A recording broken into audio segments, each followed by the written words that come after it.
Hey guys, it's Camille Sutton known as the Ecom King, and in this video I'm going to be giving you a completely free print-on-demand course for 2022 to 2023. And in this free course we're going to be teaching you everything from the very beginning, which is finding design, to then running paid advertisements on multiple different platforms. Now the reason why me and the team create these free courses for you on YouTube that last for hours on hours is because we want to make sure that you don't have to pay for any paid courses to learn this information, and you can learn it from this YouTube channel for completely free in your own time. The only thing that we ask for in return is to like the video, and if you're able to as well, leave a comment which will thank me and the team for making these free courses for you so you can get successful with your own e-commerce businesses. Now this is going to be a step-by-step print-on-demand course using Shopify for 2022 to 2003, and there's going to be no BS involved. You're going to be learning absolutely everything you need to find success. Now this free print-on-demand course for 2022 is going to teach you how to find winning designs,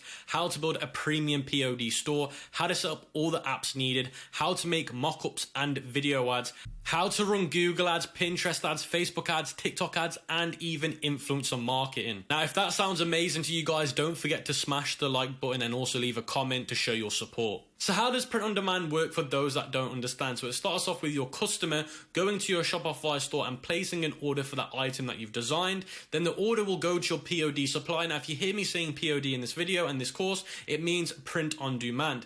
Then what happens is your POD warehouse will then create that design for you. The supplier puts your artwork onto the product for you. Then it prints the item that you then create. Then the supplier takes care of the packaging. Then it gets shipped directly to your customer. Now, what makes this business model so lucrative and amazing is that you don't need to buy any stock or any inventory, which means you're limiting the risk. And the only thing you need to do is create the designs, put them on markups, and if people like the design, they'll order them, and then your POD supplier, dropshipping supplier, will then ship them directly to your customer. So let's talk about the pros and cons of POD in 2022. So the pros are instant branding, meaning that you can instantly brand your business, your e-commerce store. So people are going to be buying into your brand. You're not technically having to go and buy other products that are not yours. All of these will be your own unique designs. It's going to have fast shipping and local shipping, meaning that if you're selling from the US, you'll have a supplier from the US that can send it to the US.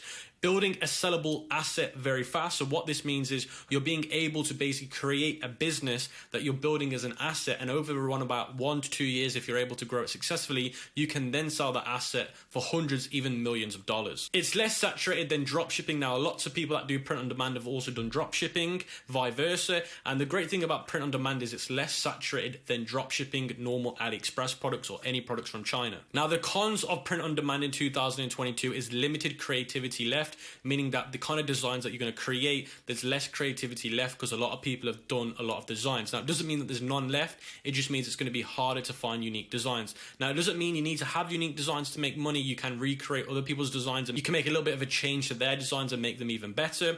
Now, it's harder to advertise. So when it comes to advertising these products, you've got less platforms, for example, Facebook ads, Google ads, to advertise with to find success. You're limited to a few different platforms. And the other negative point is it takes longer than drop shipping to actually set up and run, in terms of setting up from the ground up to actually run advertisements. It takes a little bit longer, and if you haven't got as much time, then this might not be a better option for you. Now, the last negative point is profit margins can be low. It doesn't mean that it's always low, it just can be low, and that's why we're going to be teaching you in this free course how you can make sure you've got good profit margins. And the good thing about print on demand is normally you're going to get a higher average order value than drop shipping. You're going to get a longer customer lifetime value, meaning they're buying from you more than once because they're buying into your brand and into your designs. So these are going to be the print on demand costs involved in 2022. Now, these are not going to be a complete pinpoint pricing. This is just rough pricing that you're going to be expecting. So the Shopify plan is going to be $29.99 a month, but if you use my free trial, then you get 14 days for free. And I'll leave a link to that in the description, and I'll be showing you that a little bit later on.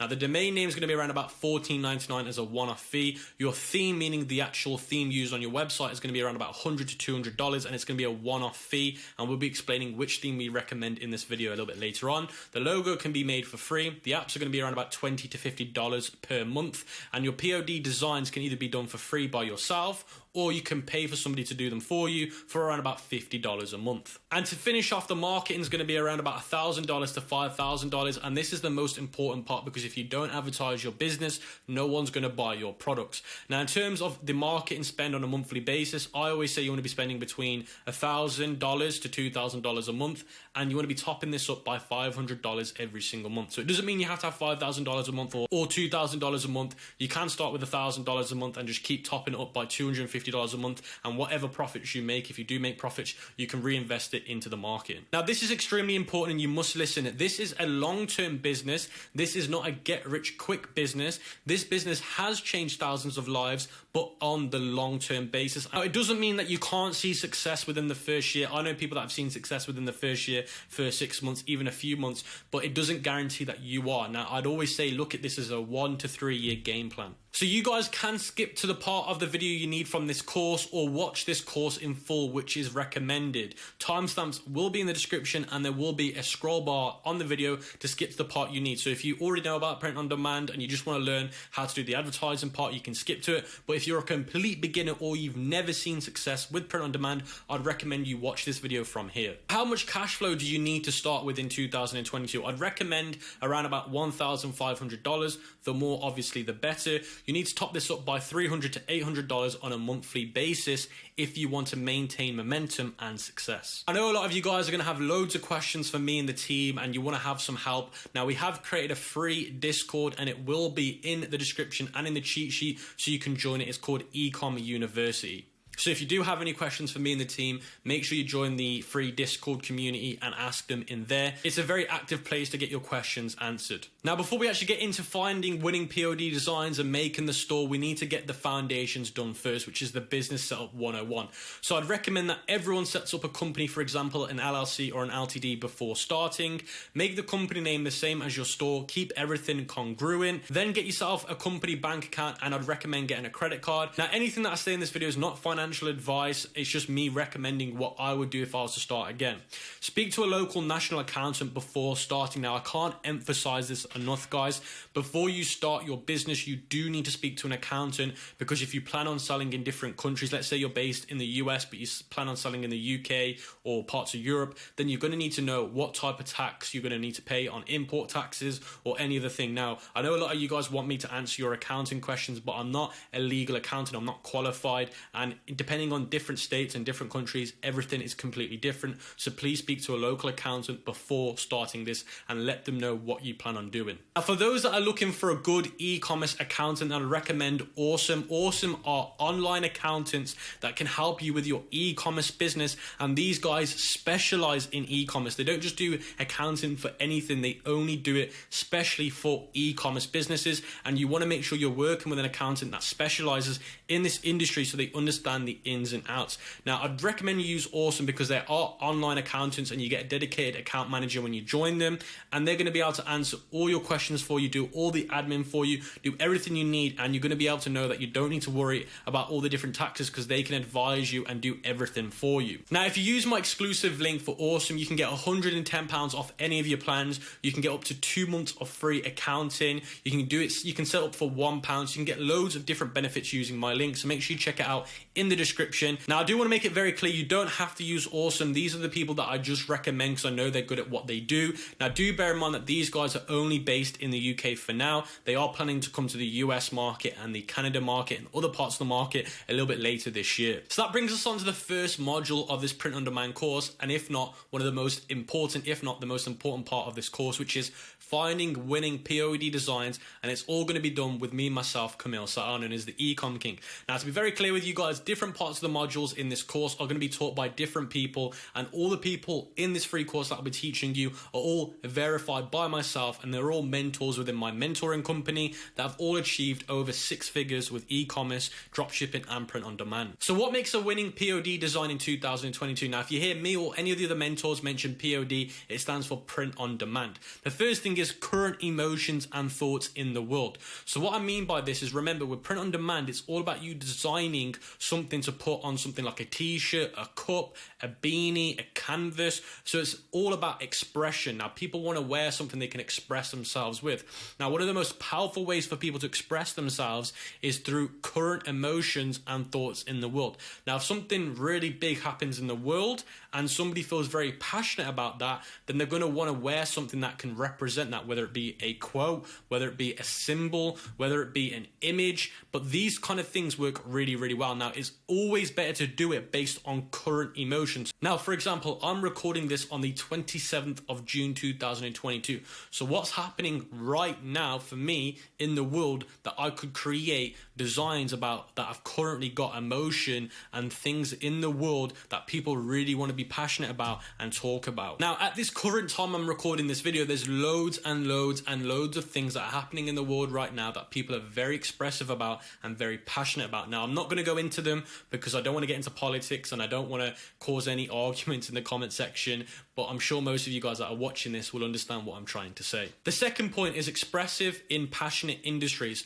So think very clearly, what industries are people very passionate about? People are very passionate about their pets, dogs and cats.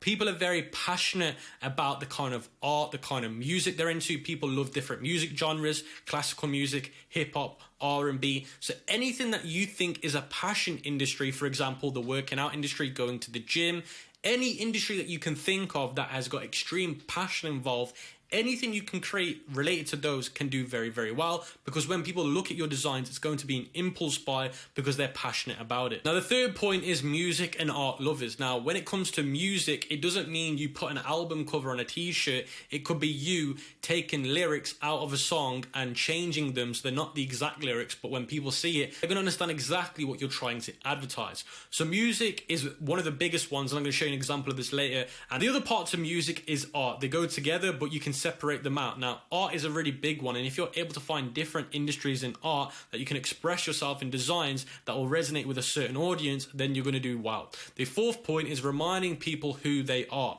Now, this is one of the biggest ones that have come out recently, which is people wearing t-shirts where it'll say a quote which will tell them every single day that they wear it to remind them not to lose hope, not to lose faith, for them to keep believing in what they believe in. Because when things get tough or whenever things happen, people start to lose belief. So it's all about reminding people who they are and never to forget what they're trying to do. So for example, I could have a t-shirt that says, even in the tough times, always keep your head high, or whatever it is about them keeping tight to what they believe in. Now, the fifth point is inspiring and educational. So this one could be somebody wearing a t-shirt with a quote that motivates them every morning they get up out of bed. So for example, the t-shirt could say, even though times are tough, get out of bed and get to work. It could be cringy like that, but anything that's going to inspire people to carry on doing what they're doing. And then the other one is educational.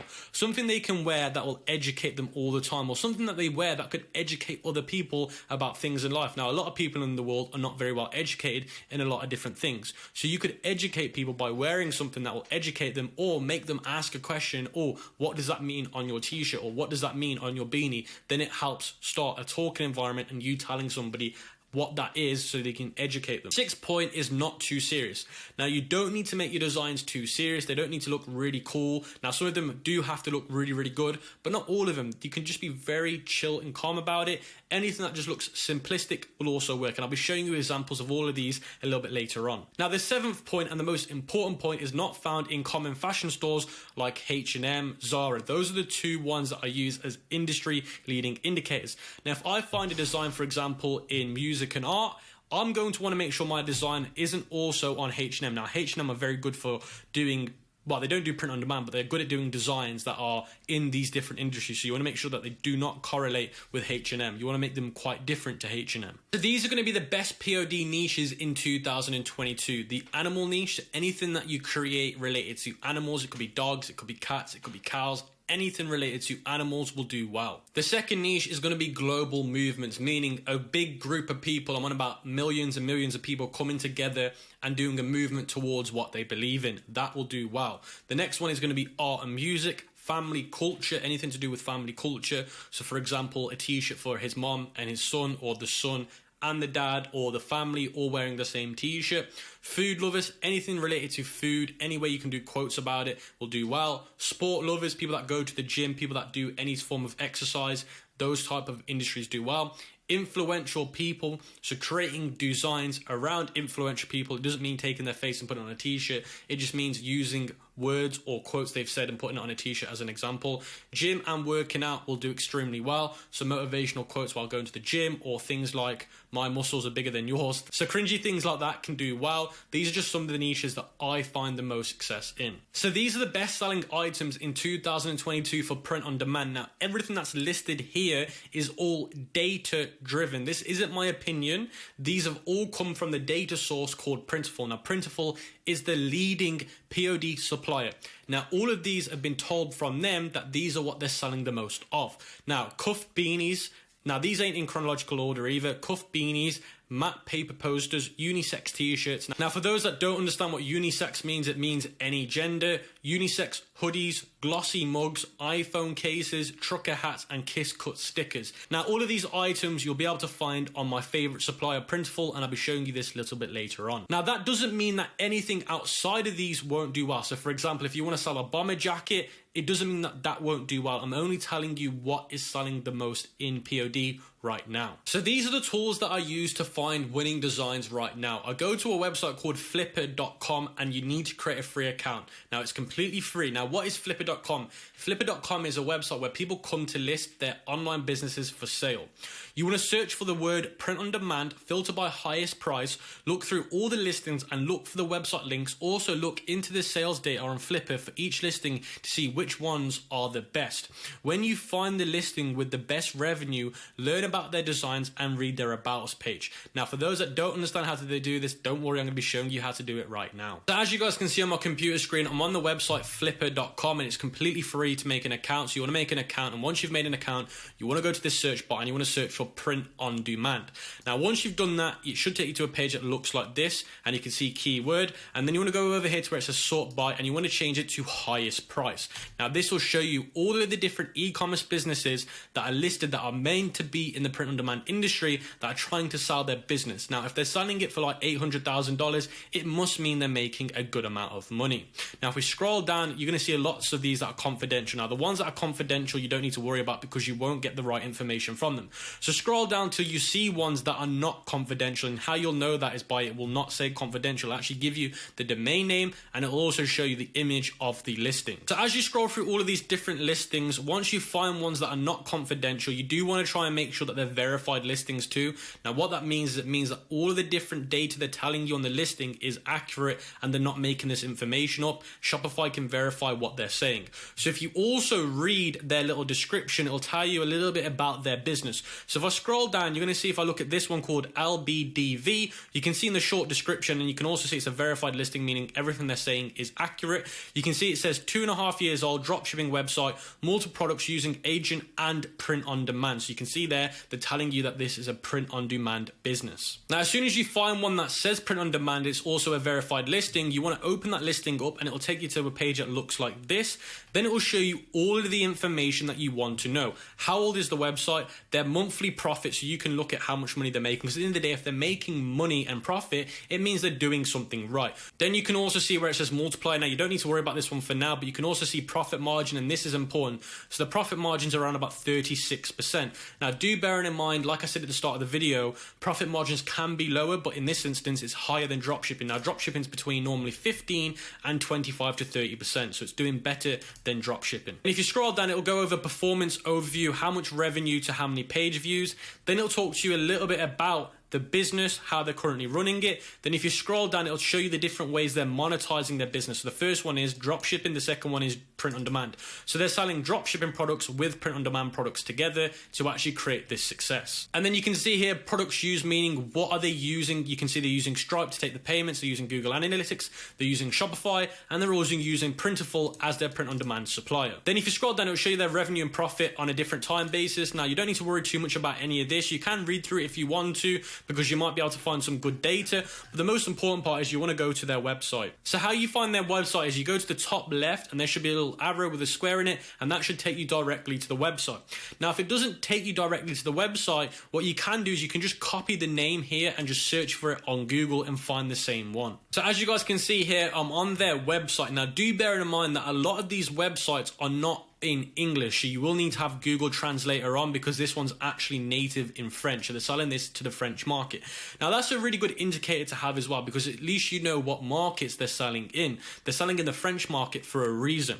Now, as soon as you've translated the website, you will be able to read some of the stuff on here and understand exactly what they're doing. Now, what you want to do is you want to go to where it says man or where it says woman, and you want to go over to where it says t-shirts. And once you're on their t-shirt page, this is more than likely than not going to be all of the different POD designs they've created, and they've put them on a t-shirt. So you want to scroll through all of these, and you want to see the different designs they've made, and you want to see how they've done them and what they mean. So what you could do is you could go onto one of these listings and read the about part of the listing to understand what is the t-shirt design about. Because at the end of the day, if you don't understand this because you have no idea about the industry, you're just going to look at a design and think, what does that even mean? Now, you will need to research what they mean to understand how they've been able to captivate a market with this. Now, what I also like to do is I like to go to the bottom of the website and go to their About Us page or Who Are We page. If you click this where it says Who Are We, this will then take you to their About Us page, which will explain what their purpose is. So you can see here the history of their brand. Begins in 2019 with a meeting that has two passionate people about vintage universe. So there we go. Straight away, that's the niche, the vintage universe, and a spirit of heritage.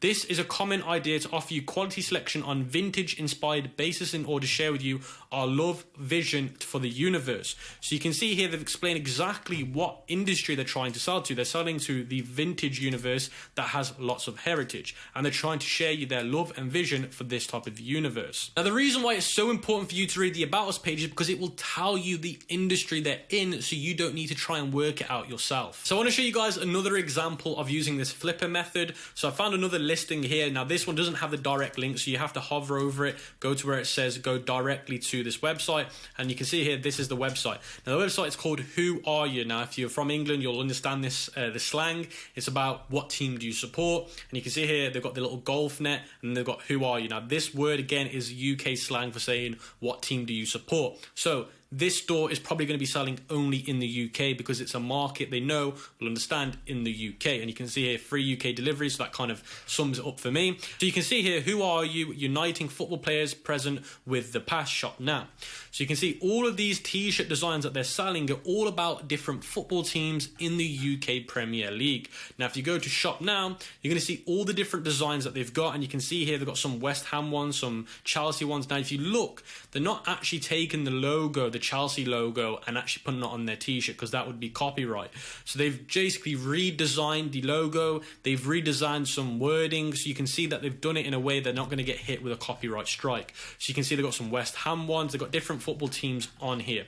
Now if you go to Who Are We to see their About Us page, you can see here David and Andy met 12 years ago whilst working in the men's fashion industry, sharing a love for football, music and fashion.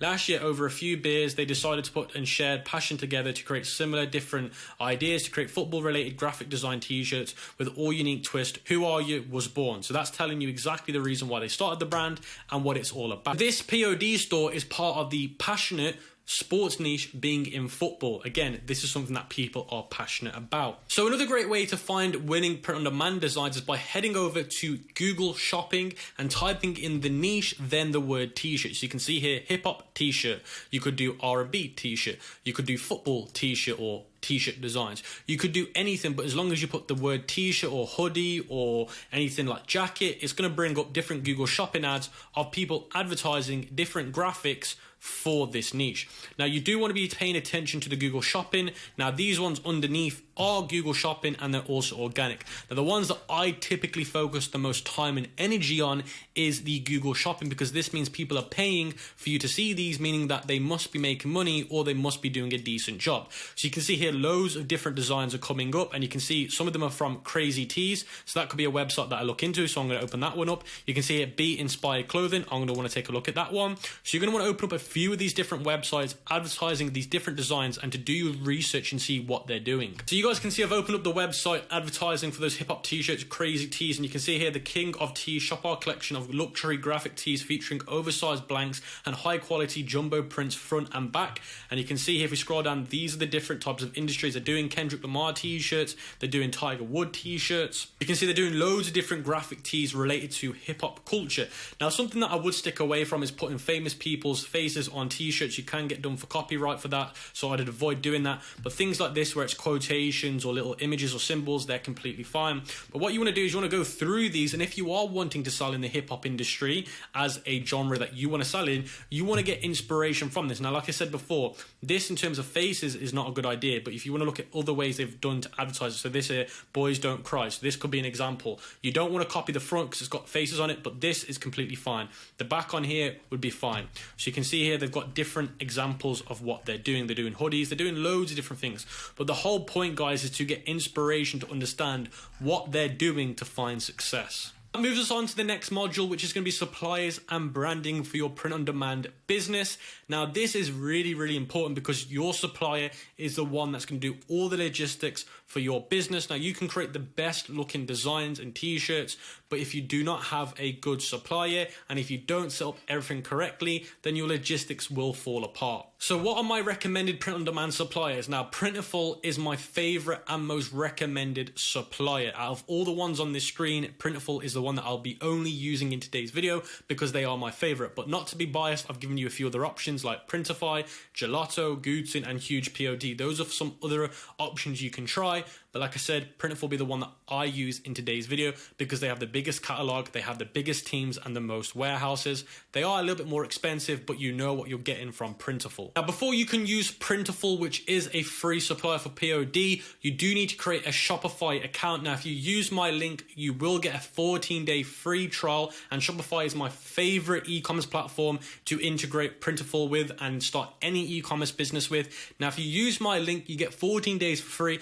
but sometimes you're able to get 30 days for free. Sometimes you're able to just get $1 for 30 days. There's loads of different offers that are potentially able to redeem with my link. Now, again, this depends on different times. Let's say in a month's time, you might be able to get 1 month for free, or you might be able to get 2 months for $1. There's different offers at different points, but I'd recommend you start right now. But do bear in mind, if you use my link, you can get different offers. So once you've got yourself a free 14-day Shopify account, you then need to download Printful and integrate it to your Shopify store, which is very easy. Now, what you need to do is you need to head over to Printful. Now, I'd recommend you use my link for Printful because you will get an exclusive offer, whether it be a $20 coupon code off your first order, whether it be 20% off your first order. You are going to get an exclusive offer using my link, so make sure you use it. Now, once you've come to this website, the first thing you need to do is you need to go to the top right-hand section and you need to click sign up, or if you've already got an account, you need to log in. So once you've created your free account with Printful, your screen should now look like mine, and it should show dashboard and all of these different options. And the first option you want to go to is where it says stores. Now, under stores, it should show you your connected stores. Now, if you do not have a connected store, then you can choose the platform to connect it to your store. So you'd click choose platform, and then it should say Shopify, and then it will tell you the steps you need to take to integrate it with Shopify, and it is extremely easy to do, so don't worry about that. So once you've connected your Shopify store to Printful, you want to then go back over to this section here, which is the dashboard. You want to go over to orders because I want to show you the complete step-by-step process of using Printful. So under the order section, it will show you all of your orders that you've done so far, and you can manage them under this section. Now, if you go under where it says product templates, this is really useful. Now, product templates is a combo of you uploading a file design. Now, file design meaning, let's say this little design here, this little bird design, I might want to use that on loads of different t-shirts and lots of different sweatpants, but I might want to change it into different colors. If you upload it in here, it means instead of you having to recreate it all the different times, you can just click on it and click edit and make multiple variants of it, and then that way you don't need to keep recreating it. You can just edit it through here, so it makes life a lot more fast and efficient. Now, if you go under file library, this is where you can upload all of your designs in here. So instead of you having to create new products and having to keep re-uploading all the files to add to the designs, you can upload the file, or you can upload as a Google Drive. Now, I upload as a Google Drive because that makes my life a lot easier. So you can just click upload Google Drive, and then all your designs will be in here. Now, these designs that you guys can see here are the designs that we will be using as an example in the POD course. Now, for those that are saying, Cam, where do I make designs? How do I make designs? Don't worry, that's the next part of the course. The next module will be taken over by Ami, and he'll be teaching you guys how to create designs and how to create a website. Guys, make sure once you've created your designs, you go in here and you upload them as a Google Drive or as a file or as a large file. If you go to the next section, which is called branding, this is where you can do presets on your order tracking page, your packaging slip. And this is what I love so much about print on demand.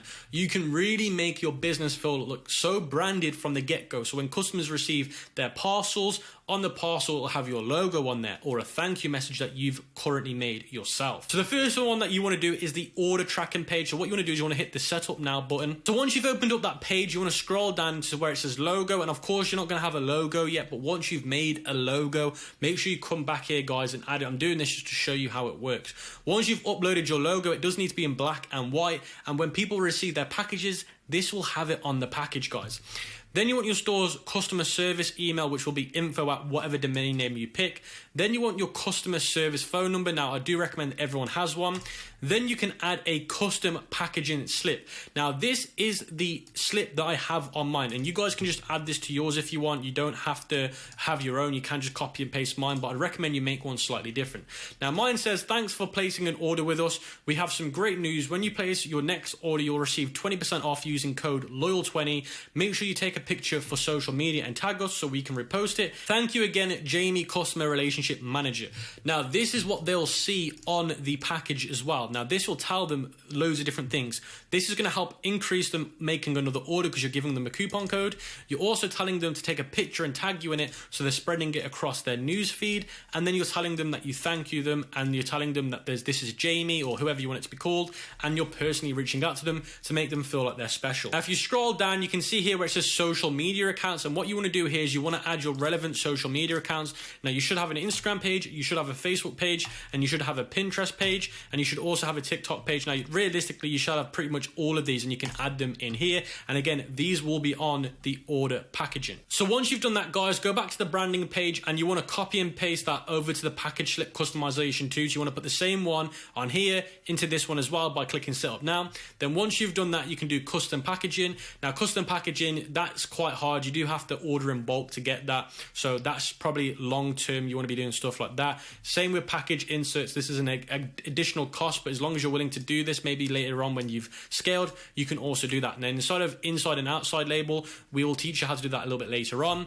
And then where it says side and back embroidery, we'll also show you how to do that a little bit later on. Then if you go over to the billing section, this will give you all of the different billing methods for you to basically add. So when people order from your store, it's going to use that card to basically pay for your stuff, so it can be all automatically fulfilled, so you don't need to do it and waste time doing it. So make sure you add a card here so it'll make your life a lot more faster. Then you've got Printful Wallet, which is like credits. Then you've got your legal info, and then you've got all of these other things that I'd recommend you look into in your spare time. Then you've got statistics, which is their version of analytics, which will show you how many orders you've got, the kind of returning customer rates, what's your average cost. All the information that you need to see will be in here regarding your statistics with your Printful store. You've got warehouses, and these are the different warehouses Printful have got. Now, Printful have got warehouses in the UK, the US, loads of different areas. Printful have got warehouses, which makes life easier, because if you want to sell just to the UK, then guess what? Printful's got a warehouse in the UK that you can send products from to, which makes life easier. Now, if you go in here, it'll explain how does it all work. It'll also tell you what the cost of shipping is, the pricing, how it works, and the settings. So you do want to check these out in your spare time, because I don't know which countries you want to sell to or which warehouses you want to use. So make sure you check this out in your free time so you understand how all the pricing and all the shipping times actually work. Now, if you go to the top right section here where it says preferences, you're going to want to see where it says selling region. If you're selling worldwide, then leave it here. But if you're selling just in the UK or Europe, you can change it here, which will help out. You can also change the currency, what's default. Mine's in pounds, you can change it to dollars, and you can also change the languages. Now, if you also go back to the top right section where it says premium, Printful do have a premium option. Now, obviously, Printful is free to use on their plan, but they also have a premium plan which gives you other benefits that I'd recommend that you look into. So, for example, everything from the basic plan, custom mock-up maker, so you can actually make mock-ups using the pro plan, which is really, really handy. You can use the background removal tool. You can use the promo maker, keyword scout for Etsy, 400 exclusive clip art images. So if you want to make designs through basically Printful, you can do that. Free digitalization, use premium images, no extra cost. You get little nice discounts on different shipping options. So the pro plan is great to use if you plan to use Printful long term and you're doing some good numbers. Now, if you go to the bottom left section of your screen, you should see where it says homepage and product catalog.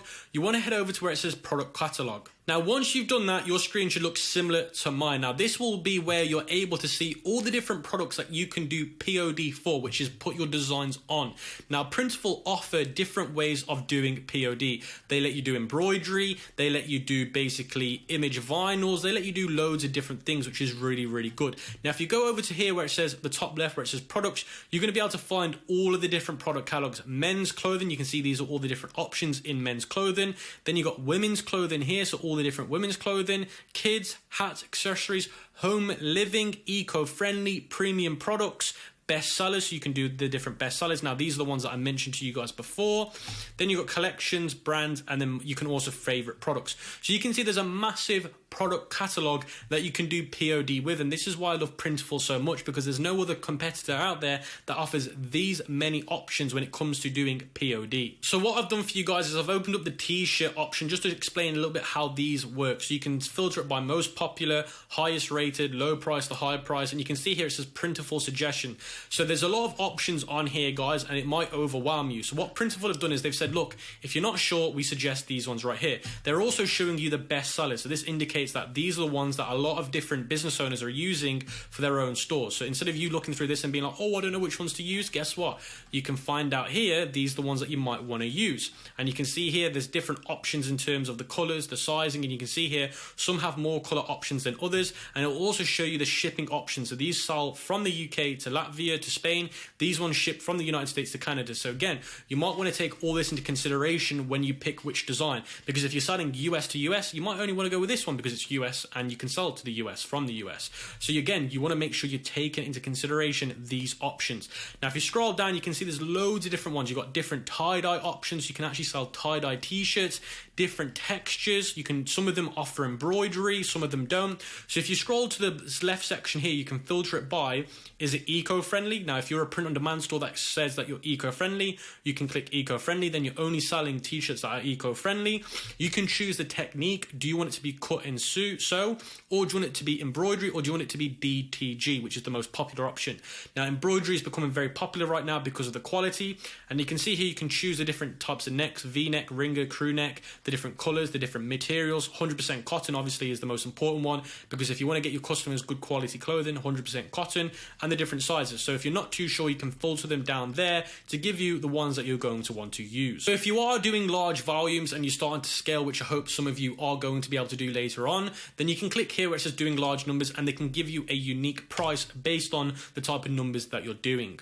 Hey guys, welcome to store design section of Print on Demand 2022 free course. My name is Ami, and in this section I will show you how to find inspiration for product designs, how to create products, how to create image and video mockups for your products, also how to edit the videos, how to create the store, set up homepage, product page, etc.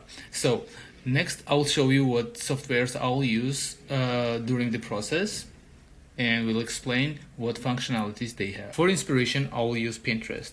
I will search for trending designs from my niche. At this point, my niche is fitness. Then I will save ideas in my favorites, and when my list is ready, I'll be good to start designing process. So if you don't have an account yet, you can sign up and you'll be good to go. For design, I will use Canva. For this store, I will create social media posts, banners, logo, and t-shirt designs. Canva offers free plan and it's great for practicing, but for small businesses, I would definitely recommend. Canva Pro offers 100+ million premium stock photos, videos, audios, and graphics, 610,000 plus premium templates. Also, background remover, magic resize. You can also save designs as templates for your teams to use, 100 GB cloud storage, and you can schedule social media content up to 8 platforms. And monthly plan is $12.99 and yearly plan is $119.99. So I've been using Canva for several years, and This platform is very user-friendly and very comfortable. For image and video mockups, I will use Placeit. You can find great images and videos for many different products to apply your design. You can also create Facebook ads using templates from Placeit to apply your designs. Placeit offers free plan, but you will be limited in designs. So for small businesses, I would definitely recommend to go for unlimited plan, which is monthly is $14.95 and yearly is $89.69. To edit videos, I will use InVideo. It's really very powerful InVideo software. It offers literally everything you need. More than 5,000 customizable templates, more than 8 million videos, images, and music tracks from iStock, Shutterstock, and Storyblocks. Also very powerful editing features. You can trim, crop, do transitions, add text and stickers. You can also customize and edit audios, so trim, fade in and out, loop, and voiceover. You can create brand kits for multiple brand kits and use it with one click. Also, you can add team members on your account and use 40+ fluid animations, which is really good. Also, InVideo offers 3 ways to create videos. So one is to start with a blank canvas, which is my favorite. They also offer you text to video. At this point, you just need to have headlines and the text, and InVideo will match the footages automatically, and you will be able to start editing your video. And of course, you can use templates to start creating videos. So InVideo offers free plan, and it's great for practicing. For the business, I would definitely recommend you to go for the business plan. So business plan comes with no watermarks, 1+ million premium media library, also 60 HD videos exports per month, 10 iStock media exports per month, and 20 background removers. But our students mostly use the unlimited plan for useful and comfortable. So if you go for yearly plan, the prices are half. So like business plan starts from $15 per month, and you will be charged $180 annually. So go to Shopify and choose the store name. It's not necessary to choose your domain name. You might not have domain ideas as of yet. Respond to the questions. Are you still selling? Are you already selling? So you will choose the not selling products yet. Next question will be if you are planning to do drop shipping. So you will say yes, and if any of these platforms you're planning to use for advertisement, you can directly choose them. Next question will be what's your current revenue? It's going to be 0, and you will choose the industry. So I'm doing the fitness niche and I choose sports. Then next page, you're going to add your name, address, and additional information. And so we are in the Shopify store now. Go to settings and start setting up your account. The first will be the basic, the general information. So you will add your phone number, email address, and etc. So if you're gonna buy domain from Shopify, you will have forwarding email. So as when it says the Shopify users will see uses this to contact you, you will add your own email address, and for the customers you will add forwarding email from Shopify. Next will be the plan. So from the beginning, I would recommend you to use the basic plan. After, you will go to payments. So for the payments, make sure that PayPal account is business PayPal account, and then set up Shopify payments or any other payment processor that is working in your country. Next will be checkout. So I'll choose the accounts are optional. Also, customers contact method will be the email, and select SMS and email to get shipping updates. And next will be customer information. So I will require first and last name. As of company name, I will have it optional. Address line 2 will be also optional, and shipping address phone number will be required. You can also set up tipping options, but at this point I'm not going to set them up. So as of the order processing, you can keep as it is, and from the beginning I don't recommend you to automatically fulfill the orders to have more control on your business. Like start, especially from the beginning, start with fulfilling it manually. Consent for marketing, and choose SMS marketing also. Next is shipping. So for the shipping, what I would recommend you, there are the shipping zones and shipping rates. So click on manage, and you will see all presets. So I would recommend you to remove all the pre-made shipping rates and create your own rates, because you will have your shipping the fee included in your product price. And I would recommend you to have free shipping option, especially at the testing phase. Okay, next will be taxes. Set up taxes to be collected in your country or the state. So next will be domains. So you can click buy new domain and search for available domains, and if you buy domain from Shopify, you will get free forwarding business email. And next, notifications. So first of all, customize the email templates. Click on customize, and you will be able to change the color to your brand colors, add your logo, and make any changes if you need to do here. Also, review your notifications just to know like what information your customers will receive from your store. Next will be policies. In Shopify, you have option to choose where to set up the policies. You can add the policies in here, copy and paste your policies, or also you can create the pages from Shopify online store too. Next, now we're going to online store, and we have free theme down in here, but I'm not going to use. I'm going to go to Shopify theme store. So I'm looking for Streamline, and Streamline is $320, and you will be able to use unlimited for free until you publish the theme. So you can click on the demo and check out like how the store looks like. This theme has 3 variants of design. So first one is the core, where we see at this moment, and another one is looks. This one is not my favorite, to be honest. The last is Hype. Hype is one of my favorites. It looks very nice. So I'll click on try theme and try Streamline in your store. Click on try theme, and we will have Streamline installed in here. Make sure not to publish the theme, because as soon you publish the theme, you will be charged for $320. So you will be able to customize it before. So customization is free, like you can use that the free trial as long as you want to before you publish the theme. Before I start working on home page preset, I'll go to Canva and create the logo. Now we are in Canva. I'm going to choose the template for the logo, and then I will choose one of the pre-made templates for inspiration. Let's take this one, but I will remove the background. Also, I will remove element, and I will change the text to my store name. And additionally, I will let them know what we do, what is our main value. So gym motivation apparel. Okay. Now I'm gonna search for dumbbell, and I will try a couple of them to see which one fits the best. Okay, let's take this one, and let's see. I'm going to enlarge the element to the maximum. Okay, just a little. Okay, so it fits.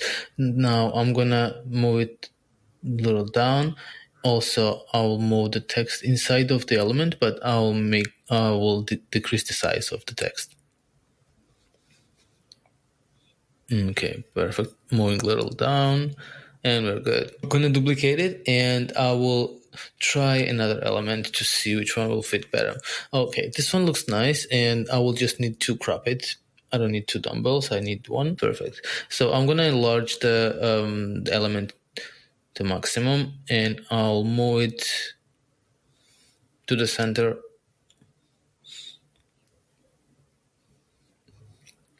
Okay. And moving the text a little down. Okay, I can make it a little larger. Okay. Now to the center, and we'll be good.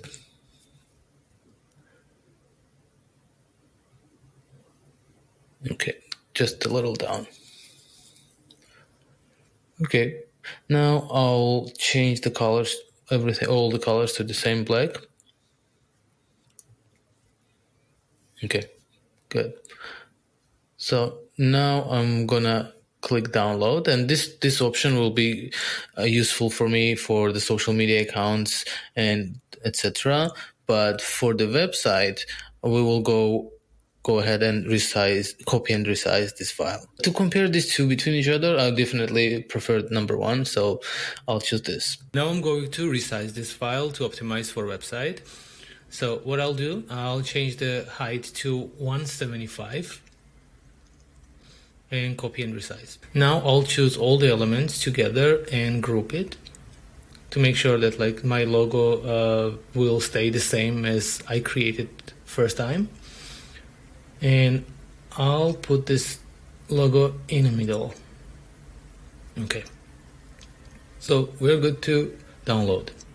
So download the transparent background, choose the file, and we're good to go. Download. Now let's make a preset for our homepage. So I'll click on sections and I will choose the first section.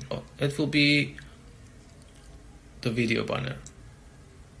Video hero banner. Next will be the featured collection grid. I will display best-selling products here. Next will be the banner for one of the collections. Most probably it's going to be tank tops, and I will do the animated hero banner. This banner came in with the two variants for the images, two sections for the images. So I will remove one of them.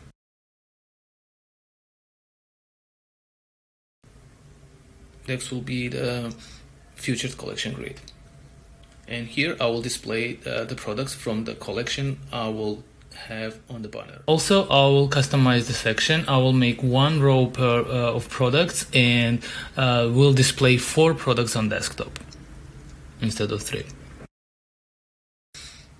Okay, so far we have video banner, we have featured collection, the bestsellers collection, then we have one collection for the tank tops, for example, and then we are showing best-selling tank tops. Next section. Next I will add additional banner, add section, and then I will do collection. Again, I'll add additional banner.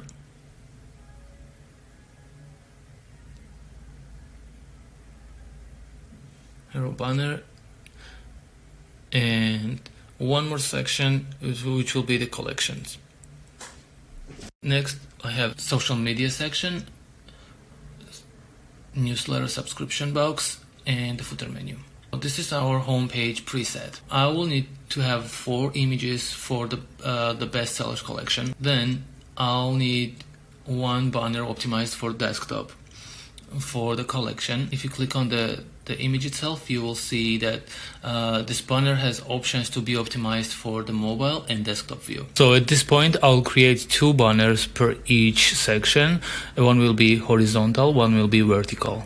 So next will be the collection for the tank tops, and I will display 4 best-selling tank tops here. T-shirts. The same applies for this section. I will create 2 banners, one for desktop and another one more optimized for the mobile. Then will be the t-shirt collection. So I will have 4 additional images for the t-shirts, and the last banner will be for hoodies. So same applies for hoodies also. I will also create 5 posts for Instagram that I will have displayed on my homepage, and I'll optimize the footer menu. Now we already created Shopify account. We choose the theme, and we already have homepage preset, so we can make an action plan, especially at this case when you're doing POD. So you are creating products, designs, marketing materials. Literally, you are doing everything, and especially if it's not one product store, it's gonna be like multiple products. So you need to make sure that like you have a plan and you know what you're doing, and you are ready to prepare all the materials up front. So let's start with the pre-building checklist.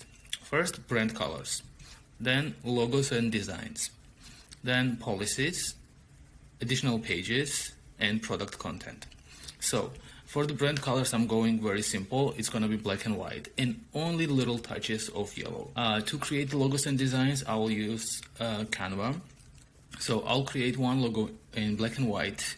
Also approximately 10 to 15 different designs. I don't mean the different color combinations, just the different designs to have materials to work on, and the favicon. So for the policies I'll create in Shopify, and we will have shipping, return, privacy, and terms of service. Also has some additional pages. I will create them in Shopify, but I'm not going to have About Us page at this point, but I'll have different FIQ, and so contact page will be displayed at the product page, and also I'll have separate contact page. For the product content, I'll create mockups and videos at Placeit. So for product description and size chart, I'll use Printful. I'll create products in Printful and edit their description, and also will use size chart at my product page. I'll also create social posts, 5 social posts. I'll use Placeit, and also I will edit the posts in Canva. For video editing, I will use InVideo. Also for mockups, I will use Placeit, and for inspiration, I will use Pinterest. Next, in total, based on my homepage preset, I will need to have 4 collections. It's gonna be bestsellers collection, tank tops, t-shirts, and hoodies. So I will create mockups for the collection page, for the collection pages. So at this point, I will display 4 products at the homepage from each collection. So it means I will need 4 images for each collection. Also, image banners. So I will need to have 2 dimensions, for one for desktop, one for a mobile. So for the bestsellers collection, I'm not going to have image banner because I will have video banner on top before I show bestsellers collection, and I will have zeros. So for tank tops, I'll do 1 for desktop, 1 for mobile. Same for t-shirts, same for hoodies. Also, I'll create 1 video banner.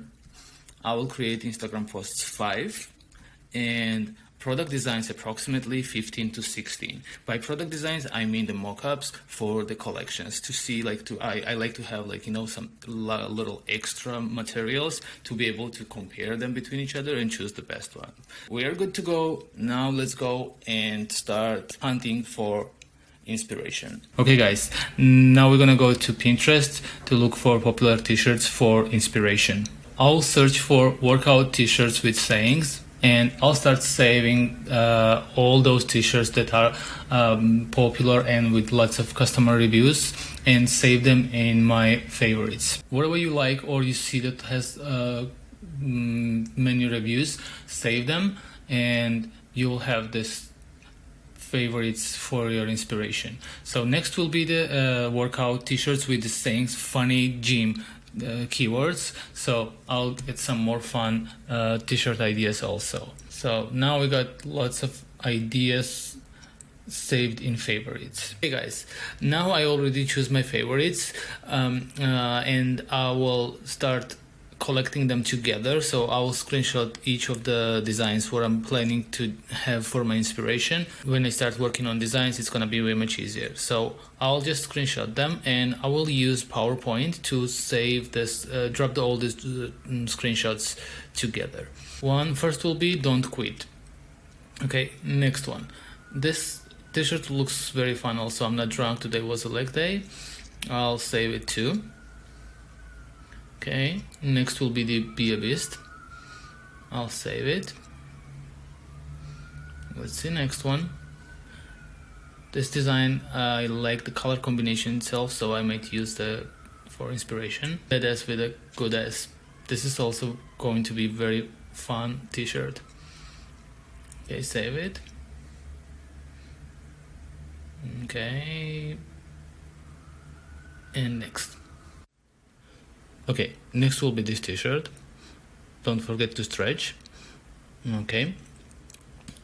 Next one will be arm in shape, round is a shape. Okay, and I'll screenshot these 3 of them, and we'll be good to start. Okay, now let's start designing. So first will be don't quit. First I will change the font for both of them, same. Okay, then I will change colors.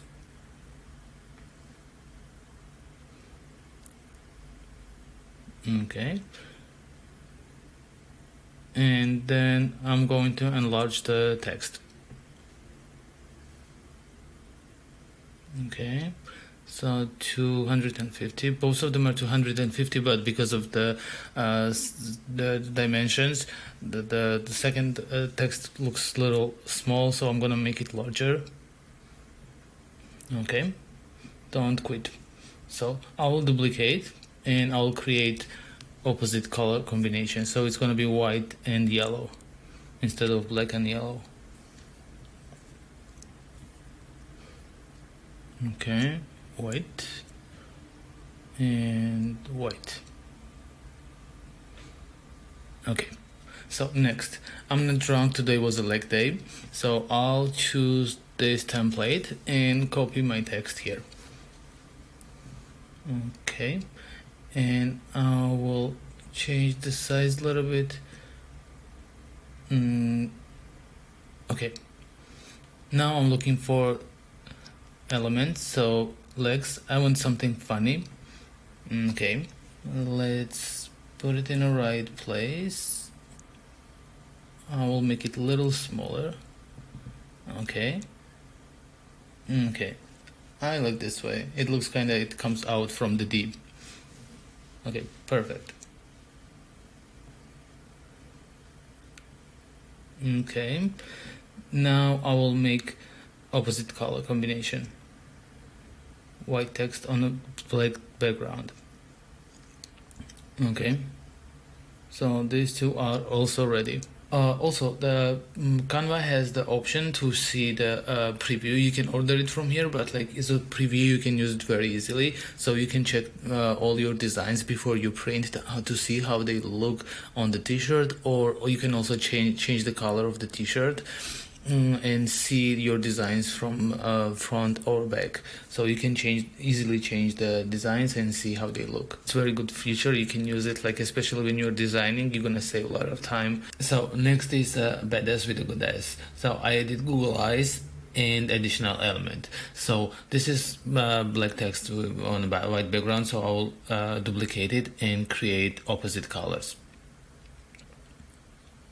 Okay, I'll choose all the text and change color to white. Also, I will change background color to black to see the text, and I will change the color of element to white. Okay, I need to move this element a little bit down. I guess it's gonna be more fun. It's gonna also look like a nose too. Okay, good. And same changes to the white. Next is stretching like a cat. So I'm gonna search for the stretching cat and then select a couple of variants to choose from. And we got more, and let's see. Now I will try one more, and then this one is not good, not so good, definitely not. So this is my final choice. This cat looks very nice, so I will start creating this one. So I'll change the font. This one is cute. Okay. I'm not planning to have the whole text on top, so I will just have stretching on top and like a cat in the bottom. Okay. I'll remove like a cat. Stretching, spelling. Okay. So I will enlarge the text. Okay, close to cat. Nice. We need to move a little bit. Nope. A little more. Okay. Now I will group them and move it a little bit to the top. Okay. Good. Okay. So I'll change the color to white. Oh, it looks nice. Now I'll duplicate and I will create opposite color. So I will change the text to white. And then the element is not changing the color. So what I'll do, I will have the circle as a background for the cat. And it looks very nice. Okay. So I will need to resize it a little bit to fit the cat properly to the circle. Okay. So this one will be for the white t-shirt, this one for black. Also, I'll try to have with the black text and white background with this orange circle. It looks nice, so it's gonna be nice on white t-shirt also. Good. Now let's choose this template and customize it. So I'll remove skate and put the run on it. Okay, I'll move the run a little bit up. Now I need the graphic to replace the skateboard, so I will go for run, and I'm looking for graphics. Okay, this one looks nice. Let's remove this previous graphic and add the new one. Okay, enlarge it and put it in the middle. Also, I'm gonna display run on top of white lines to cover full square. I guess I need to do it a little bit more, like just to have the run on top of the white lines from the beginning and the end. Okay, perfect. I guess I need to move the graphic a little bit to the center. I guess we are done with this one. We can download the... Okay, now let's create a couple more designs. Another idea, so keep it simple. I like this idea itself, but I'm going to change the... Okay. I'm going to elements and searching for sneakers. Okay, let's try this. Okay, now I'll change the color to white and bring the element down closer to the text. And a little more, and good. Next, I'll change the color of text to make sure all of them are the same white color. What I'm gonna do now, I'll make this larger.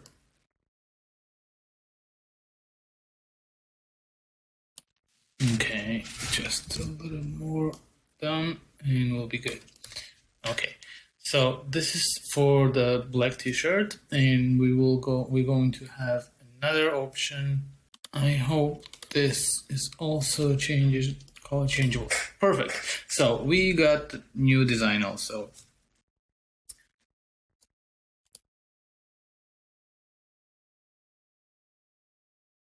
So let's move it up. It's ready to be downloaded. Next will be, I like this idea also, and it's very popular in the Square to have the text. So what I would do, I'll do better me. So great motivation for workout. Okay, now I'll replace the graphic with something related to workout. Also change the color to white. Then I'll replace the let's rock with a let's workout. Enlarge it a little bit and move a little up.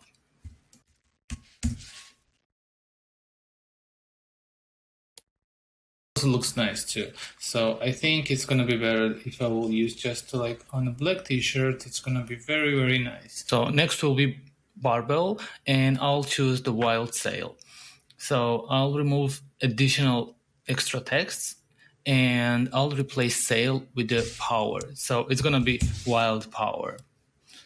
Okay, I'll change the position a little bit and we are good to download. So ready. Now we need to go to place it and choose the models for the banners. So what I would do, like first of all, what I would recommend you, choose your niche and go over the place it materials to have all the options in one folder. It's gonna be very helpful for you to see what options you have and then choose out of them. Like whenever you have opportunity to compare between each other, it's best. So one thing what I wanted to mention before you start working on them, like you need to know what kind of shape you need for this banner, because like for example, like this is the horizontal, this is vertical, right? So like if the section needs vertical image, you need to use vertical instead of like the horizontal, because the using different shapes, it's gonna crop your images. So you need to make sure that like you know which shape you need for your mockups. For this one, we can use the for couple. It's gonna be nice actually. Let's try this. Okay, upload from your device. I don't wanna like have it cropped. So we got a couple with the images, like with the don't quit design. But, oh, I think the her t-shirt looks nicer with the black. So let me replace the image. So what I'll do, I'll choose this one for her. And I remember I put it down and I resized it to make it don't quit. Okay, I like this one. And what I'll do, I'll change the guy's t-shirt to white and I will replace the image. I'll just download this image. Let's see how it looks.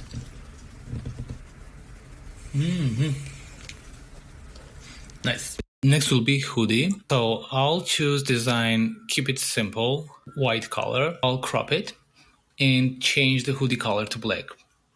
I'll also remove sweatpants image to have it plain color. And this image is ready to be downloaded. Now I'm looking for mockups for t-shirts. So this will be the first one. First I will remove the image from shorts to have it plain color, and then I will upload image for t-shirt. Okay, upload. I'll crop it and resize it a little bit. Okay, so this image is ready to be downloaded. Again, the t-shirt, so I'll choose this one for t-shirt banner. Okay, I'll upload the image. It's gonna be medicated and ready. Okay, I'll change the color of t-shirt. Let's make it yellow. And this image is also ready to be downloaded. This will be the next one. I'll upload the image. I'm using the almond shape. Resize, change location, crop it, and done. Now I'm going to change the color of t-shirt.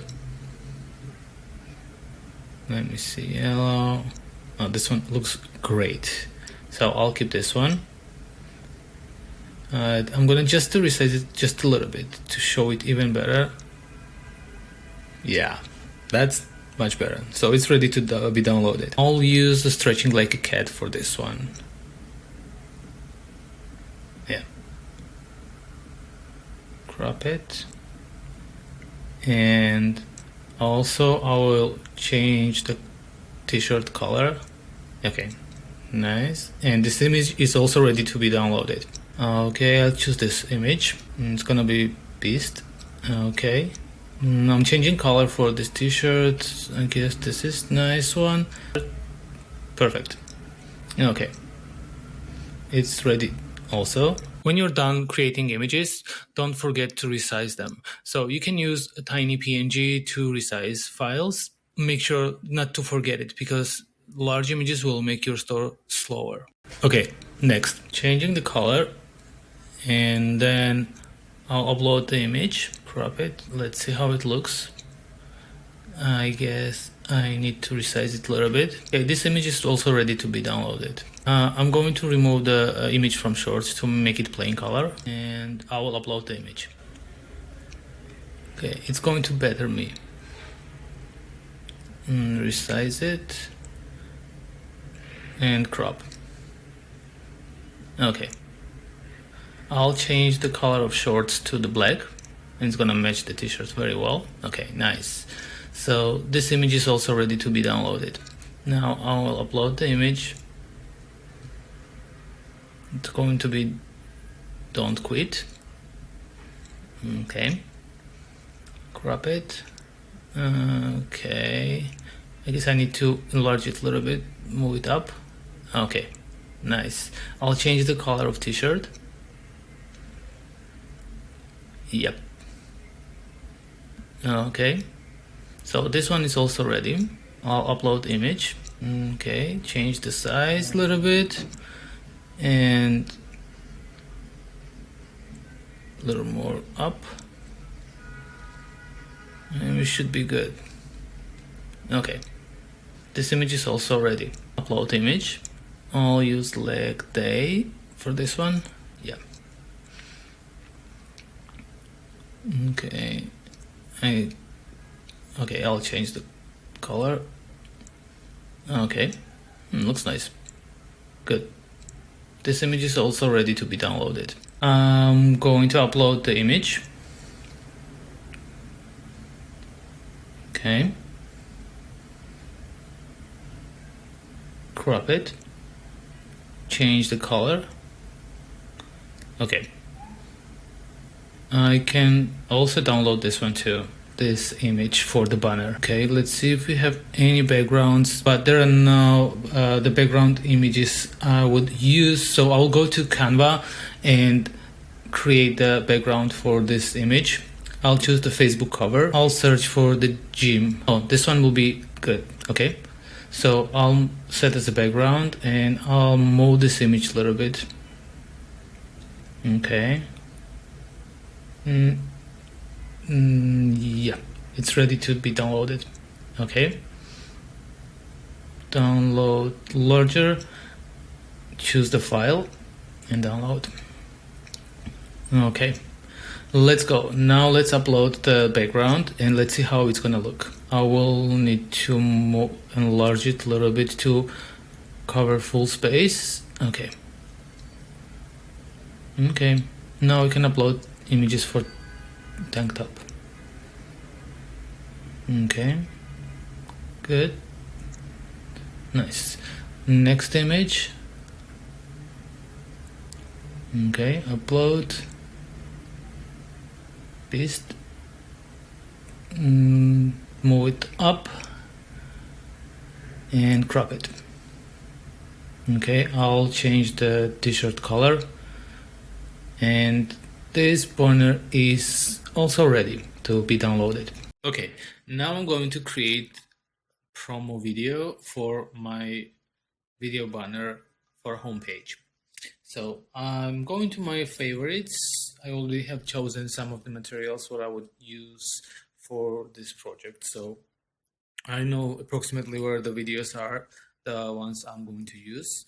So these are the videos with white background. So I'm going to use several people with my designs for the promo video. Let's make it black. I wanted to do better me. So let's see.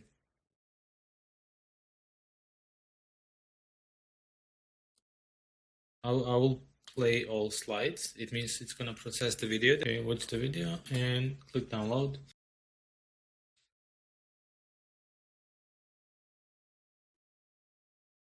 Let's try this wildflower.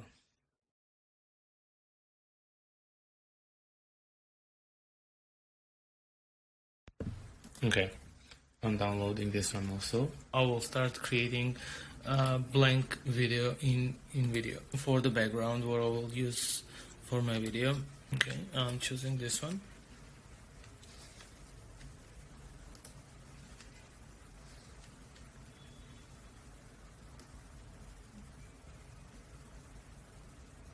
Okay, so the frame is ready. This is how it's gonna look.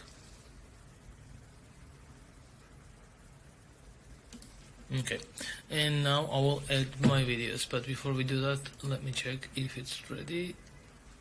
Good. Next, I'm going to my upload files and I will start uploading the videos that I will have in the middle, in the center of the video.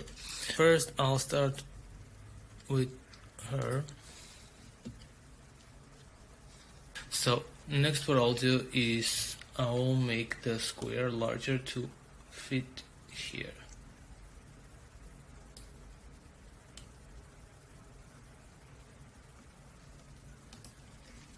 This is one. Then next will be this.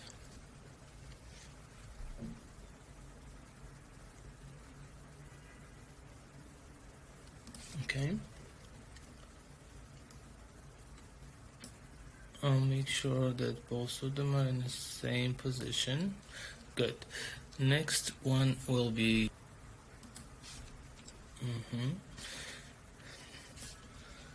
I'm doing the same.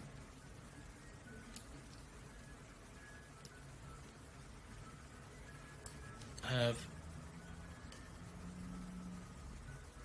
number 4.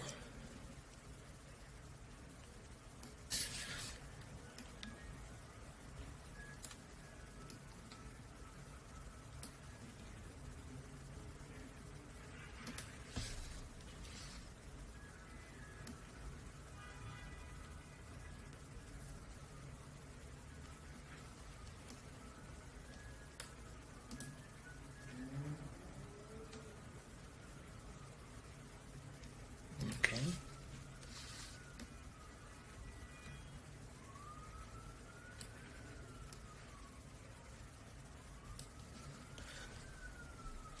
And we got this. girl.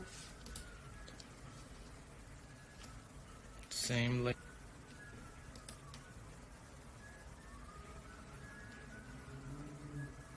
Okay.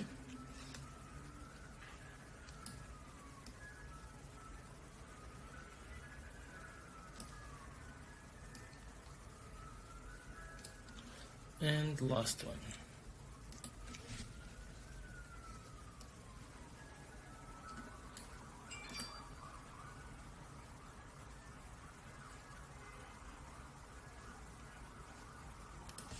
Okay.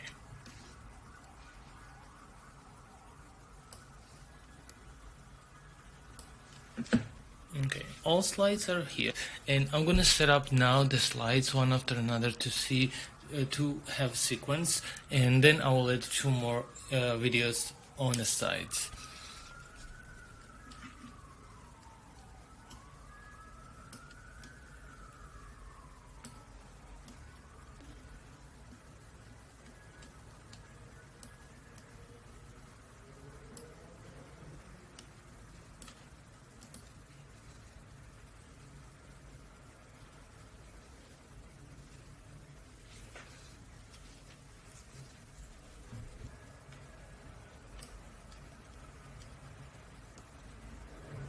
Okay, this is our short video.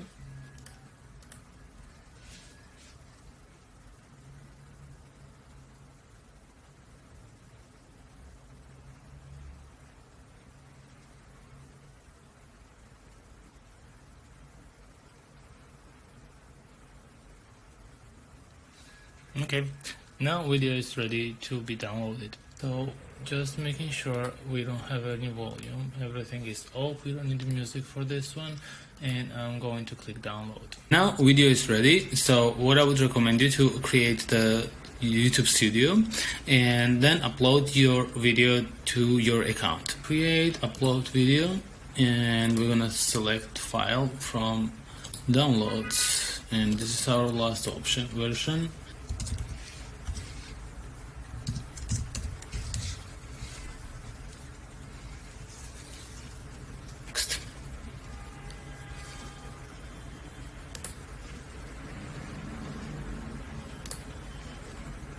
So I'm gonna have it unlisted and I will publish it now. Here it is, and this is my link. I'm going to create 5 posts for social media that will be displayed on the homepage. So I'll create them in Placeit, and then I will customize them in Canva. I'll start with the t-shirts. I'm gonna have 2 tank tops and 2 t-shirts. So I'll make 1 each per female, 1 per male. So first image. So I'll choose the mockup, keep it simple. It's close to my brand color, so I'll use it. I'll click download it, and then I'll go to Canva. So I'll choose the template for Instagram post, and I'll choose the mockup where I already downloaded from Placeit. Choose the image, then set as a background, and move a little down. Okay, good. Next, I'm gonna download it, the exact image, and download. Okay. Next will be this image. Insert image, crop it, and this image is also ready to download. I'll choose this image, mockup. I'm using in shape, crop it. Okay, then I'm going to change the color, okay, to the yellow, and this image is also ready to be downloaded. Next, family image. So I'll choose mockup, crop it. I need to resize it just a little bit.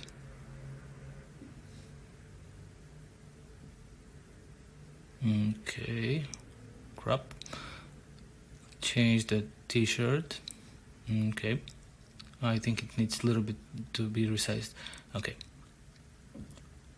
nice.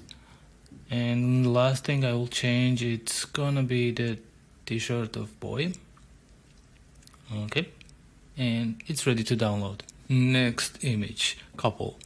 I'll choose the designs for the hoodie.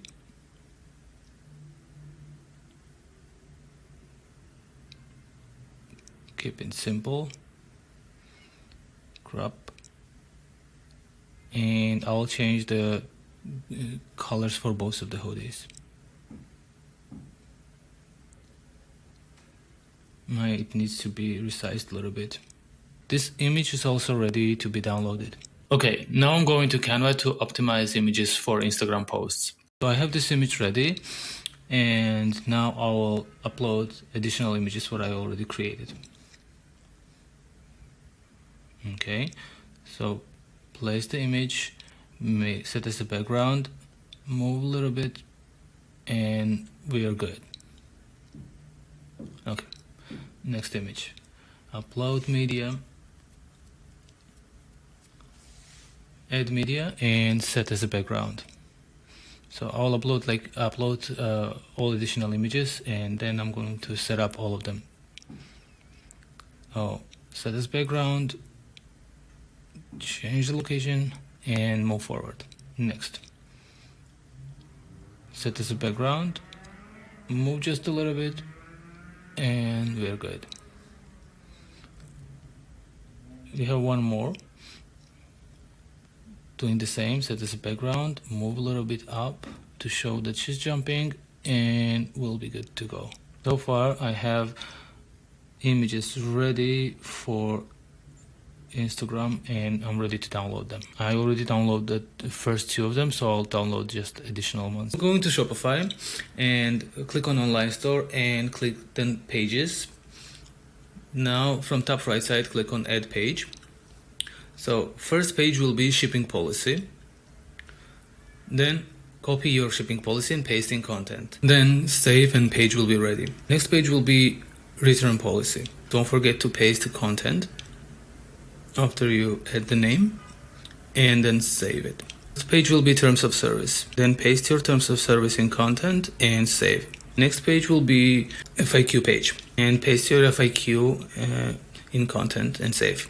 Next, privacy policy. Get to paste the content and save. We're going to navigation now, and in navigation we have two menus, footer and main menu. I'm not customizing main menu, I'm keeping as I have it here, but as a footer menu I'm going to add those pages what I just created. You don't need to add the name here, you can just directly choose the link and name will be displayed automatically. First will be the shipping policy, choose it, you see the name is here, so click add and move forward. Next one will be return policy.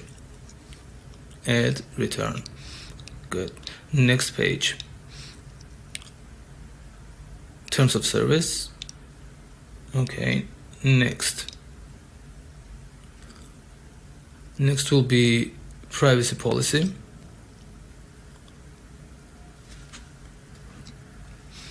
Next one will be contact us page. Add.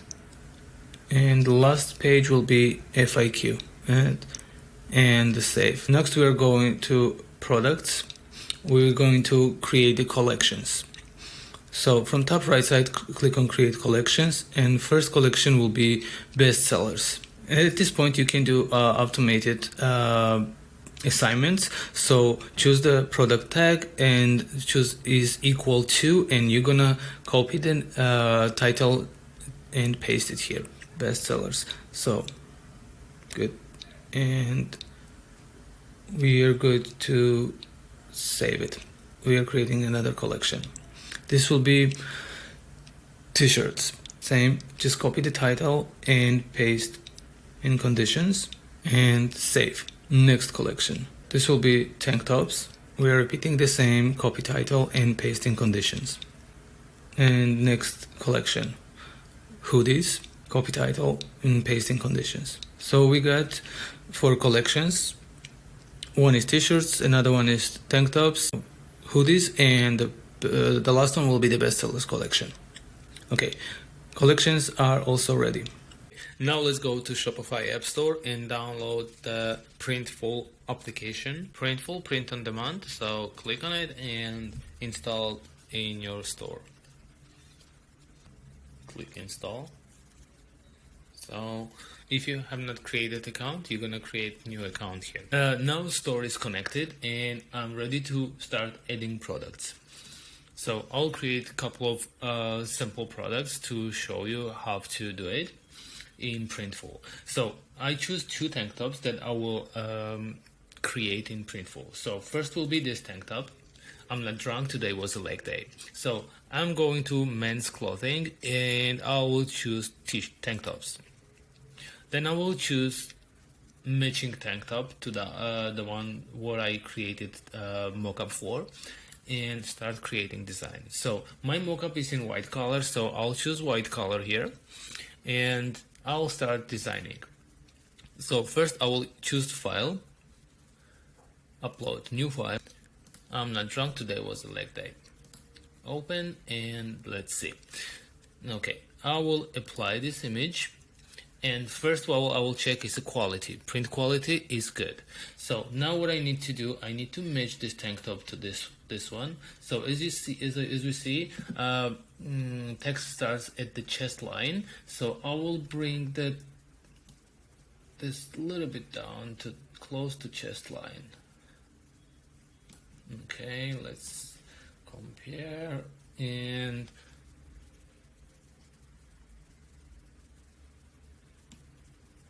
you can make it a little larger like this and we're good. So next what I want to show you, I'm not doing the back print for this tank top, but I'll show you how to add the inside label. So you can customize the label here. So you can click choose file and upload new. Okay, so now we have front print and we also have inside label. Now I'm ready to continue the proceed to media to choose which media I'll use. I'll choose this one, proceed to details.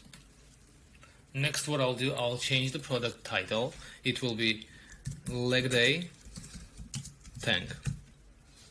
So next I'll go over the product description and edit it. I'll add size guide. So it will be size chart will be attached and I will use Imperial. In case if you need both, you can use both of them. So it will be displayed as both of the size charts, metric and Imperial. So also at this point I created collections and this tank top will be displayed on tank tops collection and also bestsellers collection. So I added the tags to the collections. It means when I export this product will go to both of the collections. We are ready to proceed to pricing. So what I would do at this point, I will make general changes and I will make this tank top $29.99 to make the price more realistic. So profit will be $14.04. Submit to store. And before it publishes, I will go ahead and create another product. Next product is this one. So this is how it looks. So let's look at the finishes to see how the tank top looks like. And we are ready to start designing our second product. So I'm going to women's clothing and then the tank tops. And I'm looking for matching tank top. So this will be the best match so far. I'll choose this and start designing it. So it will be black and I'll choose image to upload. Better tank top with white text. So quality is good, but I will try to resize it a little bit to make it a little larger. Okay, and quality is still good. So we are good to move forward. So next will be, at this point, this product doesn't have option to add the inside label. So I will go ahead and proceed to media without adding the label. And this will be the one I'll choose. And we're gonna go to details now. So first I'm changing product name. So badass tank top, but I'll make it with capital letters. Also, I'll go over the description and edit it if it's needed. Both of the size charts, imperial and metric, and we will be good to go, but I'll check the text. Both of the tank tops what I created right now should be in both of the collections, tank tops and bestsellers, and they are chosen here, so I'm good to proceed to pricing. So at this point I will change this product price to $32.99, and we will have the same, almost $14.04 as our profit. And I'm ready to submit to store. Now we can go to Shopify, and I'll show you some additional edits what I will do before I'll complete these two products. And then I'll create additional products and get back to you to show you how the homepage will look like. I will add the mockup what I created for this product, and I will have this image as a first image. Okay, sizes are here and product price is customized. All good. So I'm ready to save this product. I'm going to add the image. It's going to be this one, and I'm bringing it to the front. So this product also ready to be published. Now I'm gonna create all additional products assigned to the collections and get back to you to show you how the homepage will look like with all the collections. Okay, now let's start customizing homepage. So first section will be video banner. So I will paste the link from my YouTube channel. So next we will continue customizing. So I'll check the mobile view also to see how the video looks like. So dimensions I'm using is desktop height is 650 pixels and mobile height is 500. So if I'll make changes, I'll use here, for example, if I'll do a full screen, video will be fully shown, and I will have two black lines on the top and the bottom, so I don't want this. And best match for this video is 500 pixels. And it looks very nice and fits the logo very well too. So the first section is done. Next section will be bestsellers collection. So I'm going to choose the collection itself from the Shopify where I already created collections and added the products to those collections. So bestsellers will be the first section where I will show here the banner for tank tops. So I'll remove all the text. I'm just keeping just the simple button shop tank tops, and this button will bring customers to the collection page. So I'll choose collections and I'll choose tank tops. I'll add images. I have created two banners for tank tops collection. One will be for desktop and another will be for the mobile. So let's go. This one is for the desktop, and this one will be for the mobile.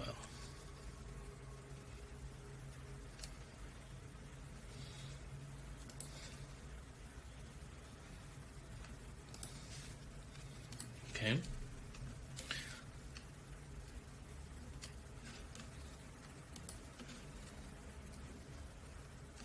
So button will be in the center at this point.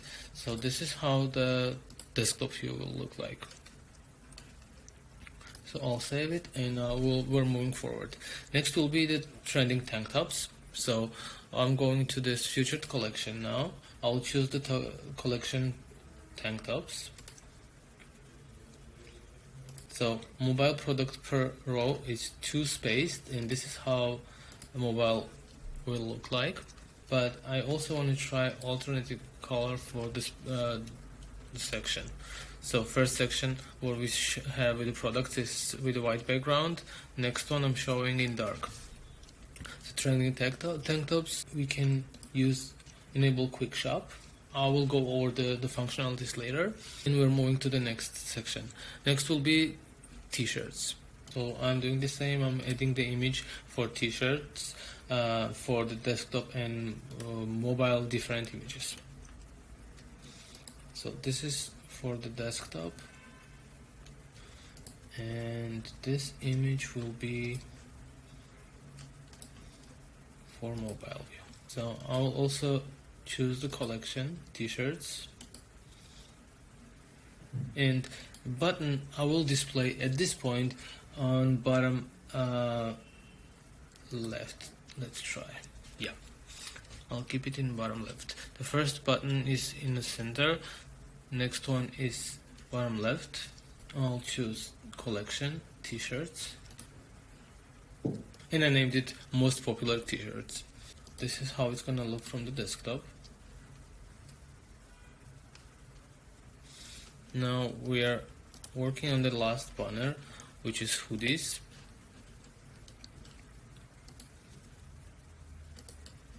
Choose collection hoodies. At this point I'm gonna have button in bottom right. I will choose image for hoodies.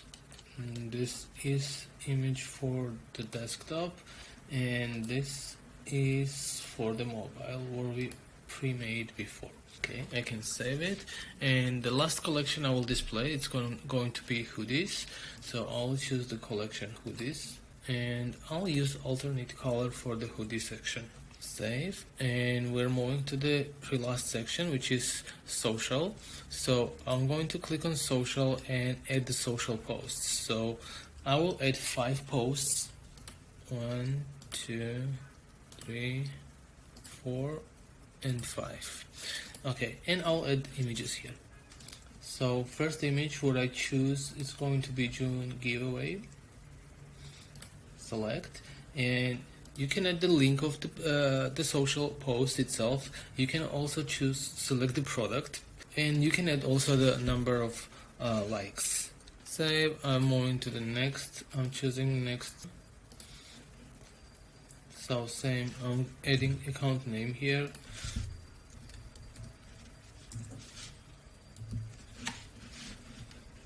And social is also ready too. Now next will be subscription section and the footer menu. I will go over the footer menu. So I'll choose footer menu, and we are going to select the menu that we made in the Shopify. It's a footer menu. We already have it pre-made, and all the pages will be attached here. Next, what I'll do, I'll click on the theme settings, and every social media account I will manage, I will add my social media account links. I'll just show you how it's gonna look. But make sure just to add only those that you are managing and posting and you're active on. Show payment icons, show copyright. So if you're gonna disable, the copyright will be gone. But at this point, I will add, if your company name is different from your store name, you can use this structure. So your store name / managed by your company name. And you can also add the disclaimer that this store is not part of any social media platforms and is managed by your company name. Okay guys, now let's go and customize product page. Products. Okay, first, when you install application for reviews, make sure to display the review star ratings under the product name. So next, what I will customize here. First of all, check out how the page looks like. First is the product side. So the price is done. The variant picker, so these are the buttons. So I can have a drop down menu, but I don't like it, so I would keep it with the buttons, and I will enable color swatches, so I will have the colors shown here. This changes is done. Quantity selector, so this section doesn't have the customization options, so we're moving to the next section. It's gonna be the shipping box, and I'm going to add one more block here, which is going to be the sales points, the same box as the for the shipping, and I'm gonna bring it under the shipping box. So, and then I will customize it. So I will do the check mark, and I will mention the return code, the 30-day money back guarantee. I'll save it and move into the next one. So inventory status I will keep as it is. Buy buttons, show dynamic checkout buttons. The size chart. At this case, the products, when you have different designs and different products from different the manufacturers, their size charts are different. So at this point, I'm not gonna keep the size chart in here, because if I will have it, I will have option to add the page for the size chart, and it's gonna be shown here. It's gonna be very nice, but all the products have different size charts just to make sure that like I'm providing correct, you provide correct information to your customers. Make sure to keep it. At this point, I'm not gonna have size chart in here, but I already exported size chart from Printify, and in the descriptions we will have this option available. So let's click on the description, so we see the customized description itself. Like I removed the additional text that I don't want it to show to customers, and here is the size chart. Shipping information. So I'll paste the short shipping information in here, but at this point also I would recommend you to customize your shipping rates based on the company. So I'll choose the page, the shipping policy, and there will be the additional information about the shipping. As of the last box in here, it's the contact us page section, so I'll keep it as it is. And then I have the share on social media. Next will be the you might also like, and the products will be dynamically changing. After, we're gonna have the subscription box and the footer menu. Product page is also done. Now let's go to this button is home page. Next one is the catalog. So I'm gonna also customize the catalog too. So what I'll do, I'll add additional section in here, and it's going to be the collection list. So I'll bring collection list all over up. So when customer comes to the collection, the catalog, we will show the collection list first, and then all the products will be displayed, and they will be able to search by price, for example, like change it, etc. So here what I'll do is I'm gonna choose the collection by collection. So select collection will be the best sellers first, then next one will be t-shirts. Next will be tank tops, and the final is hoodies. Okay, save. So let's check mobile view. Looks nice. Now let's go to cart page. So on cart page we have a featured collection. So what I'll do, I'll pick the collection. It's gonna be the best sellers.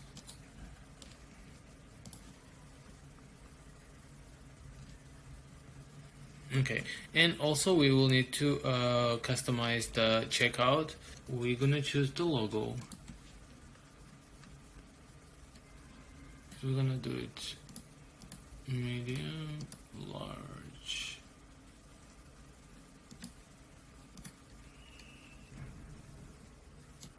Okay, this is our checkout. I'm checking cart page one more time again. So, okay, we got the product here, shipping, taxes, and discount codes are coded, checkout, continue shopping. Okay, perfect. Good. Cart page is also done. Okay guys, so we completed store design, and before I go ahead and show you what we have done, I'll give you a couple of recommendations. So before you publish your store, make sure to check all the buttons, check all the pages, check all the links, check all the apps, and test the order. And then you will be good to publish your store and start marketing. Now let's go ahead and see our results, what we have done. So this is our homepage view from the desktop. And first we'll have a video banner. Next we have best sellers collection. After we show tank top banner, and we show trending tank tops. Then we have the t-shirts, and we have most popular t-shirts. Next is hoodies, and we show favorite hoodie collection. Then we have social media, newsletter subscription, and footer menu. This is our product page. We have our guarantees. Also, we have description with the size chart, shipping information, and ask question box. So also you may also like newsletter subscription and footer menu. So this is our catalog. Catalog will show all the collections on top, and then all the products will be displayed together. At this point I didn't make collections for males and females separately, so that's why all the products are displayed in this section. So this is our cart page, and at the cart page I also have popular picks for the products, and newsletter subscription and footer. So this is our checkout page, and this is our mobile view. So bestsellers collection, then I have different a banner for tank tops, then showing the trending tank tops. Also, again, different banner for t-shirts and showing t-shirt collection. Then we have different banners for hoodies and showing favorite hoodies. And of course we have social media, newsletter subscription, and footer menu. Now this is how our product page looks like from mobile.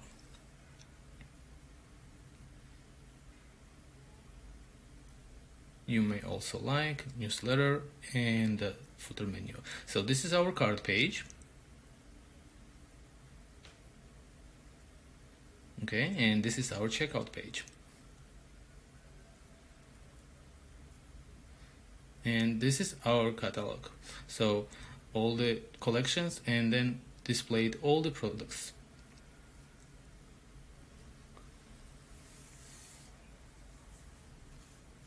Okay, and guys, our store is ready and I wish you good luck. Hey guys, my name is Mohammed Mahmoud. In this section, we're going to discuss all the apps that we need to install.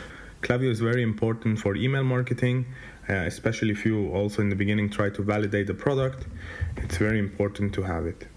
So again, we go to Customize, search for Klaviyo, install the first one. So here, we're going to create a new account. Here we're going to select Shopify, click Continue. Here you have to add your company information and the company email address. You can already add your logo and your brand colors, but we can also do that later. So you can click Continue. So the first thing I would recommend doing is go to Sign Up Forms. This is like the pop-up that comes first when you open a store. Really nice design templates here. We can go for one of those. This one, for example, looks nice, and they subscribe to our newsletter. Then we create the form, and to make it very attractive is like in this option here, give a discount. You have multiple options. I tested both of them. You can give a percentage discount, but lately what I like to do is just give them a dollar discount, which means like, for example, save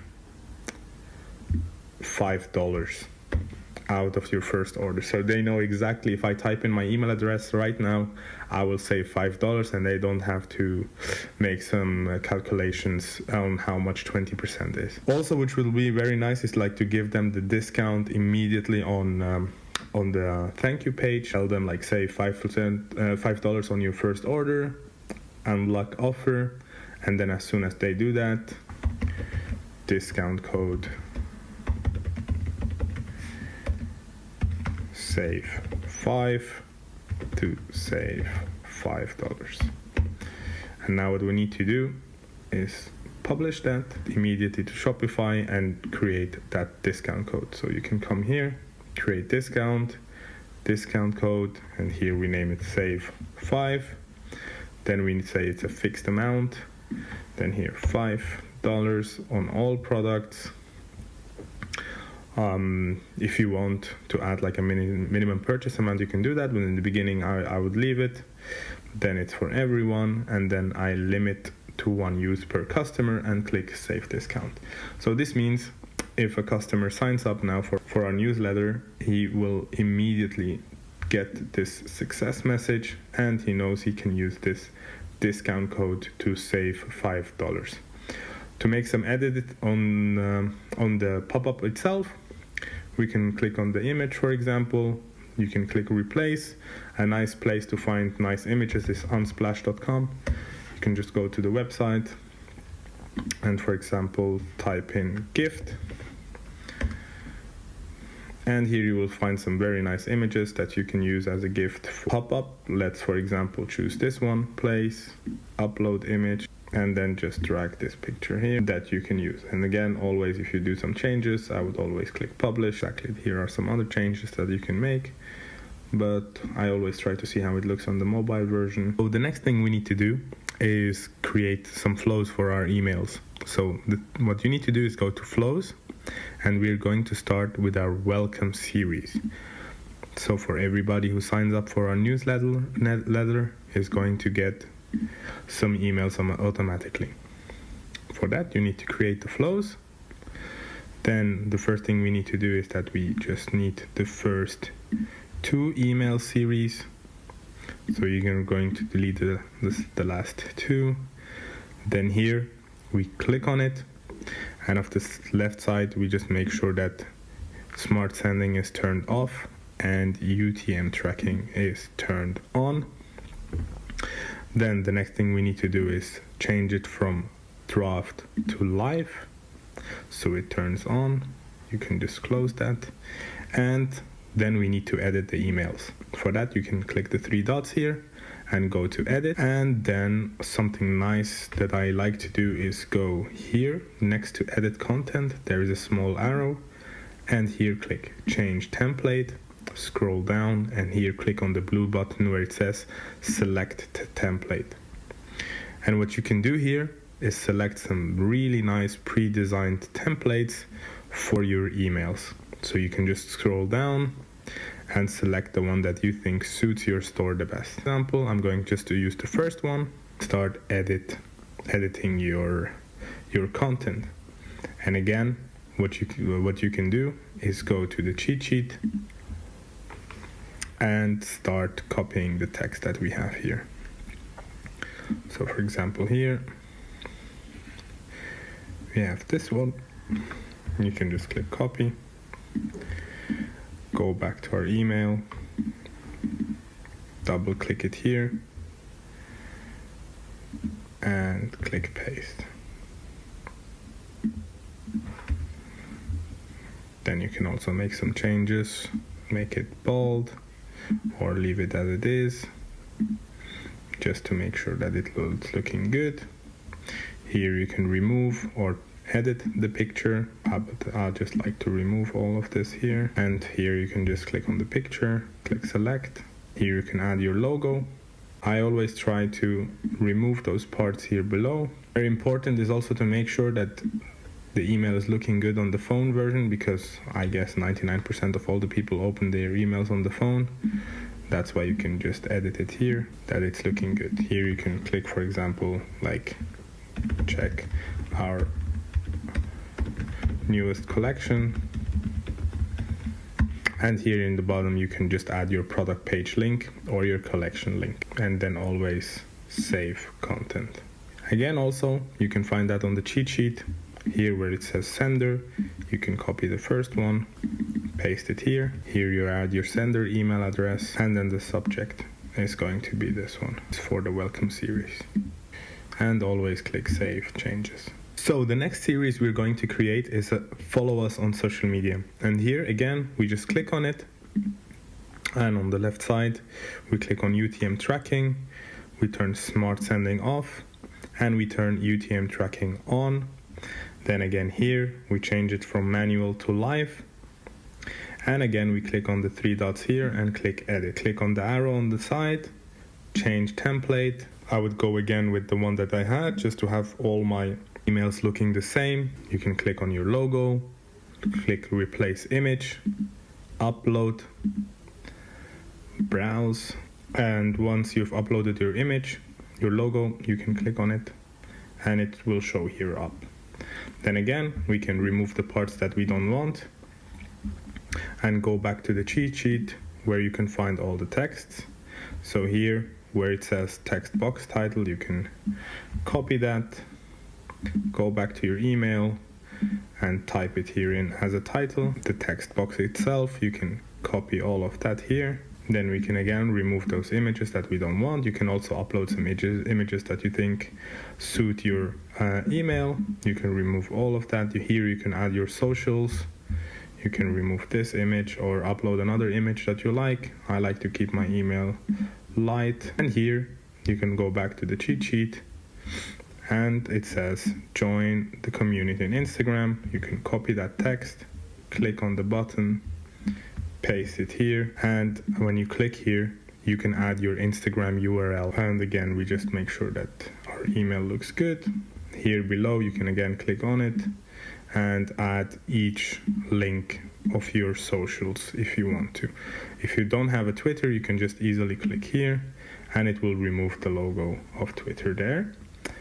Here you can again like view our new collection. I would recommend like adding your collection link here, just to make sure that the customer has the opportunity to check your products again, then we click on the mobile version and just make sure that it's looking good. And then again we change the sender name. It's all on the cheat sheet. You can go back, adjust it with the names of your store, and the title will be support the shoe community on Instagram. As soon as both are set up, you can click save, exit, and then your welcome series should light in green and should be live by now. So the next flow that we're going to create is the customer thank you flow. And here, very easily again, click get started. This is going to send an email to each customer that has placed an order. We don't want to wait 1 day, we just want to wait 1 hour here, so you can just click on it and change it to 1 hour. You just click on it again on this email, and then we're going to turn smart sending off and turn UTM tracking on, and we're going to change it from draft to live. And here for that one, exactly the same, like we turn smart sending off and we turn UTM tracking on. Then we're going to change it again from draft to live. So here we're going to change the email again. We click on the 3 dots, then we click edit. Like we did before, we can go back to the cheat sheet, then we search the customer thank you template as we find it here. Here it's also written that we need to wait 1 hour. Then we're going to copy that again. The subject, your order has been confirmed, and we're giving our customer a 40% discount for his next purchase. So you can go and add that here. Then we click save changes, and again it's up to you. You can work with the basic template that we have here, or again go back and then change the template. You don't have to choose the first one like I did. Going to click on our logo, replace the image, select the logo that we've already had. Then we are going to put our collection link again here. Here you can add another image, but for now we're going to delete it. You just copy what's written here. It's like, thank you, you have 40% off. This is going to be the title. You see here that we're giving a 40% discount to our customer. So the first thing you need to do is just copy that back to discounts, create a discount code. You're going to paste in exactly what we are sending in the email. It's a percentage this time. Then we give in 40%.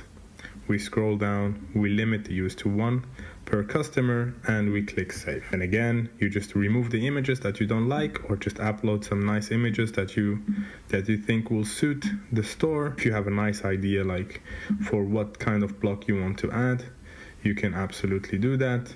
Then this one we don't need here, and this one neither, and delete this picture. And here down below you can again add your socials very easily. Just add the URL. So the next flow that we're going to create is going to be the most important one, the abandoned cart. This email will be sent if somebody adds a product to the cart but doesn't check out or doesn't purchase the product immediately, and we're going to send him emails to remind them of the product again and make sure that they complete the purchase. So you come back here to where it says abandoned cart, you click get started. Then here, instead of waiting 4 hours after they have started the checkout, we're just going to wait 20 minutes. So you can just change that one here to minutes and make sure that you put in 20 here. Then you click save. Then we come to the email again. Then we do exactly the same. Here, smart sending turned off, but UTM tracking turned on. And then we click edit again to make sure that all our emails are looking exactly the same. You can use the same template that you used before. Then here again you put in the link of your collection, and here you can replace the image with the product that you're selling, with the bestseller. Then we'll have the product picture here. It's the text. You can go back to the cheat sheet, scroll down where it says you ask the subject will be for the email, then here, and go back to your email and paste it here. Again, make sure that you just leave the pictures that make sense for you, or add pictures that make sense. You can remove those empty parts. Again, check the mobile version. And then you can also see the text, like, we noticed you're halfway through ordering your shoes but didn't end up buying them, and now we try to give them an incentive to come back to the store and purchase the product.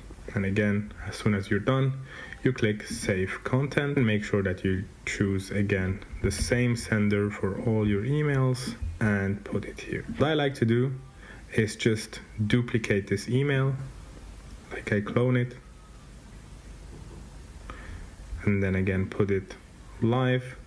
So after we've cloned our first email, we can just again click edit content. Now we can do it directly because we already have the template used, and then we can just scroll down, go back to the cheat sheet, email flow after 2 hours, just copy the text, and here we're going to replace all of it, and here we click save content again. Here we're not going to wait 20 hours first, we're going to wait 2 hours and then click save, clone that, put it below our email, and this one we're going to change to 20 hours. So again we click on it, change it to 20 hours and click save. And here we're going to clone our email again and place it below. Here we just need to change the subject again for the second one, so we click edit. Here, instead of what went wrong with your shoes, we go back to the cheat sheet, and here we see the subject is going to be check for the third flow here 20 hours later. Then we just copy the subject again, go back to the cheat sheet, and then we copy again the text,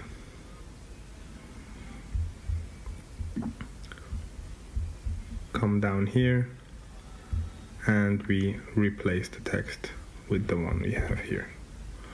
Then we click save. Just always make sure that you adjust the text according to your product or your offer that you're giving, and then again click save content, and we need to make sure that the email is live. So we just scroll down and change it from manual to live. So the next app that we're going to need, Tidio Live Chat. This is very helpful for people who are at your store and having questions, so they can immediately ask you the questions and you can reply to them. So again, we go to customize your Shopify. Then here you type in Tidio. So it's going to be the first app here on the top left. Then here you can type in the name of your live support, like if you're VA. So for example, we're going to name it Paula here. The color scheme, you can use the colors that suit your store the best. We can go with the basic one in the beginning, and the language is going to be English. Click on settings. On online status, I like to call it customer support.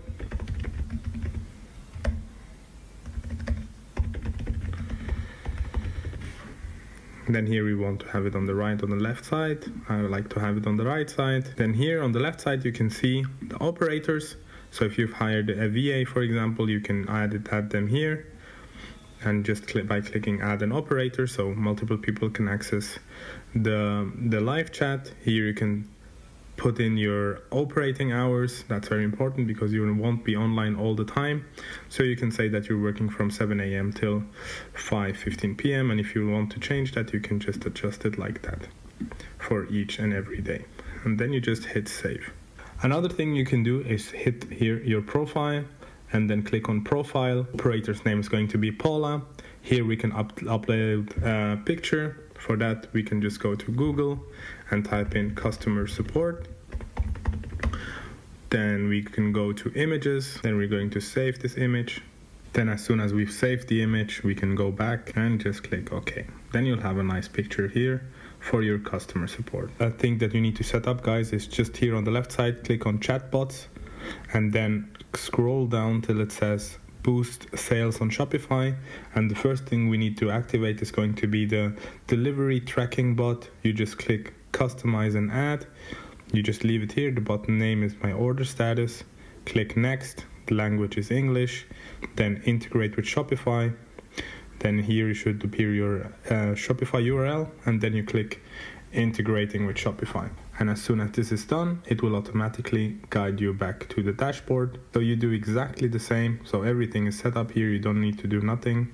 Then you click save. You just here need to click on it. Make sure that it is active. The discount when cart is abandoned. So here you can enter a discount code that you would like to give your customers. So let's say, for example, save 5. This one we already have. Then you click save. Again here, if it's inactive, make sure that you click on the 3 dots and make sure that it is active. And the last one that we need to have open here is going to be purchase complete message. Then click again, click save. and click OK, and here save, close it, and again make sure that it is active. So another feature that I would recommend installing next to those that we already have is scrolling down to enhance communication and then install the AI responder. And as soon as it opens, you can click on what the visitor says, and here we want to have questions regarding to our order. So for example here, hey or hi, where is my order? Or for example, hey, hello, is my item shipped already? Or hey, where is my order? And here, what is my tracking number, for example. Those are basic questions that customer asks on the store. Then here, whatever the customer says, we click save. We need to go back on it and edit. And then here, the message that we sent, you can just go back to the cheat sheet and copy this text that we have prepared for you, where it says TDO AI responder message, and then you just click paste, and you can delete the other options. So here we try our best to ship our items as fast as we can. Please allow us 4 to 7 business days. And for example, if they didn't receive a tracking number after 7 days, you ask them to email you at the email company. And here you again click save. Here we see again it's inactive, so we need to click on the 3 dots. There's another very important app that we need to install. Is going to be SMS Bump. This one is very important because it's the best way to retarget people. They're already on their phone, they're getting an SMS, and the open rate of SMS is much higher. Here you can click leave for later. Same for that one. Same for this one. And we need to arrive here. Now for the TCPA and GDPR session compliance, we have here on the cheat sheet all the instructions that you need to do. You can just read it and then you know exactly what you need to do. But now for the video, we're going to show you how to do the automations. And for that, on the left side, you can click on automations. Here you see abandoned cart reminder. This is very important. This is the first thing that we want to do. And for that, you will click edit. Check again on the cheat sheet. Here it says after 20 minutes. That's why we're going to change it. Copy that one and paste it here, abandoned cart reminder after 20 minutes. Now we scroll down and here we change it from 30 minutes to 20 minutes. By choice, attach an image or GIF. And here is the text. So we go back to our cheat sheet, we copy the text, and we will replace it here. Then here, make sure that you stop to opt out. We won't add a discount. We just remind them here hey, hello Jaden, we noticed you forget your pair of shoes in your shopping cart. Add Best Apps 2022. Complete your checkout, and then they can click immediately on this link and go back to the checkout. And for this one, we will click save. Then here, we need to make sure that the status is on. And we go back again to the cheat sheet, and here we see that the second SMS, will be sent after 2 hours with a discount code of 20%. Abandoned cart reminder after 1 day. We click edit. Just for us to know what we are doing, we will just replace the 1 day delay, the 2 hours. Then we go back down. Here instead of days, we will put in 2 hours. Here again, you can choose if you want to attach an image or a GIF. We can remove that one. Picture of our product, which is this one. Then here we go back again to the text, copy the text, and we click paste. And here we will add a discount. We say it's a percentage, 20%, and add discount code. And this will appear then for each customer, and then they can use exactly the discount code provided on the SMS itself. And here we will click save to turn that one on. Then we go back again to the cheat sheet. The SMS is going to be sent after 20 hours. So we're going to copy the 20 hours. Here we can just click on the 3 dots and click clone, and then paste the whole title here. SMS text 3 after 20 hours, and click save. And then again here, we click edit. We scroll down. Here instead of 2 hours, we put 20 hours. We can leave that picture here. And then here, we see that we will add a 50% discount, like an even higher discount than before, just to animate the people to purchase our product now. And for that, we copy the text again and replace the whole text here. And we will paste the text that we have. Here again, add discount, percentage, 50%, and add discount. And then we click save again. So the next section we will be having a look at is going to be the customer win back section. So here you see you have already a section prepared. We can just click edit on it. Here it says customer win back. And then you see it will be sent after 30 days. And then we can scroll down. And here we see again the text. So we can go back to the cheat sheet and we will copy. And again, we add stop to opt out. And the discount is going to be 30% off. So here we click percentage, and here we give the discount value is going to be 30%. And here we're going to create a second one, and we're going to call it win back 10 days. Edit it again. Then we scroll down, we go back to our cheat sheet. We see here that there is a text after 10 days, and then we copy that text. Then here again, add stop to opt out. Here we see we have a 50% offer that we can give our customers. Then we click add discount, percentage, 50%, and add discount code. You can also do exactly the same for a product cross-sell if you have multiple products in your store, and you will find the whole sequence here on the cheat sheet. Then again, just for this one, the last one that we've created, we need to turn it on. Then as soon as you've done all your automations, we recommend to add a balance between $10 to $20 just to get started to see the results. The next very important app is going to be BeProfit.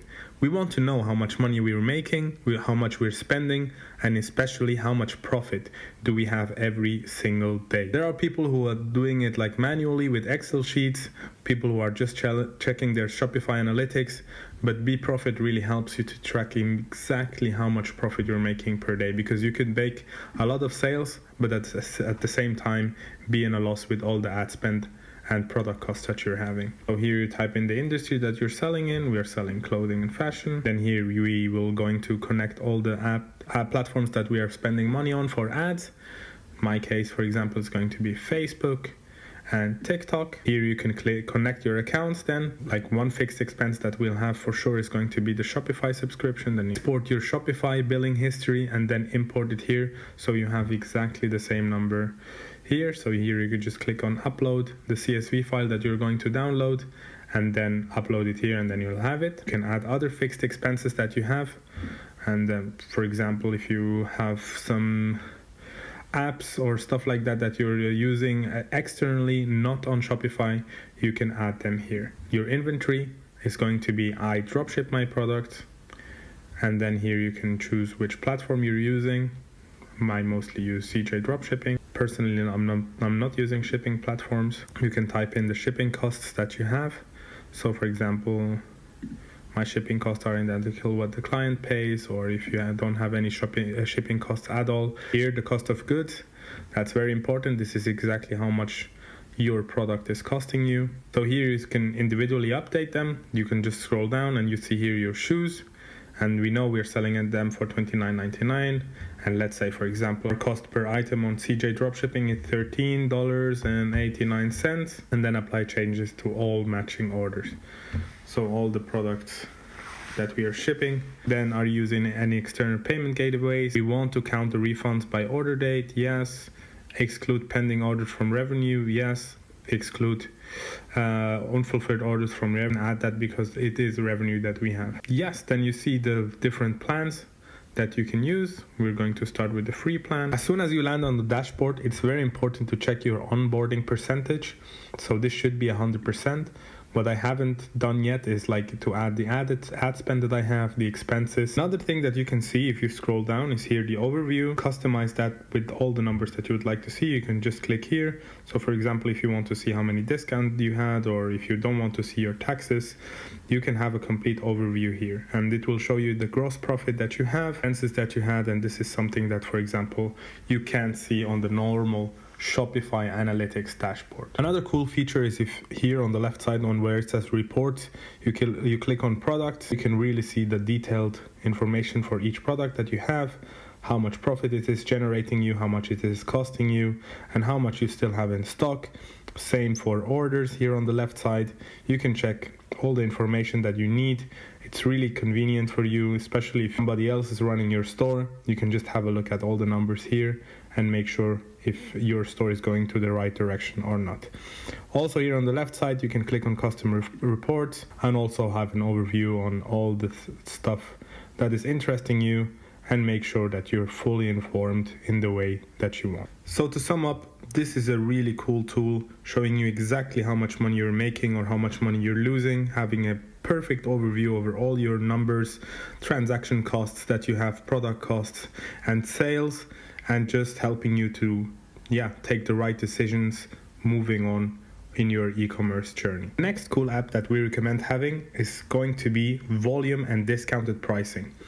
This app enables your customers to get a discount if they purchase multiple items from your store at the same time. And then I like to use this one, volume and discounted pricing. Here I mostly choose the basic plan. Then as soon as it opens here, and just come here to where it says volume discount. Then here you can scroll down, and here you can decide like the quantity and the discount you would like to give your customers. So for example, what I do is, for example, if they buy 2 items, I give them 10% off, and if they buy 3 items, then 15% off each product. And just scroll down here. If you want to select specific products that you would like to give the discount to, or specific collections, you can do that here. You can also sum up them quantities by variant or product. I just do it all selected items and then just click save. So as soon as you see that the discount is on, you can go to your product page, and you will see that it appears here. So if the customer adds 2 products to the cart, he will get 10% off, and if they add 3 products to cart, they will get 15% off. Another very important app and very helpful app that helps me understand the behavior of my customers on my store is going to be Lucky Orange. First one here, heat maps and replays. Here you can again type in your Shopify, like your shop name, your full name, and also your email address, and then click connect. As soon as you have customers on your store, you can just come to the dashboard. You can also take a tour, see how it works. Here it will show you all the visitors that you have online.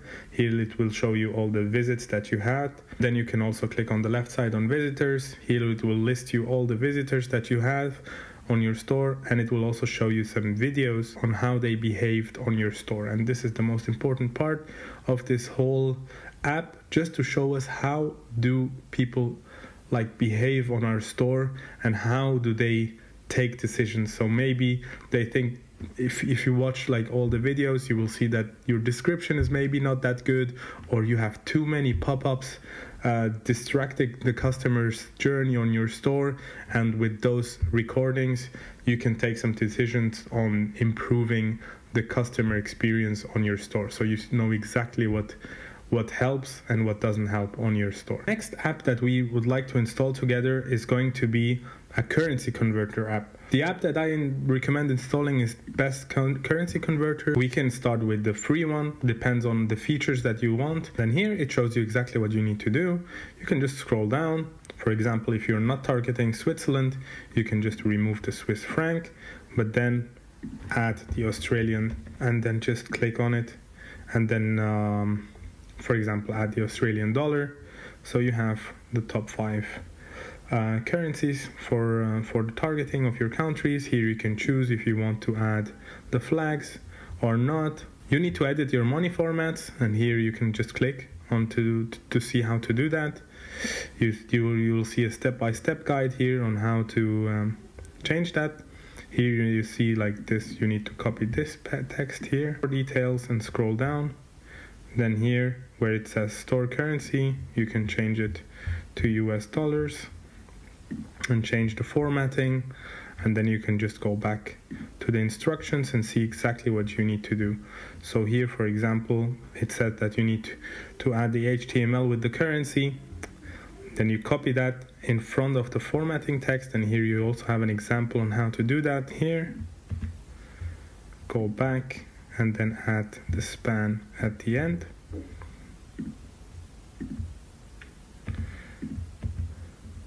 Then you go back again and check if there's something else that you need to do. No, you just hit save and then you click save. So as soon as you open your store, the landing page, you can just see here on the top right that you can change the currency, and it will then change the currency according to the country that you're located in. Another big problem a lot of dropshippers are facing is their page speed, and this is mostly linked to the pictures and the images they have on their website and the size of those pictures. So another app that I recommend installing is going to be Photo Resize. This is the one I like to install. And then here, it's really cool. You can just click on Analyze, and it's going to analyze your store. Given that I just have one product, I don't think that there are going to be a lot of problems, yes. But then as soon as there is one picture there, it suggests that needs change, you can just click on Resize, and you have up to 50 free images that you can resize for your store. The next app we need to have a look at is Trackshore. Why Trackshore? It helps you automatically link your tracking numbers from your orders directly to PayPal. Why is that important? Because as soon as you start getting a lot of sales and your tracking numbers are not updated onto PayPal, PayPal will start holding your money. I experienced that myself. They can hold up to 90% of your money, and then Trackshore just helps you to make sure that the tracking numbers are synced to PayPal and that the customers know exactly where their product is before they start getting worried. And to install this app, we need to type in our Shopify URL here. So we come back to our Shopify, copy the URL, sit here, and we click Start Free. And we click Login with Shopify. It costs $9.99. We click Approve Subscription. So once you're here on the dashboard, it's very easy to connect Trackshore to your PayPal. The only thing you need to do is just go to the left side and click Settings. And then here you have a small tutorial that you don't need. You just click on Connect with PayPal. You just answer all the security checks, all the questions that come up here. So the last app that we recommend installing is going to be One Click Upsell. One Click Upsell enables you to make upsells to your product page. So for example, if we are selling our shoes, it helps you to create an attractive offer for another product that you may add to your product, to your store, like a anklet or a necklace or another beautiful looking shoe. Those are all the apps that we recommend installing to your store so your customers have a better experience and that you squeeze out the most out of each visitor coming to your store. My name is George Gabriel, and today I'm going to be teaching you the Facebook ads part for the BOD course. I have been doing Facebook ads for the past 5 years and I've gotten great results with it. And today I'm going to give you one testing strategy, I'll give you a scaling strategy, and I'm going to teach you how to analyze your data and to take action accordingly to become more profitable in your business. So I'm going to go over a few things that a lot of people misunderstand when they are running ads, whether it's on Facebook or whether it's another platform. So I made this little Google Doc sheet, which is going to be included in the free sheet in the description. Now, first of all, guys, your ad strategy is not everything, okay? Focus on your creatives and landing page. So I want to tell you a little story. Last year in Halloween, I was scaling a product and I was doing around 10,000 per day. The product was very, very profitable. So I thought to myself, you know what, let me go and look around for all these strategies that are available for Facebook and let me try them out to figure out which strategy is the best. So I started literally trying everything for that product. Tried CBO, ABO, scaling with increasing the budget, scaling by duplication as well. And to my surprise, everything that I did got me similar results. So what does that mean to me? That means no matter what strategy you are using, whether it's ABO or CBO, it doesn't really matter. What really matters is two things, your creatives and your landing page. Okay, of course, there's a lot more that goes into this, like your offer, upsells, and so on, but it's the main pieces of the puzzle for this to work are going to be your creatives and landing page. Testing shouldn't take too long, okay? Usually within the first 2 days, you can tell if a product is a winner or not. Why is that? Because Facebook works like kind of a casino. Okay, in the first 2 days, Facebook will give you the best possible traffic. So if you're not profitable or at least breaking even in the first 2 days, you're not going to be later on. Right? So don't spend too much money on Facebook. Let it run at $100 per day for 1 to 2 days. And if you don't see any results, kill it. Look at the data, figure out, what you need what you need to get changed, and move from there. And I'm going to go over how to analyze and how to read the data later on in the video. So let's go over the main and most important metrics that you need to look at when you are running ads on Facebook. The first two things are CTR and CPC. So your CTR and CPC will show you how much interest there is for the product or creatives. Okay, if you get 1% or less CTR and $1.5 or more CPC, that means that there's not a lot of interest for the product, right? So I would kill the campaign after spending $40, $50 and getting these results. Move on to the next product. Now, if you get 1.8 CTR, $1 CPC, a bit more CTR, like 2% CTR, that means that you need to change your creatives, okay? That means there's interest for the product. You're not hitting the right marketing angle. So I would try relaunching it with different marketing angles for the product. Next thing we're going to talk about that if you have a lot of traffic but no add to cart, what does that mean? That means, okay, people are very interested in your product, but they are not adding to cart for a reason, right? Maybe is the price too expensive. So I would try lowering the price or trying to price it differently, or maybe try a different offer. So what is the difference between pricing and an offer? Well, pricing you can do, $50, but if you say, for example, it was $100 before, now it's 50, your offer is 50% off. Now, a lot of people actually use this offer and people don't really believe it anymore. So a good offer would be buy one, get one free, or buy two, get one free. Right? Or maybe you have two products that are in the similar niche, so you can do buy one, get one for 50% off. Now, this always depends on the type of product that you're selling. Number two, if you are getting a lot of traffic but not enough add to cart, I would try testing multiple landing pages. Guys, when I run my tests and I see, okay, there's not a lot of add to carts, there's not a lot of conversions, what I would do is I would create 3-4 different landing pages and I would start sending traffic to all my landing pages, right? You can duplicate the product inside Shopify. You can have different links for each product page. And in your testing campaign, each ad set, you can insert a different link to send traffic to these different landing pages. This will help you figure out what type of landing page will work the best with your product. Now, of course, if nothing works, then just kill the product and move on. You don't want to be spending too much money on a product. Like, honestly, the max that I would spend on a product would be between $150 to $200. The next thing we're going to talk about is that if you have a lot of add to carts and checkout but no purchases. Well, what does that mean? That means that, people are going to your website, so they are interested in the product. People are adding to cart, so your pricing, your landing page is working. Now, why aren't they going through with the purchase? That means there's maybe a technical issue or an error on your checkout page. One time I was selling a $300 product. I've had a lot of add to carts, a lot of checkouts, but no purchases, right? I've spent $800 on ads, and it didn't convert. And I was like, okay, what's happening? When I went to my checkout, the shipping options, like the shipping in Shopify, when you go to the settings and you set up the shipping rates, I forgot to set them. So that could be one reason that will not, enable the customer to proceed with the checkout. So make sure, guys, that everything is working flawlessly. And if not, just go through the whole checkout process and, go through the setting and try to fix it if there's anything that's not working. Now, let's go back to the ads manager and let's go through how do we create our testing campaign.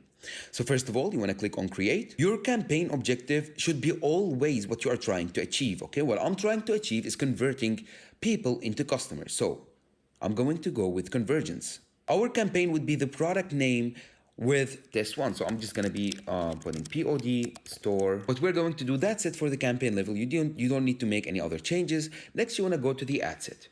Now, in the first ad set, what you are going to do is you want to pick your pixel and then you want to scroll down to your daily budget. You want to start with $10 a day. The date, this is really important that you set up always your campaign to next day at midnight. Next, what we're going to do is we are going to go to the location, and in the location usually I start by targeting the top 5. So United Kingdom, United States,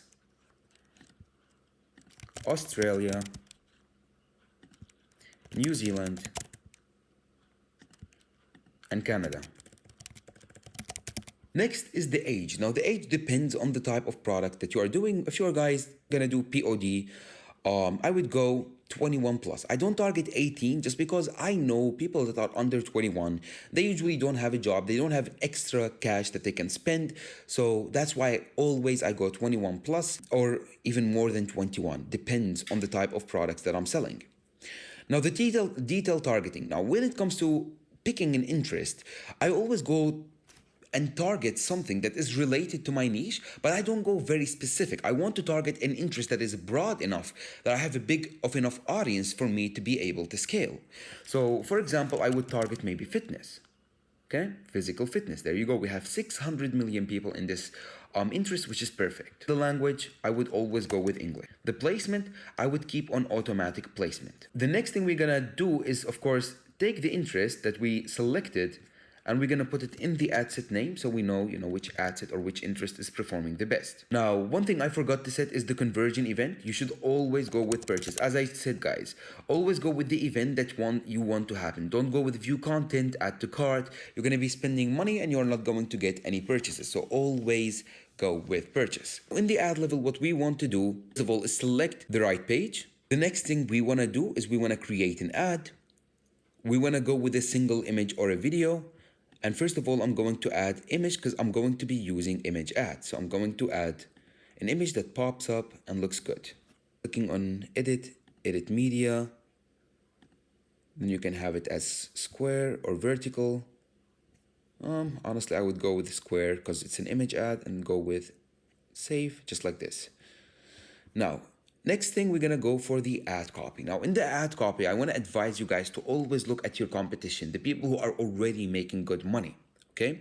You can use Facebook ads library, put in some keywords like fitness clothing, or something similar, and you're gonna be able to see all the competition, right? And you do not want to copy, guys. This is really important. Don't copy anyone. If you copy creatives, if you copy ad copies, if you copy even the headline, you could get banned for copying someone else on Facebook. Facebook is very, very sensitive.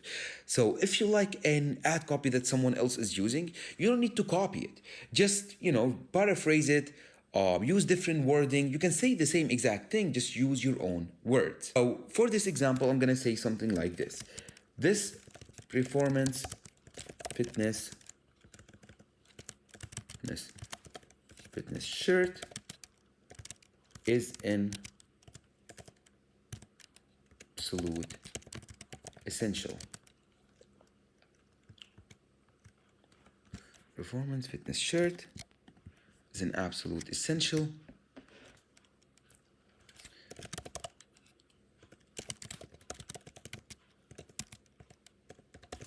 Gives you breathability, comfort, and the style you need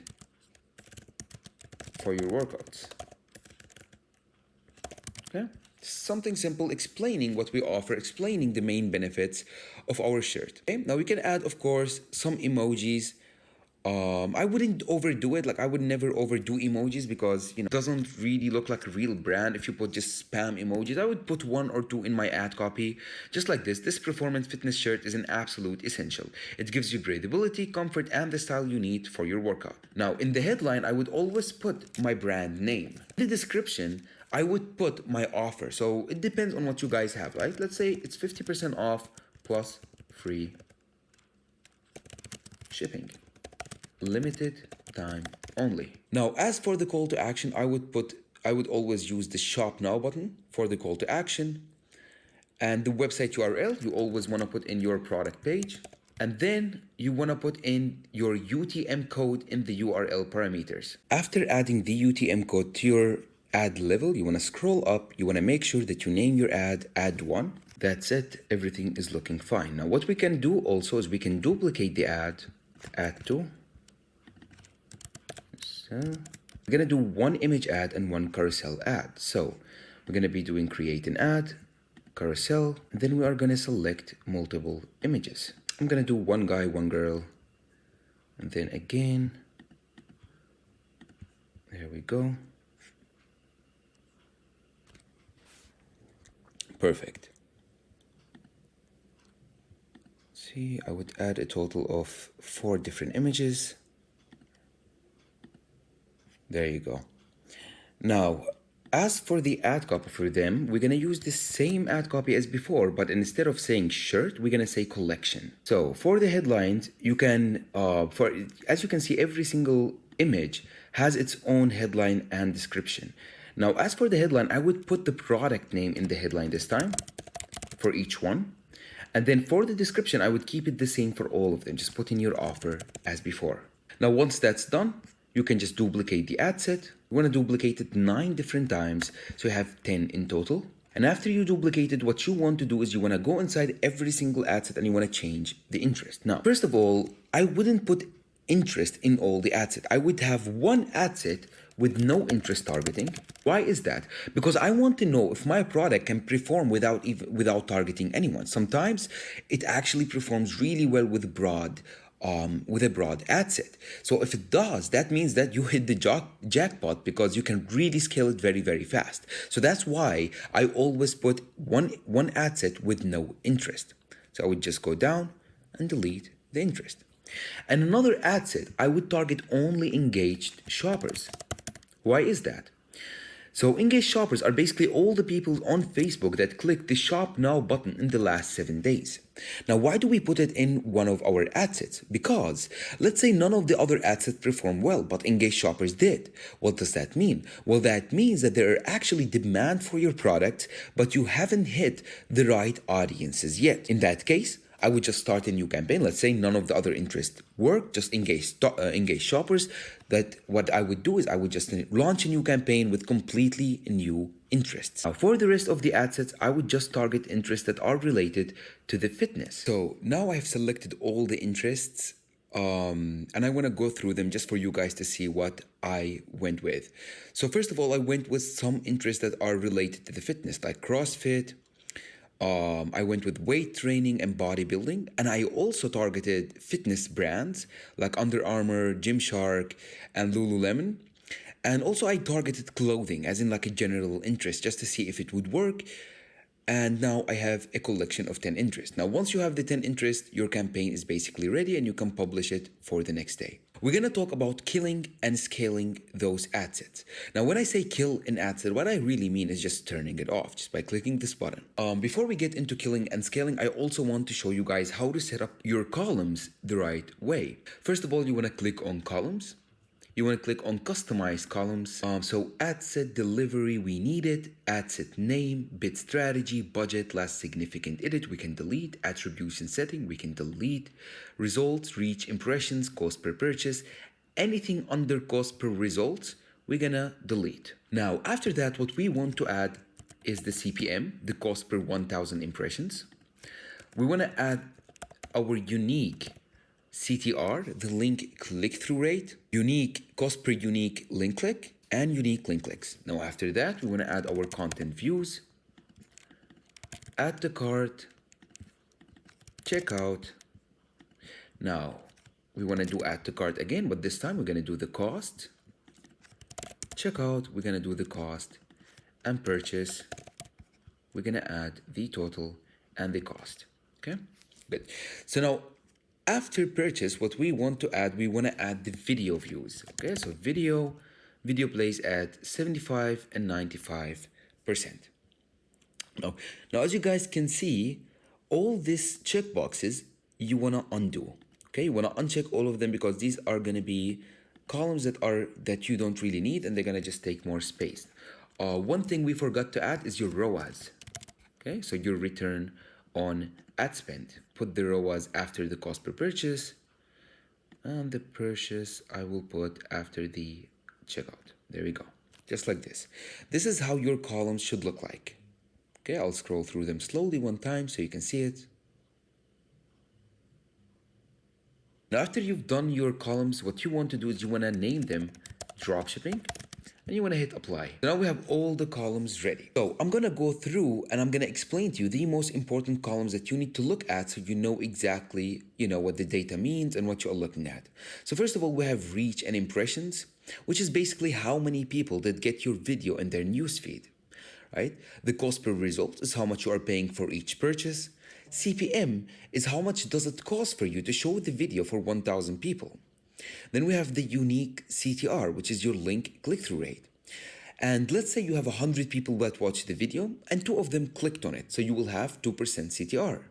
The cost per unique link click, it will show you how much it costs for you to get a person to click on your ad and go to the website. The unique link clicks and content views will show you how many people went to your website. Add to carts, checkouts, and purchases, that will show you exactly what it says. It will show you how many add to carts, how many checkouts, and how many purchases you got. The cost per add to cart, cost per checkout, and cost per purchase, it will show you how much you are going to be paying for each one of these events. Now, usually, how to calculate like your future cost per purchase is done easily by, let's say, for example, you have $5 cost per add to cart. Okay, now if you time it by 4, so $20 is going to be the cost per purchase. Okay, and if you have $10 cost per checkout, you time it by 2, so it's going to be $20 cost per purchase. This way you can calculate on average how much your purchase cost is going to be. Next, we have the purchase ROAS. This stands for your return on ad spend. Meaning, let's say you put $100 in and you have 2 ROAS. That means for every $100 you put in, you're making $200 in return. Then we have video plays at 75 and 95%, and it stands for how many people watched at least 75 or 95% of your video. Now we're gonna go over and talk about the killing and scaling rule. So I have a very simple killing rules. Here I'm saying, after spending $100, if you're not profitable or breaking even, I would kill the campaign and either make changes or move to the next product. Okay, so it's literally that easy. I spend $100 per day. If I don't see any purchases, if I don't see any results, I kill the campaign. Okay, because as I told you, Facebook is like a casino and they give you the best traffic at the start. So if you're not making purchases from the start, you're not gonna magically make purchases later down the line. Now, of course, let's say you spend $100 and you are either profitable or breaking even. What comes next? You are going to look at your ad set and you will see that some of the ad sets are outperforming the others. Let's say you have 10 ad sets, like what we did before. 5 of them are getting 2.5 to 3% CTR and 60 cents per click, and of course, purchases. And the other 5 are getting 1.5 to 2% CTR and let's say $1.2 cost per click. What I mean by that is above $1 cost per click. Now, what you want to do, of course, is you want to take the 5 ad sets that are performing the best. So if we come back, let's say, for example, the 5 from the bottom, 1, 2, 3, 4, 5 are performing the best, and 5 from the top are performing bad. So what we want to do is we want to kill all the ad sets that are performing terribly, and we want to duplicate the best performing ad set. So let's say, for example, in this case, we have physical fitness as the ad set that is performing the best. So we turned off 4 ad sets. So what we want to do is we want to duplicate physical fitness 4 times, so we can replace the ad sets that we already killed. And now what we want to do for every one of these ad sets is we're gonna scroll down, we're gonna go to suggestions, and we are gonna pick interests that are related to physical fitness, like let's say, for example, running. Okay, just take running and put it in here. And you wanna do the same thing, guys, for all the other new ad sets. What you want, so here I said you want to kill the ones with expensive CPC and replace them with interests that are similar to what's working, as we just did. So next thing we're going to talk about is scaling. Okay, so what is scaling? Scaling is basically putting more budget into what's already working. So if you are breaking even, first of all, and you are not ready to scale. You absolutely need to be profitable to be able to scale. When an ad set, this is my scaling method for this video. When an ad set hits 3 profitable purchases, you can duplicate that ad set and set the budget at $50. Okay, so you start with $10. If you are profitable, you just duplicate it. You keep everything the same, the creative, the interest, literally everything, and you just increase the budget. You go from $10 to $50. Okay, now after you do this, you're gonna let the ad set spend your profit margin. So let's say, for example, you are selling your product for $50. You are paying $25 to the AliExpress supplier. That means you have $25 profit. So you let your assets spend your profit, which in this example is $25. If after spending $25 it doesn't get you a purchase, then you need to kill it and get rid of it. You do not want it to spend more than your profit. Okay? Now, if the asset gets you sales, what you need to do to scale further, you need to start by increasing the budget on that asset by 20% a little bit before midnight. Why a little bit before midnight? What I mean by this, at 11:30 or at 11:45. But why before midnight? Because all the assets and all the campaigns, they reset at midnight. So if you increase the budget after midnight, you can actually ruin your whole campaign for the day. So during the whole entire day, your campaign will not be performing very well. So this is why it's really important to make all the changes a little bit before midnight. Here I have my UTM code also attached right here. So for the scaling, you just, every day that you are profitable on, you increase the budget by 20% until you reach $300 per assets. That's when you stop. Okay, once you reach 300, instead of just increasing the budget, you should start looking for interests that are profitable, and you should just duplicate new interest into higher budget assets. That was my Facebook ad strategy for POD. I hope you guys learned a lot and enjoy the rest of the video. Hey guys, welcome to the Google Ads section for the Print on Demand course of 2022. My name is George Vieira, and I'm going to guide you through the Google Ads section for the course. So let's get straight into it. Google Ads are very, very useful, very, very effective with print on demand, because print on demand is all about designs, and Google Shopping in specific is very, very efficient at selling products that are visually appealing. We'll get to that in a minute. I'll show you exactly what a shopping ad is and why it's so good for selling visually appealing products. After we understand exactly how we're advertising, I'm going to show you how to prepare your conversions tracking in your Merchant Center, which is very, very simple now that Shopify has a very good Google Shopping integration via the Google Sales Channel on Shopify. Before, you used to have to use external apps to do this job, and you would have to create a bunch of accounts manually. None of that is necessary anymore. Now, as of 2022, you can just use the Google Sales Channel and you'll be good to go. And then we'll get to the Google Ads strategy itself. Since this is a print-on-demand store, we're going to be talking about Google Shopping ads, which are the most efficient and definitely the type of Google ads that I would recommend for a print-on-demand business. So if you go on Google and you type into Google some sort of t-shirt as an example, and you can see these pictures that pop up here at the top with multiple different designs. These are shopping ads, right?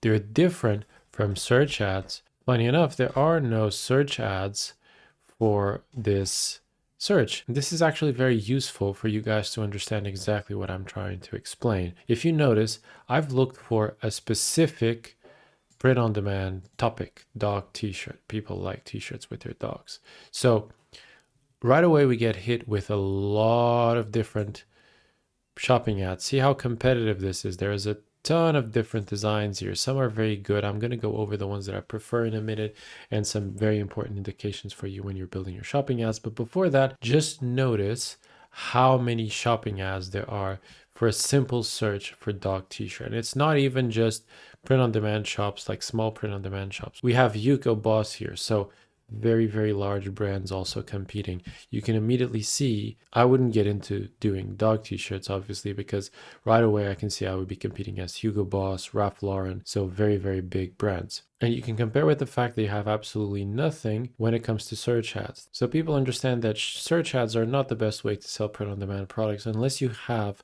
something that's very specific that people are going to be searching for it. But remember, if the best part of your product is the visual element, then go for shopping ads. If you have something that is a problem solver, something that's going to be an answer to a search query that people use on Google, then you should go for search ads. Now, the first thing that I want to ask you guys to pay attention to is the pictures here, and that is very important. Google Shopping does not allow you to put in specific pictures for the products that you want to show. Google Shopping is going to take the pictures directly from your product listing on Shopify.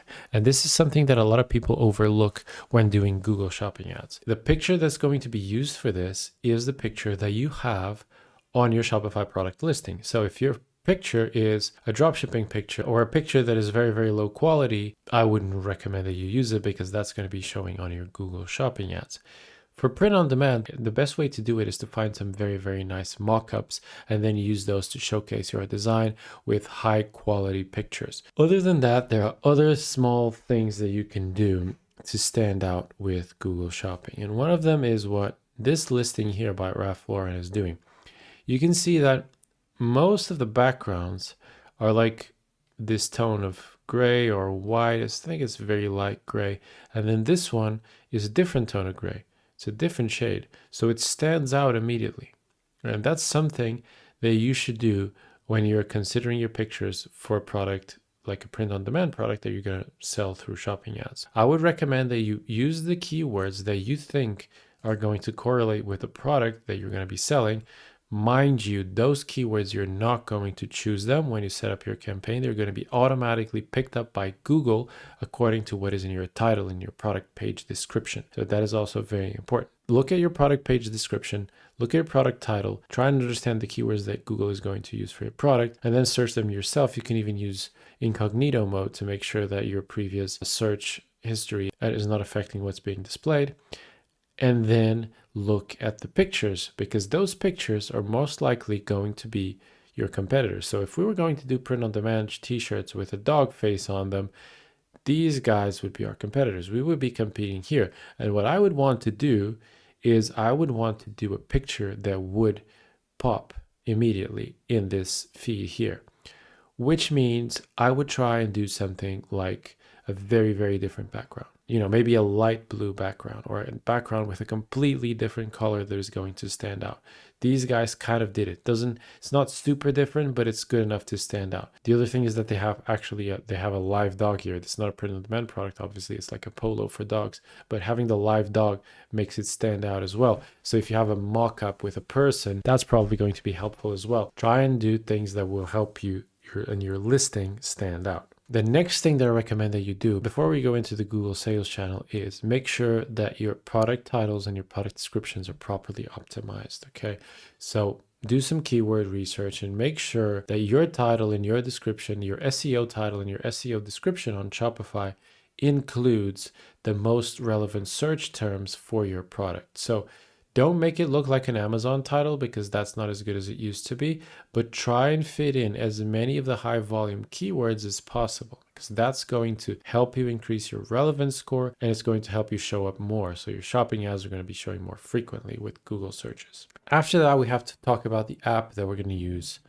for integrating with Shopify. And it's not this one. I just wanted to show you this one because it's probably the most popular app that used to be used by everyone that was doing Google Shopping on Shopify, because you would have to get an app to set up your feeds and then you have to set up your merchant center, your ad account. That's not necessary anymore. So the reason that I'm showing you the app is because you've probably seen this on other sources of information about shopping ads. And I just want to say, to clear any confusion, it's not necessary anymore. So let's have a look at Shopify's response to this, how the Google Sales Channel is structured on Shopify, and how that replaces these apps with feeds. So this is the Google Sales Channel. I just logged into one of my stores. The way you can find the Sales Channel is you go to Sales Channels and then you click Google. It's going to take you to this page where we were right now. So if you're opening up this app for the first time, you're not going to see this immediately. You're going to see something like this. These are the accounts that you use for your Google ads. So you have to use your Google account, and then you have to use your Merchant Center account. You got to use your ads account. I would recommend that you use the same email for all of them because it makes integrating a lot easier. But either way, the sales channel will guide you through the process. So the first time you log in, this is not what you're going to see. You're going to see your welcome screen with the setup process. Follow through Google's recommendations. Do exactly what they say. It's going to be very, very easy. The sales channel guides you through the whole process. You just have to click a few buttons and it will set up all the accounts you need so you'll be ready to go in no time. Keep in mind something that is very important. I've seen a lot of my clients getting their accounts suspended for misrepresentation. The reason for that is many times you don't have the necessary privacy policy in terms of service that Google requires. So make sure that when you're going through the setup, Google will tell you exactly what you need, right? So pay attention to that, read it very carefully, and make sure that you have it on the website. Don't just click next and skip everything. make sure you read what the sales channel is telling you that you need to have on your website before you click confirm, or else you'll get suspended in a few days. So make sure you do that. Another very popular thing is that when you set up your policies on Shopify, you click generate policy because Shopify gives you the policy, and then you just click save and you move on and you don't think about it again. The policies that Shopify generates for you have placeholder text. They have things that are meant to be removed when you read through and you add the necessary information. And that placeholder text, if it's still there when you submit your sales channel on Google for approval, will get you suspended for misrepresentation as well. So make sure you read through the policy templates on Shopify, you remove any placeholder text, you update it with all the necessary relevant information, or else Google will suspend you. Another thing is Google requires 2 forms of contact, right? So you need to have 2 out of these 3. You need to have phone number, physical address, email address. 2 out of the 3. So you can have email address, physical address. That's what I use. I don't use phone numbers. You can have phone numbers, email addresses, and no physical address, right? 2 out of the 3 you must have, or else you will probably be suspended very quickly as well by Google. Make sure you follow all of these requirements and all of these recommendations. Another thing is on your product feeds, right? Your products, when you install your sales channel, they're going to be submitted for approval. There's a few things that you need to consider. While the products are pending for approval, make sure you click the products, select your products, and click edit products. That's going to open the spreadsheet here from Google. And there's a few things here that are necessary that you cannot skip. So make sure that you add the color. It's going to require you to enter the color here, and it's going to require you to enter the condition, and your product also needs to have a description on Shopify. So condition, color, description on Shopify, make sure you have these or else your products will not get approved. All right, from that point, your products will be submitted for approval to Google. It takes 3 to 5 business days. When this is done, your products are going to say approved here. And when that's done, you're ready to make your shopping campaign. Don't use this. This is all right. Shopping campaigns are not bad, but they're based on machine learning. They're based on AI. So they take longer than if you create a manual shopping ads campaign, if you know what you're doing, which is why we're here, to teach you exactly how to do this. So let's jump into my Google Ad account, and I'm going to walk you through the process of creating a shopping campaign. Okay, so this is a Google Ad account for one of my stores. You just click new campaign when you log in for the first time. Make sure your payment methods are set up, by the way, or else this won't work. And here with the objectives, we don't need an objective. This is just a way for Google to pre-select some settings, and we want to have manual control over everything that goes on in our campaign. So I like to create a campaign without goals guidance, and then we're going to select shopping. Now, this is going to be something that's going to pop up because Google is going to try and sell you Performance Max. Performance Max is not bad. Performance Max is good, but Performance Max is a multiple channel type of campaign that Google uses. So Performance Max also includes search, it includes display ads, it includes YouTube ads, it includes a lot of ads. And for print on demand products, I would recommend that you start with a simple approach with shopping ads. Shopping ads tend to be the most efficient for a print on demand business.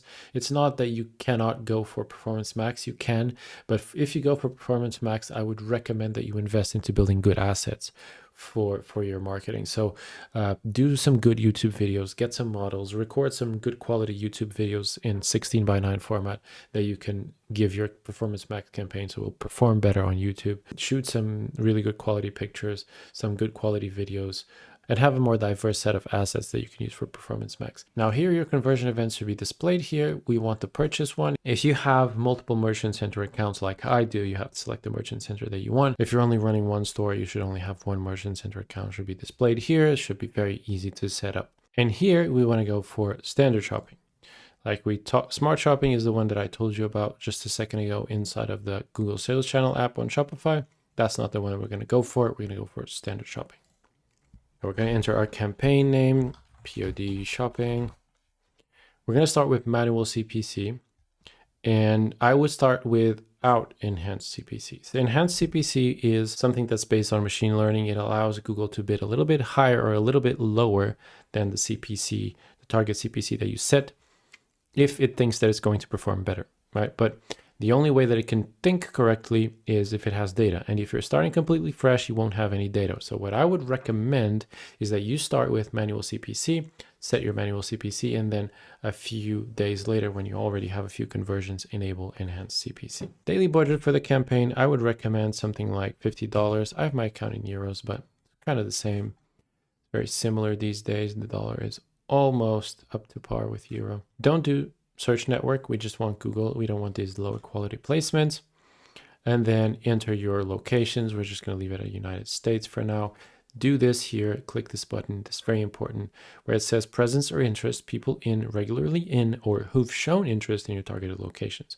We don't want this. You want presence, right? Because if I want to go on vacation to the Bahamas, I am interested in the Bahamas. So I would be targetable if you select the Bahamas, which is not where I'm in at all, right? So if I'm interested in the United States and I'm not in the United States, I'm still going to be targetable if I use this option.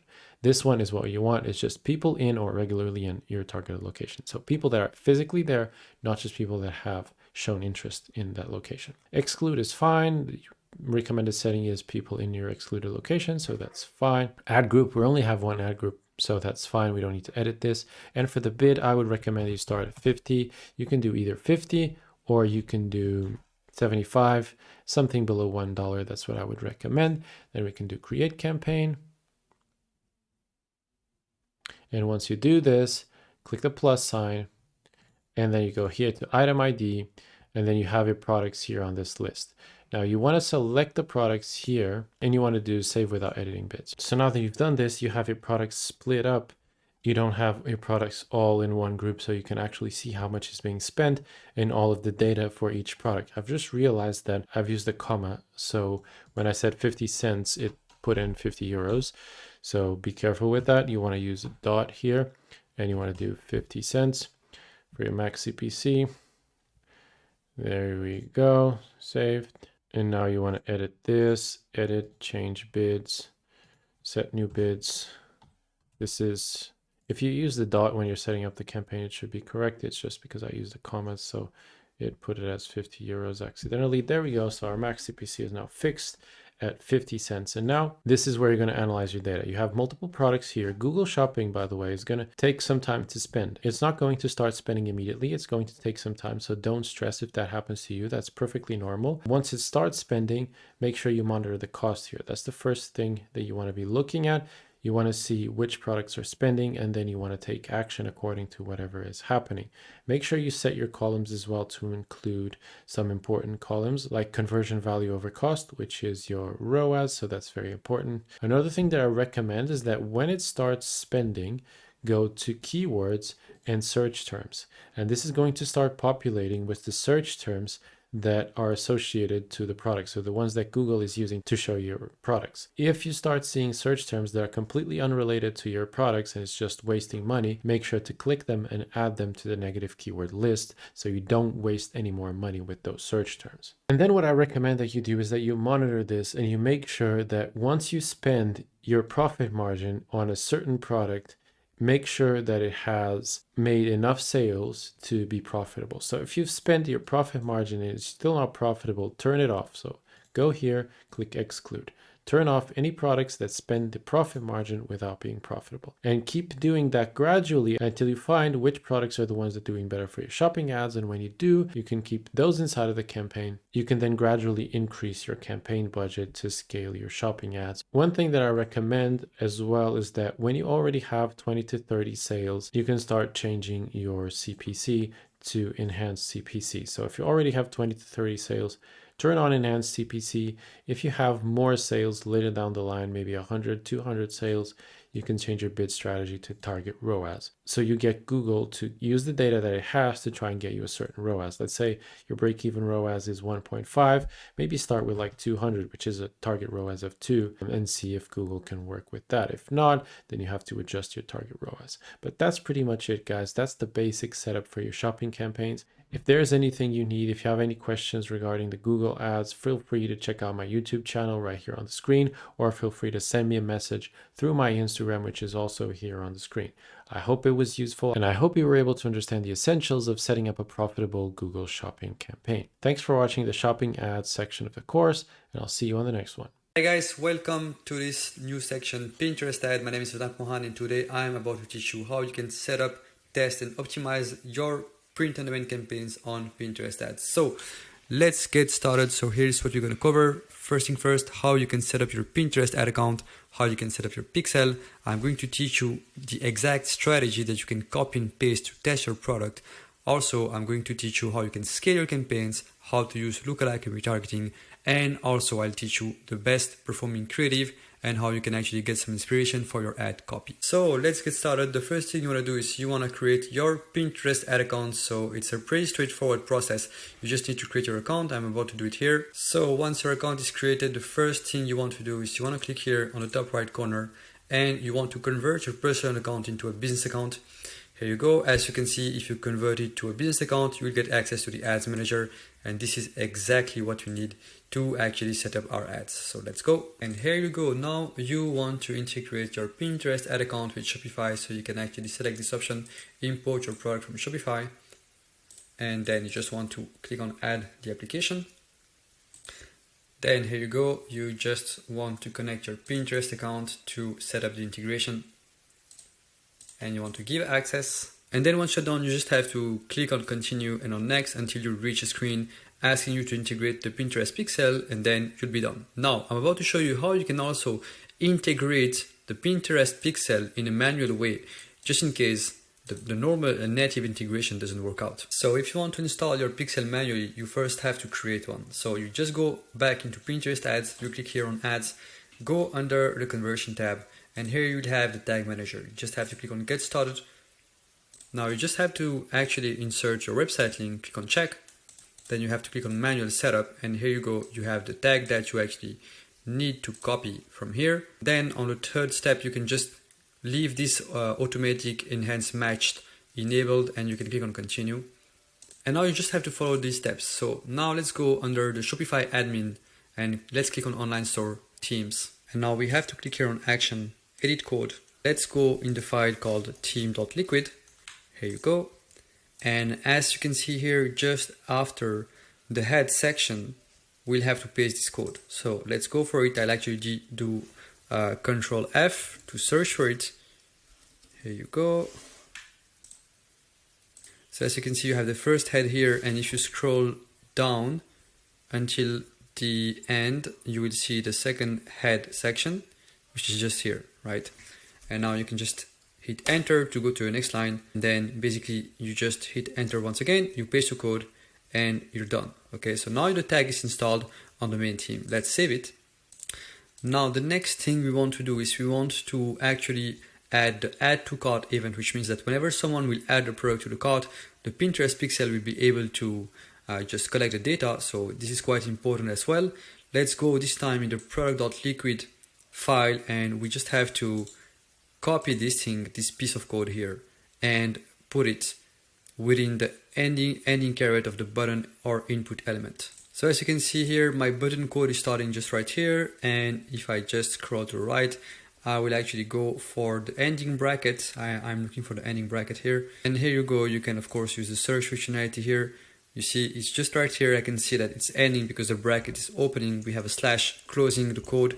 So I'll just hit space and paste my piece of code that I needed to add here, and we are done. Okay, so now my add to cart event is manually installed as well. And the next thing we want to do is we just want to add the checkout event, which is way easier. So to add the checkout event manually, you just have to go under settings and then go under checkout. So let's do it together. So let's go under settings here. Let's go under checkout, just right here. And here you go. You just have to copy this thing here, this small portion of code. Just want to go under your checkout settings. You want to scroll down until you have the additional scripts here. So what you need to do is you just need to paste it under your script if you have one. If you don't have any of these, you can just actually copy and paste the whole code here, and that's it.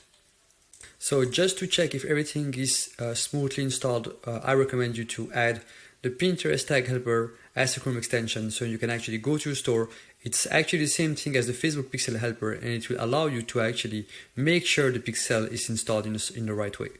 So just for the sake of the exercise, I actually installed this to one of my other store, and as you can see here, the Pinterest tag helper is quite happy. As you can see, there is no issue or warning found, which is quite good, which means that it's working perfectly fine. Now let's go to the next step. So before setting up the campaigns, the first thing we want to do is we want to make sure that our billing details are properly integrated as well. So you just go here under billing and you will have to add all your business details, your VAT information if you are actually registered with the VAT. And you also want to, of course, insert all the payment settings here. So you just set up your billing details right here, and then you also want to create some audiences because it's quite important. So as you are getting some traffic, it will kind of like populate your audience straight away, even if you are not running ads yet. So let's assume you're getting some traffic coming from Google ads, Facebook ads, or TikTok ads, or whatever. As you have the pixel installed now, you can start collecting data, which should be quite useful to create some lookalikes. So let's go here and click on create audience. And as you can see, you can actually create some audience based on the website visitors. It will take up to 24 hours to actually populate. So it's quite important to do it straight away. So let's do it. Let's create an audience called website visitors. Okay. And then we just want to add some filters. So we'll say, let's say 30 days. I'll call my audience website visitors 30 days, which means that everyone visiting my website during the time frame of 30 days will actually be integrated to this audience. Okay. So now you can just select your tag here. So your pixel basically, and here you go. Boom, create your audience. Okay. You can also create some other audience like engagement audience, which are quite powerful for retargeting. So let's say anyone who actually engage with your profile might enter this audience. Okay. So for instance, let's say anyone who actually engage with any of your pin or your profile or whatever, you actually want to put those people in a specific category, you can do it here. So let's call this audience any engagement action 30 days. Okay. And just for a reminder here, I'll describe my audience, anyone who have been engaged with any of my Pinterest content, right? Now you just have to, basically you can just select a filter here if you want to. I don't do it. So I basically just create my audience and here you go. As you can see, it's initializing here. One last thing we can do is if you already have like a customer list coming from your store, let's say you already have some orders, okay, what you can do is you can actually go under the customer tab here, you can export a CSV with all your orders, okay, so you can export it and import it back here, and then you can basically just retarget those people. So let's assume you have like a multi-product store, like in this case we have multiple t-shirts on our store. If I just want to display some other product to my customers, I can do it here. I just have to upload the file here and I'll be able to target them. So just to let you know, as we are in the audience setting, if you want to create some lookalike audience, it's also here that you'll be able to do it. I don't recommend doing some lookalikes unless you already have like 1,000 plus people in your audience, otherwise your data will not be accurate enough. Okay, so we'll go back to lookalikes after, but just so you know, it's actually just right here. Okay, now next step, let's go to the column settings. So to actually set up your column view and your performance stats, you just have to click here. And as you can see, you can tick up to 5 performance stats you want to follow on your campaigns. As we're doing paid ad and as we're actually running ads for Nicom Store, I strongly recommend you to actually tick the ROAS, the paid CTR. So you will have to untick few things here because you can only pick up to 5 options. So I will go with spend. I will go with order value, checkout, ROAS, paid CTR, right? So those are the 5 ones I recommend using. So spend, order value, checkout, ROAS, paid CTR. Okay, so now let's create our campaigns. So you just have to go here under create and create ad. And as you can see, it's very similar to Facebook ads. So as in Facebook, you have 3 levels when you set up a campaign. You have the campaign level, the ad group level, which is obviously the ad set level, and then you have the ad level. And as you can see here, you can also choose between different objectives. So awareness, consideration, and conversion. Of course, here we want to optimize for conversion. Here you go. So when you click on conversion, it might ask you that you actually need to set up conversion data. If so, you just have to click here. So the main thing you want to do is you just want to actually go to your store and fire all the events so you can actually access to the conversion events in the ads manager. So now let's go back to the campaign creation. The first thing I want to do here is I want to go for a conversion campaign, and this one will be a testing campaign. So you just need to copy and paste my structure, as we tested this on multiple stores and it has been working all the time. So the naming convention is also very important to stay organized. So I recommend you to actually insert your product name here. So product name, testing campaign number 1. Okay. And as you can see here, you can actually set up your budget. So I recommend you to use a daily budget. We need at least 50 per day to actually make sure that the campaign will perform. So $50 or USD or GBP is fine. Now, as with Facebook, you don't want to run your campaign straight away, otherwise it might rush the budget. That's why you always want to start your campaign on the next day at midnight based on your ad account time zone. Okay, so here we go. Now we can hit on continue. So these were the campaign settings. Now we are about to go under the ad group, meaning the ad set settings. Okay, so as you can see here, we will leave it blank for now. We'll leave the ad group name blank for now because we will actually change the name according to our targeting settings. Okay, and as you can see here, you can actually use retargeting audiences, or you can find new customers, or you can also select your own you can actually make your own targeting selection for this ad group. Okay, so we will actually go here with choose yours, which is a third option, and we'll start with interest and keywords, especially with interest. Okay, so as you can see, you have some interest here. It's very similar to what you can find in TikTok ads or Facebook ads as well. And here you have 3 levels of interest. So you have the main category. Let's say we open beauty. You have the second level, which is the subcategory. And then if you want to be very, very specific, you have the third option. And sometimes you also have the fourth one. But most of the time you have like 4 levels. So level 1, which is the main category, okay, of interest. Then you have the subcategory, level 2, and then the third one. And as we don't have that much data right now, we need to actually consolidate our data and get some data on our tag and pixel. We will actually work with the main categories for now. Okay, so the first ad group will actually be an ad group where we will target the main categories related to our product. So let's say here I'm actually promoting a fitness t-shirt. I would go for any kind of clothing, apparel, and fitness related interest. So I will actually go under health here, and I will just select the whole health category. Then I will also go in main fashion. Boom, I will consolidate, and I will actually pick a third interest which will be related to my product, and I will actually go with sport here. Okay, so here we go. We have our three interests, and here I will just go back to the ad group name and call it stacked interest 1. So this is my first ad set. Okay, my first ad group. Now what you can do is you can actually narrow down the demographic, which is quite important. So if you have like a specific product that will match, let's say, women or men only, you can actually untick the one that you are not willing to target. Here in this situation, I'm about to target both of them, and you can also select the age range here.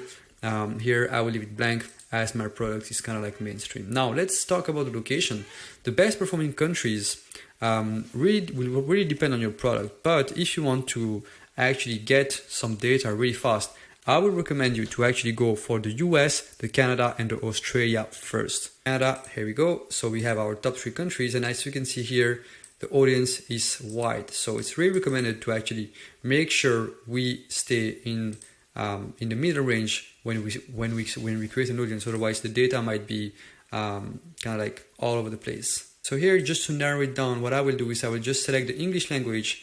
Obviously, those countries are English-speaking countries, but we can still actually exclude the French-speaking people from Canada.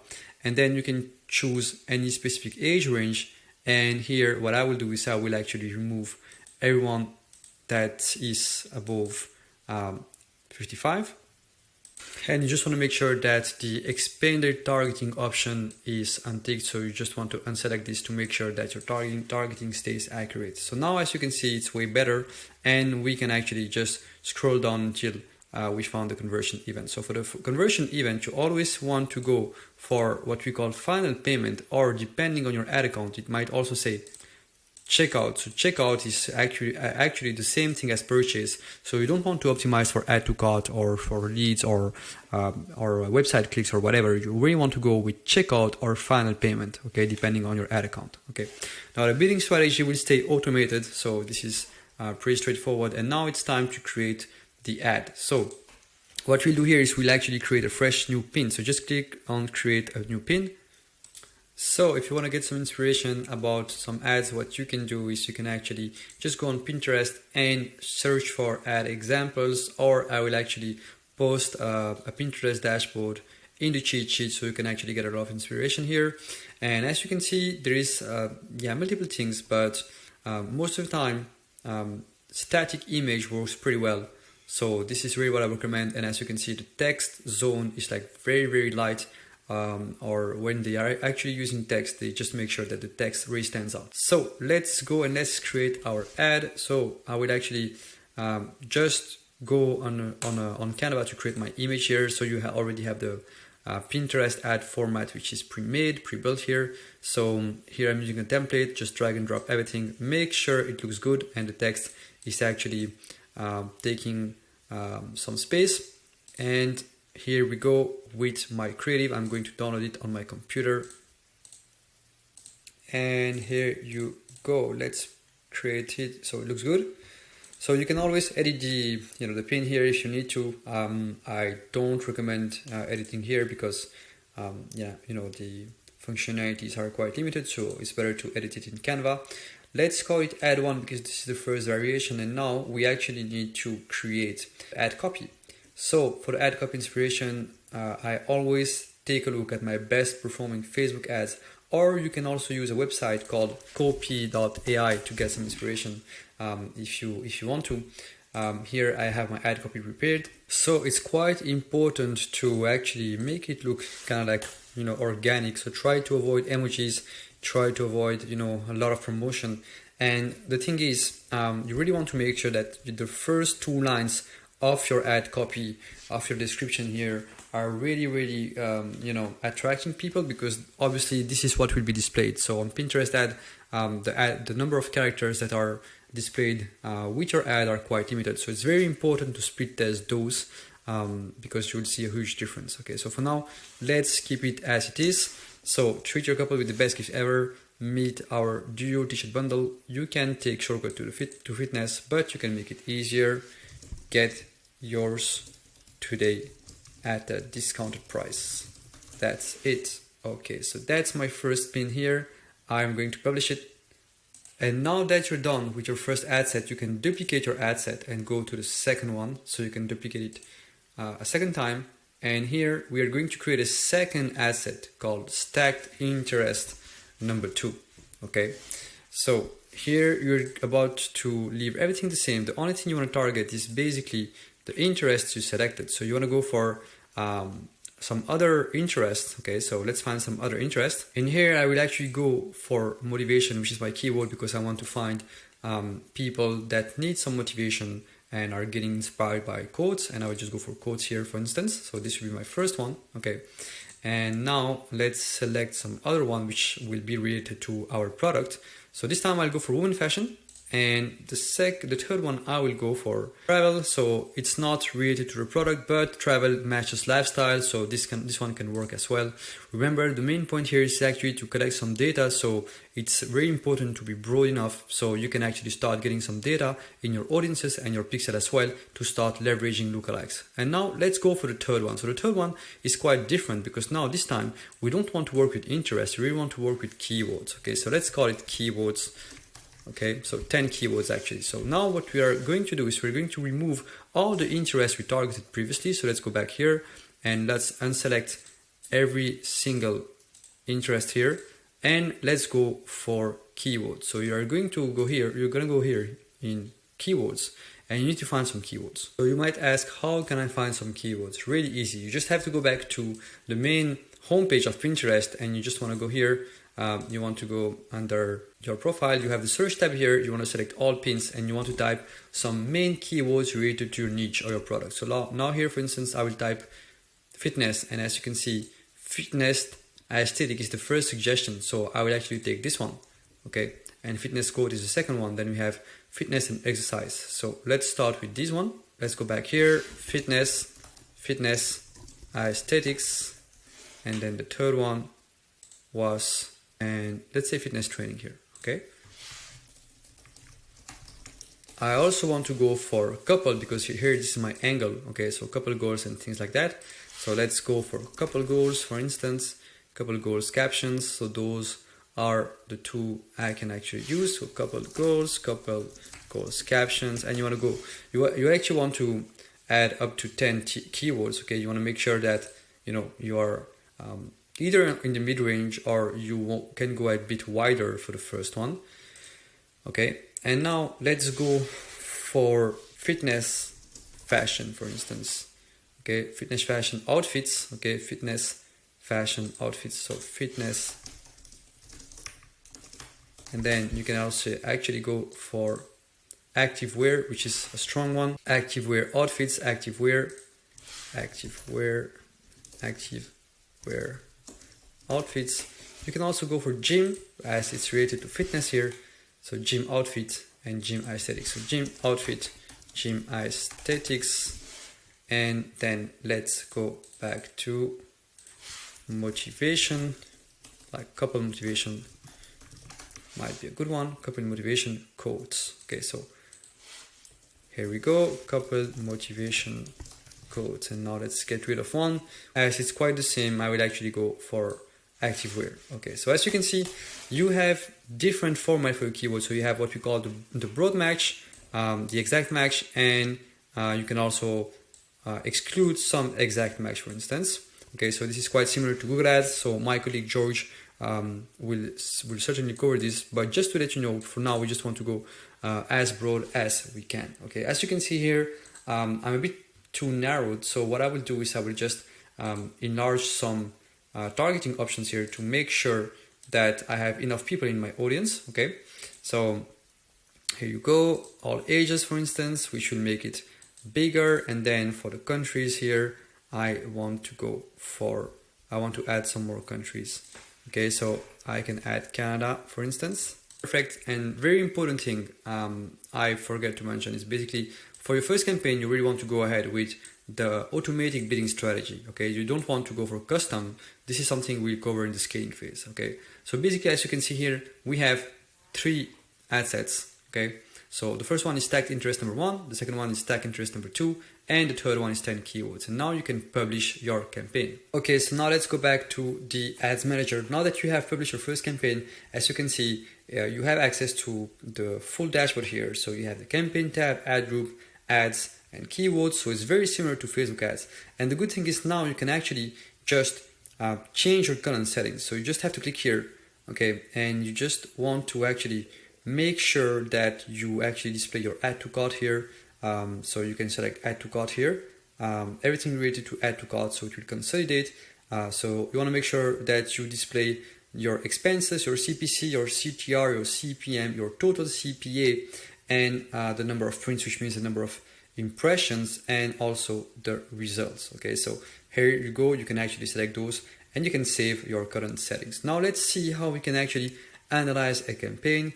So the first thing you want to do is you want to make sure that within your campaign, you always select your campaign and you just want to go for you want to go take a look at the ad group level. Okay, so here you go, you just select your campaign. So as you can see here, I have different ad sets. Okay, and here now the goal would be to actually understand which one of those is bringing me the best results. And as you can see here, you always have to make a choice between the volume you had, but also between the CPA you have. So for instance, let's say here I have a CPA of 147, which means that it's costing me only 1.47 to get one conversion. But as you can see, as the audience size is quite limited here, I'm only getting 36 purchases. So it might not be the best choice. However, here, as you can see, I'm paying $6.49 per purchase. Okay, so let's assume this is my stacked interest number 1. It's costing me $6.49 per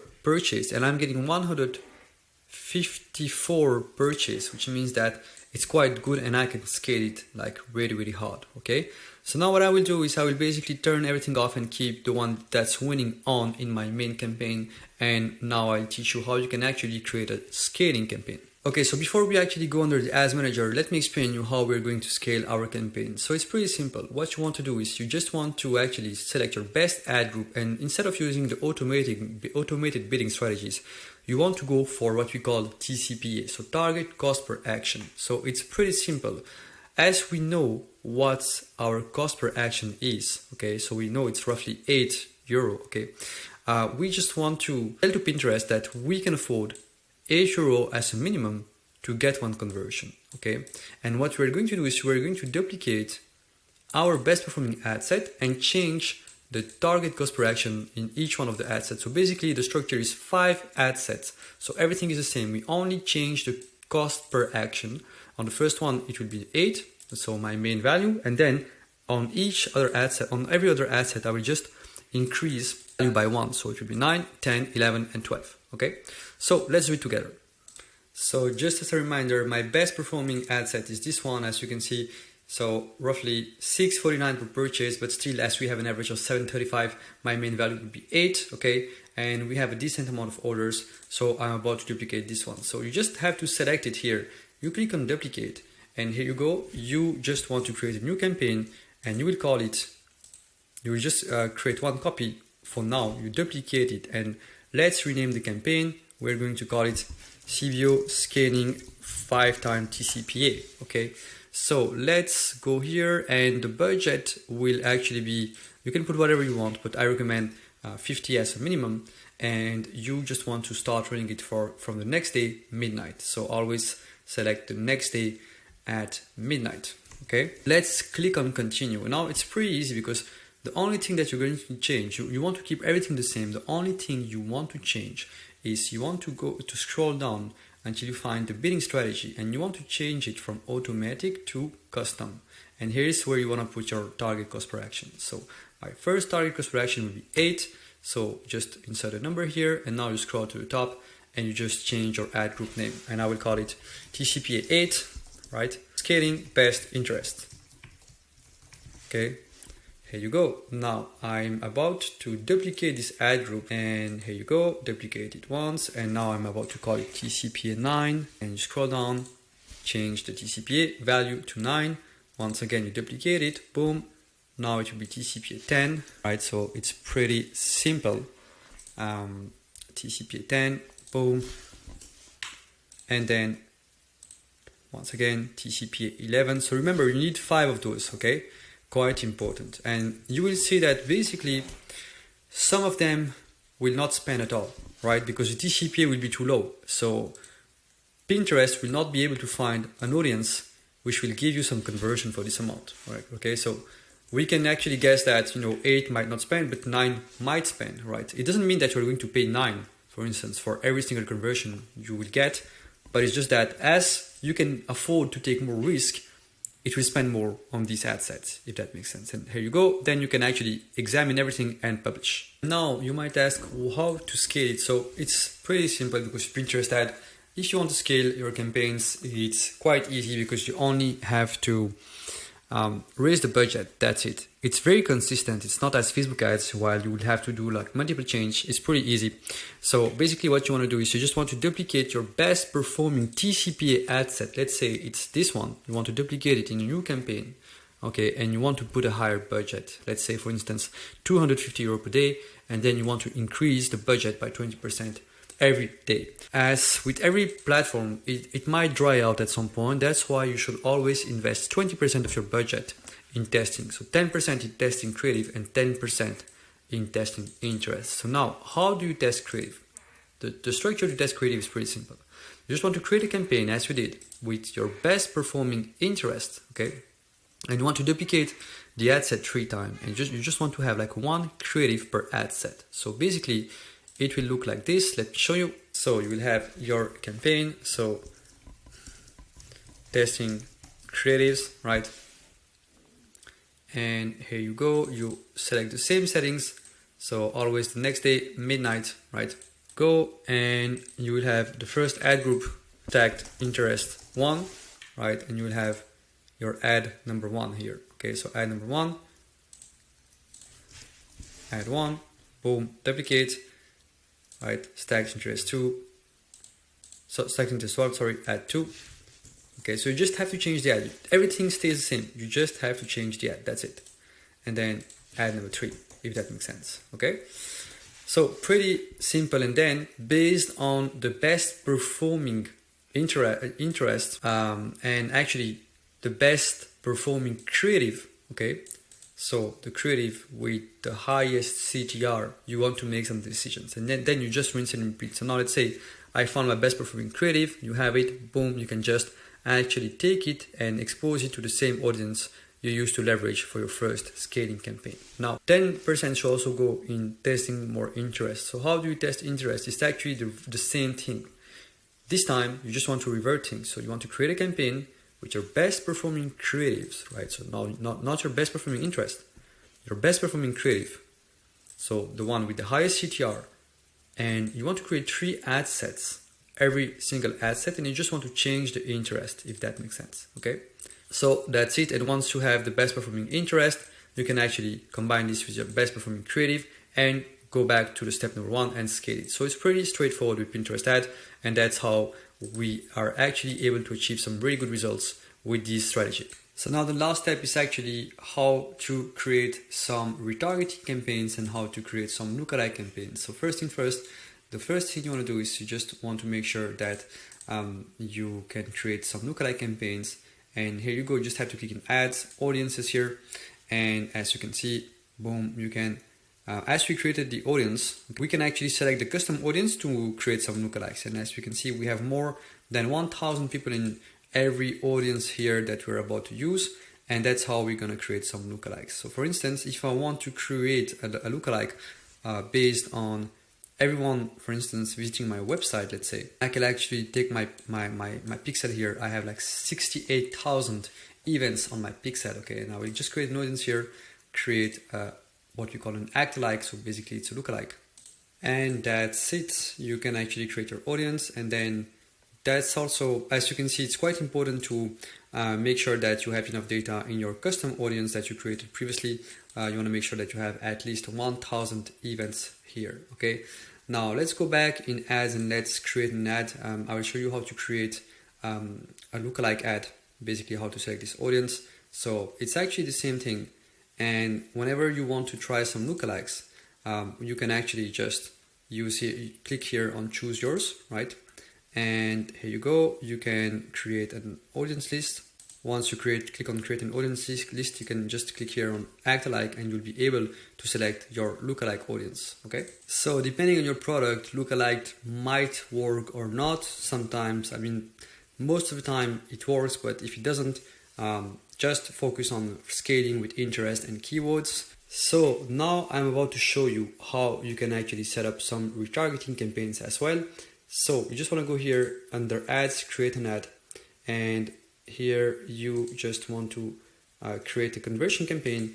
You want to call it CBO retargeting, okay? And as always, you want to make sure that you start your campaign on the next day at midnight. Regarding the budget here, the good thing is that you don't need a lot of budget for retargeting campaigns. You can start with anything between 10 to 15 per day because your audience size will be quite limited at the beginning, and then you can actually scale it. So instead of actually picking reconnect with your audience here, I recommend you to click here on choose your targeting, and you can actually use some existing list here. For instance, you can use any kind of act-alike list here. Okay, so those are lookalikes, and I can actually select them here. So as you can see, all the lookalikes here, boom, I can select them, right, and include them in my targeting, and I can combine this with my client list. And also I can combine this with people who have been engaged with my pins, which is quite powerful, and also with my website visitors, which is also very powerful. So I recommend you to stack everything here to make sure that your audience size is big enough. And then what you want to do is you just want to make sure that under the demographic tab, you actually select the countries that are quite important for you. Here, you just want to make sure that you select the countries that are quite relevant to you, because sometimes you can get a lot of traffic bot coming from Pinterest and you want to avoid this. And then basically here, as you already have some data, you can go ahead with TCPA once again. So you can just set up like a high TCPA, the highest value. However, if you don't have at least 50 purchases coming from Pinterest, you can just stay in automatic bidding for now. Okay. And then that's it. You just want to publish your campaign and you're done. This was the Pinterest strategy that we use to leverage some good results for our e-com stores and print-on-demand stores.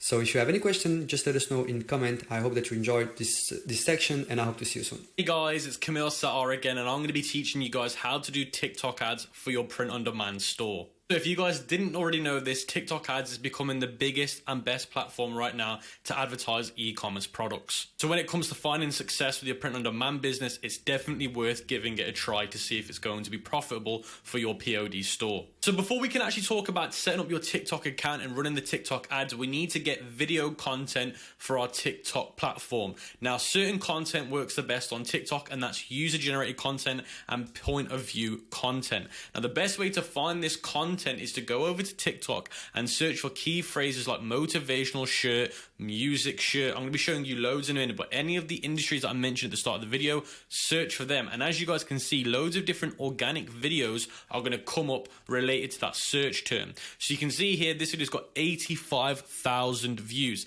And if we watch the video, you can see here it says think big. But if we actually play the video, it shows somebody's graphic tee with a ladders saying success to ladders. And then he says here a little quotation to keep you motivated every single day. So you can see the video just shows a close-up of a guy wearing this t-shirt in different angles outside, and again it shows the ladder with the quote next to it. So this is the type of videos that must be doing well, because guess what, it's got 85,000 views. And then what you also want to do is, you can see here there's another video, and this video here is showing again the title that says you got to trust the process, meaning the entrepreneurial process. And it says here, if you're seeing this, don't give up. We started in our $500 apartment, and then you can see here it shows the t-shirt being printed from here, which is going to say the same quote as I just mentioned in the title. So these types of videos could also do very, very well. So you've got to bear in mind what type of video is doing well, because if this type of video is doing well, these are the type of videos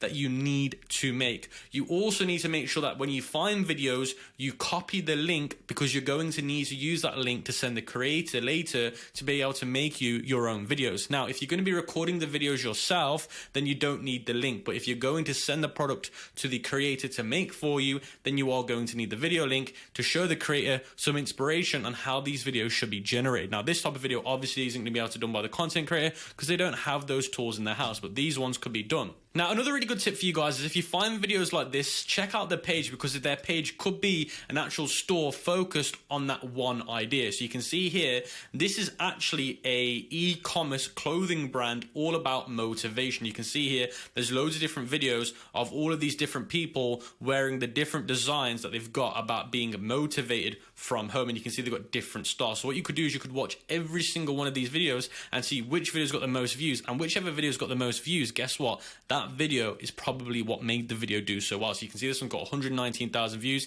It's got a man and a woman in it, and it's showing them outside walking around with the different designs on there. So you're going to want to understand what made this video successful, and then write it down, and also let the content creator know, so you're able to let them recreate it. Now, another great thing you can do is you can go over to their description, look at their link, and it'll take you to their website, and you can see this is their website. And if I was to guess, this is a print-on-demand website. What you want to do is you want to try and find as many pages like this that are making consistent videos about their brand, or just a one-off viral video. Or what you want to do is you want to actually search for other key terms. An example of this is graphic t-shirt, and you can see here these are loads of different TikTok videos that are being generated that are getting hundreds to millions of views, all about different designs of graphic t-shirts. Now, why is this important? Because if your t-shirt's got a graphic design in it, then guess what? These types of videos could do well for your product as well, because it's got a graphic design on it. Now, I've also typed in music t-shirt, and you can see loads of different people here showing you their music musical t-shirts, because if you're trying to do the music industry, these are the type of videos that are doing well. What you're trying to do here on TikTok is you're just trying to find what works well, how the videos is being recorded. So if you're going to recreate the video yourself by ordering the product and get it sent to your home, this is how you need to be recording them. Now do bear in mind, when it comes to how many videos you should create, you should be making between 5 and 30 videos. Now inside of those 5 to 30 videos, those could be different designs, those could be different ways of recording the video for one design, but just bear in mind that the more videos you get, the better you're going to do. Now once you've found all of the video content on TikTok that's performing well and you're inspired and you know what works well so you can recreate it, you want to head back over to Printful and you want to go to your product templates, or you want to go to your product branding and you want to go to where your products are shown, and then you want to find the t-shirt design or multiple t-shirt designs that you want to order to create that content for. And as soon as you come here, you want to go to where it says make an order, and then you want to select the store that you're going to be doing. And then once you select the store, you're going to see here it says sample order, and the sample order will actually give you a 20% discount. And the reason why you want to do a sample order is because, remember, it's because you're going to create the content for it. Now once you click sample order, this is very important. Now depending on who's going to be recording the content, it depends on where you're going to be shipping it. So if you find a content creator online, then the address that you're going to be putting in is their address. If you're going to be doing it yourself, then you're going to be sending it to your own home address. Now, when it comes to hiring freelancers online to create content for you that you can use for your TikTok ads, my favorite website is Billo, however you want to pronounce it. Now, this is the best option if you do not want to create the content yourself, but I would recommend you do that because it's going to cut costs down and you're going to be more efficient on scaling it and producing it, especially if you've got time on your hands. Now, if you can't do it yourself or you just don't want to do it yourself, then you can come over to Billo, create an account, make sure you use my link in the cheat sheet because you will get yourself a coupon code you can't get anywhere else. Now once you've created an account, you want to head over to where it says get a video, and once you click that button, it's going to say here new task, and what you're going to want to do is you want to go to where it says create a new product, and this is where you're going to want to fill in your product information. Now once you've filled out all this product information, you want to hit next step, and then you want to select the product, and then once you've done that, you can choose video type, video, testimonial, how to, unboxing, 360 showcase. Now for POD, I find 360 showcase, unboxing and testimonial, these three tend to work the best. In terms of model type that you need, it needs to be body because they're going to be wearing it on their body, and you can see here it says video quality, you can go premium to basic. Now I find that for POD, basic actually works better because it looks more user content generated instead of premium. Premium just looks like a high quality advert, and that tends not to do well on TikTok. Now in terms of the video durations on TikTok, it works best as 15 to 30 seconds. Now I would personally recommend 15 seconds. Now where it says scenarios, this is how you're explaining how the advertisers should be advertising your product in the video. Now if you've done your video research, then that will help you construct the layout of how you should be doing the scenes. So make sure you find out what scenes work the best from looking at other people's videos and then recreate them here. Now if you don't want to do that, then you can actually send the links to the videos like I mentioned before to the creator later to actually watch them to understand how they should create the video. Then once you've done that, you can do different mentions like promo, call to action. Now I find promo and call to action to work the best, and then here it says choose video format. 19:16 is the TikTok vertical format, so that's what I'd recommend you do. And then where it says video add-ons, these are optional. Now what you can do is you can either add them, because I would recommend a subtitle and a voiceover. Now you can either add them here or you can do them yourself through InVideo, and that's the cheaper option. And then where it says creator criteria, now this will depend on what's working the best right now, so that depends on here. And then in terms of the ages, that also depends on your niche and your brand and what's working the best. And then you can see here number of videos that you want, and then you can choose the amount that you're going to want. And the good news is you might only want to order 3 videos or 1 video, and then what you can do is you can just edit those videos 30 times over by using different music, by using different subtitles, voiceover, and then you got 30 different videos. You don't need to literally order 30 different videos, where you could, but that'd be extremely expensive. But I'd recommend you order between 1 and 5, and then you just edit them to create different variants of them. And this is what I'm trying to say to you guys, it's cheaper just to do it yourself instead of having to pay, for example, with the coupon code applied, around about $270. Now, before we can get into creating some campaigns and ads, we need to go over the best TikTok account structure so you're going to set yourself up for success. Now, you need to be able to target the USA and Canada, and this will be an issue if you're outside of the US or Canada. Now, if you're in the USA, this won't be an issue, but if you're outside of the USA, you won't be able to target the US and Canada because at the moment, TikTok won't let you. And the reason why that's a problem is because the best countries to target on TikTok, in my opinion, are the US and Canada together. Now, the best way to get around this issue is by getting an agency TikTok ad account, and this is the most preferred way to do so because you get loads of benefits by having an agency ad account. Like, you get to target all the countries that you're outside of. So let's say, for example, like myself, I'm in the UK, but I'm able to target the US with an agency ad account. You also get things like better support, less ad account bans, so overall it's better to have. Now, in terms of getting a TikTok agency account, it's not as simple and easy as just clicking one button.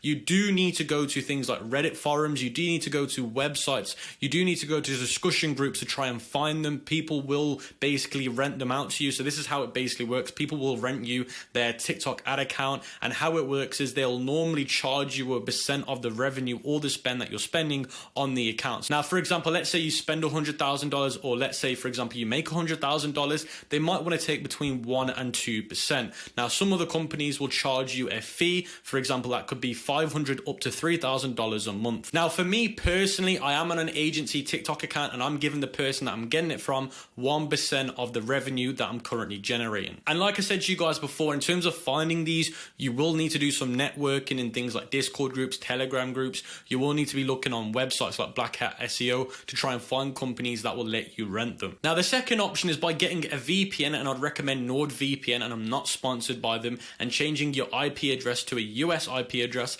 and then getting a toll USA number, which converts your current number into a USA number, and it costs like $10 to $20. Sometimes they do free offers as well. And then once you've done that, sign up to a TikTok business manager and put in on your NordVPN USA before you go to the website. Once you're on the US IP address, then go to the website, then fill out the information and put in your toll number, which will be the US number. And then once you've done that, now this isn't working for everyone, this does work for some people. Once you've done that, when it comes to topping up your balance, now you can't just add a credit card on TikTok, you have to top up the balance. You'll have to do it through PayPal. Now, the third option you've got, and I've done this one myself, is by getting a USA LLC created. And by doing that, you'd create a USA company, and then that way when you fill out the details by creating a business manager, you can enter all of those, but you would still need to use a VPN. Now, before we get into the testing strategy, I need you guys to do 2 more things quickly, which is create 2 different ad accounts, because we're going to be doing 2 different testing strategies. And the reason why you need you to do this is because when you do a different testing strategy, I'd recommend doing it on a different ad account because they will react differently to the different testing strategies. Now, the next thing that I need you to do is create a pixel, but do not connect it to the Shopify store. So when you're inside your TikTok ads account or your business manager, create a pixel on one of the ad accounts, but do not connect it to the Shopify store. Now, on the other ad account, do create a pixel and do connect it to the Shopify store. Now, you don't have to do these 2 different testing strategies. You don't have to create 2 different ad accounts. You can just follow one on one ad account, but I do recommend doing it the way that I've just said. As you guys can see on the computer screen, I'm inside of the TikTok ads manager, and once you're inside of this page, you want to hit create an ad, and once you've done that, it'll take you to this page where you can create your campaigns and your ads. And the first thing that you want to do is you want to change it from simplified mode to custom mode, and once you've done that, you want to change the objective to conversions, and then you want to scroll down and change the campaign name to your product name, testing strategy 1, because this is our testing strategy 1, and then CBO, which stands for campaign budget optimization. So once you've done that, you want to turn campaign budget optimization on, and how CBO works is it basically spends the budget on the campaign instead of the ad group, and this works really, really well. Now, once you've done that, where it says daily budget, you want to enter $50 or $100. Now, this will depend on your budget, and it will also depend on how much your product price is. Now, if your product is over $70, then I'd recommend that you go with $100. If it's under that, then I'd recommend going with $50. But if you want to be a little bit more aggressive and your product's still under that threshold, then you might want to try $100 out. Now, once you've done that, you just want to hit continue. As you guys can see on the screen, I've just switched back to the free Google Doc cheat sheet because this will help us build our campaigns and make our life easier. So you can see here where it says ad level group, you're going to want to call the name standard broad. So if we go back to the ad account, you can see here I'm going to change the ad group to standard broad. Now, the reason why we're calling it standard broad and you want to put 1 at the end is because this ad group, which is technically an ad set, so if you're familiar with Facebook ads, this is technically an ad set, but they call it ad group. You're going to call this one standard broad 1 because this is going to be completely broad. You're not going to be putting anything inside of the the interest, it's going to be completely broad. And the reason why you're doing this is because this is what works the best on TikTok right now. And if you read what's in the free Google Doc sheet, you can see here you're going to be calling 5 ad groups standard broad, 1, 2, 3, 4, and 5. And then the 5 other ad groups, you're going to call them ACO broad. And I'll be going over what that means later when I create those ad groups. And in total, you should have 10 different ad groups. And don't worry if you're getting confused or lost. I'm doing the first one with you guys right now. So as you guys can see, I'm back inside of the ads manager creating the ad group. And the first thing that you want to do is you want to hit website. And once you hit website, you want to select the pixel that you've made. So I'm going to select this one, for example. And if you haven't already got a pixel, then you can click this one here, which just says create a pixel, and then it will create you a pixel. And then where it says optimization event, you want to go to where it says complete payment. Now remember that this is going to be testing strategy number 1, and I'm going to be giving you 2 different testing strategies. Now with testing strategy number 1, you are not going to add the pixel to your Shopify store. You will have a pixel created and it will be connected inside the TikTok ad account like this, but it will not be connected to your Shopify store. And the reason why you're doing this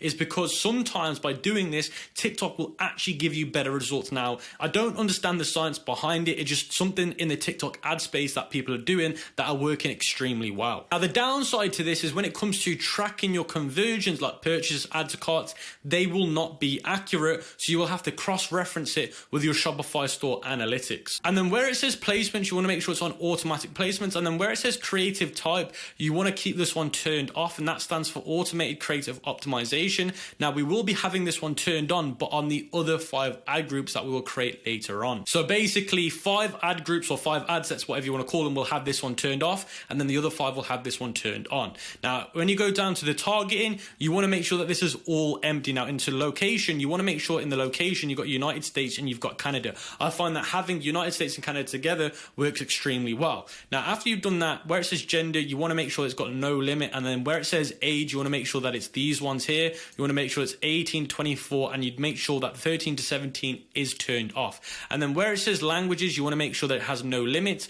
Now I do test this with no limit and English. If we go in here, you can change it to English. I do test it with and without. Sometimes it works, sometimes it doesn't, but it's something worth considering. Now the other thing that you want to do is you want to make sure that there's no interest or behaviors inside of here. So all of these should be blank. So you can see here on mine, these are all blank. So you want to make sure that you leave these all blank, guys. And then where it says device, you do not want to touch any of this. You want to leave it broad. And then where it says target expansion, you do not want to turn this one on either. And then where it says budget and scale, what you want to do is you do want to set this on next day midnight. So for example, today is Wednesday, so I'd set it on Thursday, and then I'd set it on midnight. So I'd do 0, 0. So as you guys can see there, I've set it to the next day 0, 0, which is midnight. And then you've got something called day parting. Now what day parting does is it tells you when you want your ads to run. So for example, I can have my ads running from 8 a.m. till let's say 8 p.m. Now this strategy does work really, really well, but I don't want to go over it just yet. For now, have it on all day. But later on when I talk about scaling, I do go over day parting because this can work extremely well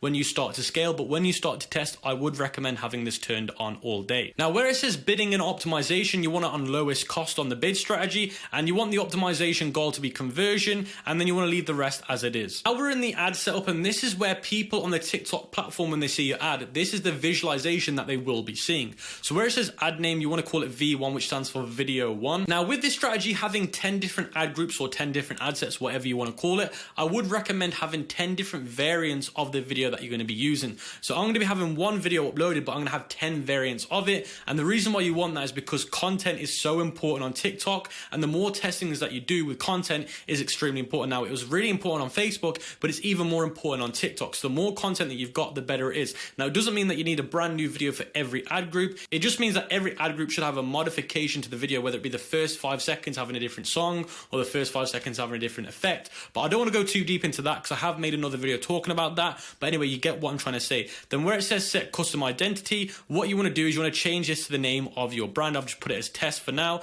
And then where it says Spark ads, do have this one turned off for now. And then where it says single video, you do want it on single video. And then what you want to do is you want to upload your video or choose it from your library. So for example, I'm going to choose the one that's in my library. So I'm going to click confirm. Now where it says text, this is where you're going to add a short call to action. Now look at this as the ad headline on Facebook. Now you want to keep this short and sweet, and you can see I've put mine as 40% off plus free shipping ending soon. Now you want to change this on the different ad groups. So you might want to put one at 60% off, 70% off, and just test which one's more effective. But you want to keep it roughly similar to the way I've done mine. Now where it says destination page, you want to change it to website, and you want the call to action to be standard, and you want it to be shop. Now And then you want to enter your product page URL in here, and you do not want to tick, do not at any cost tick this box here, because then you're going to be showing people on the ad library your actual ad, which will give you more competitors. So just, by the way, just do not turn this one on basic. And then where it says tracking, it should have your pixel showing up here. And then where it says third-party tracking settings, I would recommend try and have a third-party set up, because your pixel will not be connected to your Shopify store. The tracking will not be very accurate. So you might want to set up third-party tracking unless you're willing to use just the Shopify analytics. And once you've done that, it should take you right back into the ads manager again, and you want to go over to where it says campaign header. And once you've done that, you should see the campaign that you made, and you want to select it, and then you want to go inside of the ad groups. And once you're inside of the ad group, you should see the first ad group that you created. So when you've selected your first ad group that you created, you want to go under it and click copy, and then it will take you here where it says number of copies, and you want to do 4 new copies. So in total, you'll have 5, including the one that you just made. And you want to make sure it's in the existing campaign. And then once you've done that, you want to hit duplicate. And then it will take you into the ad page of the duplicate. And if you've got a different variant of the video, make sure you change it here. So let's say, for example, you got variant number 2. You want to come up here and change it to V2. And then you want to change the video to the second version that you've got. And then once you've done that, you can click submit. And then once you've done that, you should now see your 4 new ad groups, including the one that you created originally. And you can see here, TikTok automatically change names for you. So 1 to 2, 1 to 3, 1 to 4. So you don't need to change them. But remember, don't forget to change the video if you've got a new variation. So you've only changed one of the videos out of the 4, so you would need to go into the other ones, click edit, and then change the video. So the next thing that you need to do is you need to copy one of the ad groups that you've just created. So any of these that you've got, just click on it, highlight it, and click copy. And then once you've done that, change the number of copies to 5. So including those 5 and these 5, you should now have 10. And once you've done that, you want to hit duplicate. So now it should take you to a page like this. And the first thing you want to do is you want to go to where it says view and edit. And you want to go to where it says apply for all copies and change this to this name here, ACO Broad, and click apply for all copies, and then click apply. Then once you've changed the ad group name to ACO Broad, you want to scroll down to where it says creative type, and you want to turn this feature on. Now, if it doesn't let you do it, then sometimes you have to wait for the campaign to be active and published and approved, and then you can edit it later and put it back on. Now, let's say even after the campaign's been published and it's spending, it still won't give you the option to do it. Then what you might want to do is you might want to basically create another campaign and just make 5 ad groups in that campaign that do have ACO turned on, because sometimes it can glitch out. Now, to simplify this, if this feature doesn't work once your campaign's been approved and it's spending, then you will have to create a new campaign. You can't duplicate campaigns. It's so annoying on TikTok. You can't do that yet. And once you've basically created a new campaign, you're going to put 5 ad groups in there, and you're going to have this feature turned on from the get-go. Now, if that's too complicated for you and it's confusing you, then just have 10 normal ad groups in the campaign that are standard broad. So for example, these ones here on the left, you can see it says standard broad, standard broad. Just have 10 of these instead, and just forget about the ACO if it's not working or it's going to confuse you. So let's move on to testing strategy number 2, and you want to go back inside of the ads manager, and you want to create a new ad, and you want to go back onto custom mode. You want to select conversions, but this time CBO, you want to leave it off, and then you want to change this to the same thing again, product name, and then you want to call it testing strategy number 2, and then you want to call it ABO. Once you've done that, you want to hit continue. When it comes to calling your ad group name for your testing strategy number 2, you want to call it ABO Broad, or you want to call it ABO interest. Now, with this testing strategy, you're going to want a minimum of 3 ad groups, a minimum of 3 ad groups. Now, depending on your budget, you want between 3 and 9. So if you've got a bigger budget, maybe go with 9. If you've got a medium budget, go with 6. If you've got a low budget, go with 3. Now, you want to have 1 ad group with no interest. You're going to leave it completely broad. And then with the other 2 ad groups, if you're on the low budget where you can only have 3 ad groups, you want to either have 2 with interest or 2 without interest. So one or the other. So again, I'm going to go through this with you because I know it can be a little bit confusing. Once you've done that, hit website, and then you want to select your TikTok pixel. And remember, with this strategy, you want to go to complete payment. And with this strategy, again, like I said, you want to make sure that the TikTok pixel is connected to the Shopify store. So make sure you do that. Then once you've done that, go to automatic placements, leave this automated creative optimization turned off. And then where it says include audiences, you want to leave this one right now now broad, so you don't want to add any of this in. This is like retargeting basically. And then once you've done this, you want to also add Canada into the group, and then you want to have this again on 18, 25, 34, 55. Now with this strategy, if the product you're selling is a female product, let's say it's a beauty product for females, then you will want to change it to female. But for now, I'm going to put it on no limit. So where it says add interest, you want to add one broad interest. You want to hit this box here, you want to select it. Now whatever you're in, so for example, let's say I'm in a baby product, then I might want to select baby, kids and maternity, and you just want to leave it like that. So you're going to select one broad interest, and that is going to be it. So as you guys can see, I've scrolled back up and I've changed the name of my ad group to ABO broad interest, because this ad group is going to have a broad interest in it, and then the other two that I'm going to be making are going to have no interest in it.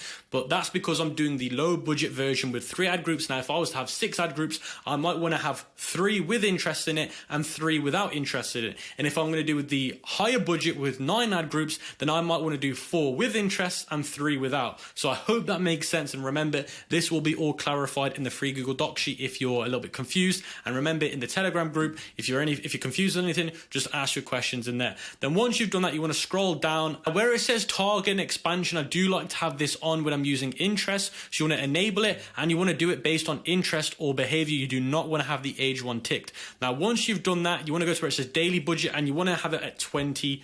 So you want to have $20, and then again you want to change this to start the next day at midnight, and then you want to have it on all day, and then you want to have it on lowest cost. And then once you've done that, you want the conversion goal to be conversion. Then it's going to take you inside of the ad creative setup, and this is going to be done the exact same way you did it in this testing strategy 1. The only difference with this strategy is the ad group section and the campaign section. So once you've done that, it should take you inside of the ads manager menu again, and you want to head over to where it says campaign header, and you want to select your campaign, which is the ABO campaign, and you want to go to where it says ad groups, and then where you've created your first ad group, you're going to want to highlight it, and then you're also going to want to copy it by clicking the copy button. So in terms of the numbers of copies that you're going to be creating will depend on the budget that you're going to be spending. Now remember, the minimum one you're going to be doing is the low budget one, which is going to be 3 ad groups in total inside of this campaign. So if you're going with that option, then you'd need to create 2 more copies in total, which will give you 3, including the one that you just made.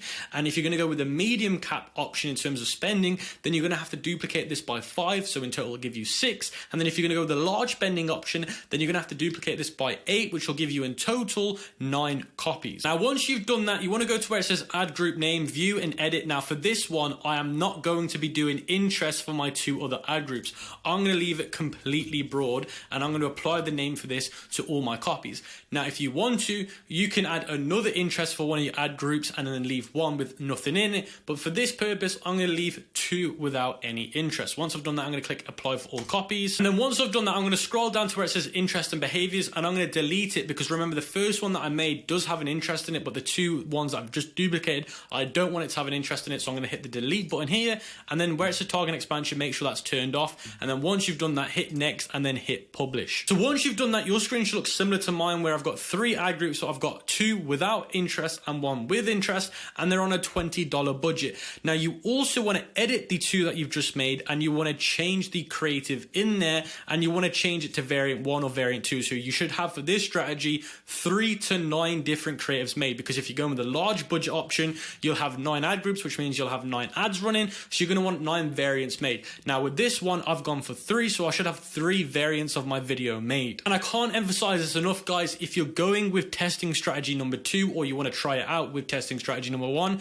you want to make sure they're on different ad accounts so they don't disrupt each other's performance. So now your campaigns and ads should be running. So when do you turn off ad groups? So you want to turn off ad groups if the following applies. So if your CPC is over $1, and obviously to find your CPC, you need to go back inside of the ads manager, and you need to go to where it says columns, click create custom columns, and make sure that it's set up. Now once you've done that, you want to make sure that your CPC is over $1. Now if it's over $1, you're going to want to turn it off. Now if you spend 0.5 times your break even cost per purchase, which is your break even cost per purchase, and no add to cart, then you want to turn it off. So you will need to calculate this so you can work out if you do need to do it. So the next rule is, if your ads manager isn't tracking add to carts accurately, then discard this rule. And remember, this will only apply to testing strategy number 2. Now the reason why it will only apply to testing strategy number 2 is because testing strategy number 2, your pixel's actually connected to your Shopify store. With testing strategy number 1, it isn't, so you can't accurately actually get this information. So do bear that in mind. Spends 1 times your break even and no sales, then you want to turn it off. Your break even cost per purchase, the product cost minus the product cost. Note, you'll ideally want your CPC to be under 0.5, but if you're profitable, that's all that matters. And I can't explain this enough, guys. If you're profitable, then don't worry what your metrics are. So let's say you're profitable by, let's say, $30 or $10 per purchase or whatever it is.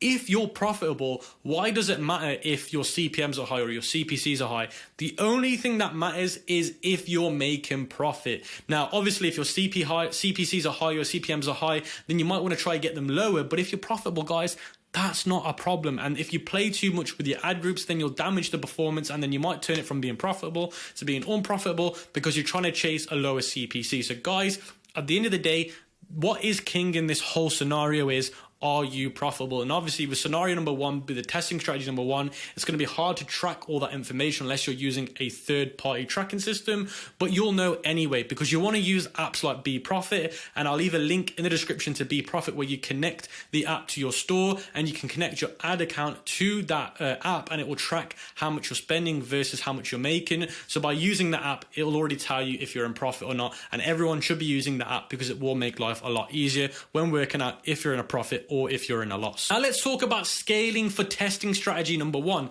Now remember, testing strategy number 1 is the CBO testing strategy. Now you want to duplicate your campaign and increase the budget by $100 if you're making money. Now, if you're breaking even or you're just slightly profitable, you want to duplicate your campaign and increase it by $100. Now, the sad thing with TikTok is you can't duplicate your campaigns right now at the time of this recording. You can't do it. If you can, then that's even better. But right now you can't. So you'll just have to create the campaign again and increase the budget by $100. If those work, keep increasing the budget by $50 to $200 every 2 to 3 days as long as you're profitable. Now, depending on how much you should increase it will depend on how profitable you are. Now, if you're really, really profitable, then you might want to go up by $200. Now, if you're just slightly profitable, you might want to increase it by $50. If you're not comfortable capital-wise doubling the budget, then just keep it the same. So let's say, for example, cash flow is not great at the moment, your credit line's not great at the moment, and you're not confident in doing so, then don't do it. Just keep what's going on, keep it going.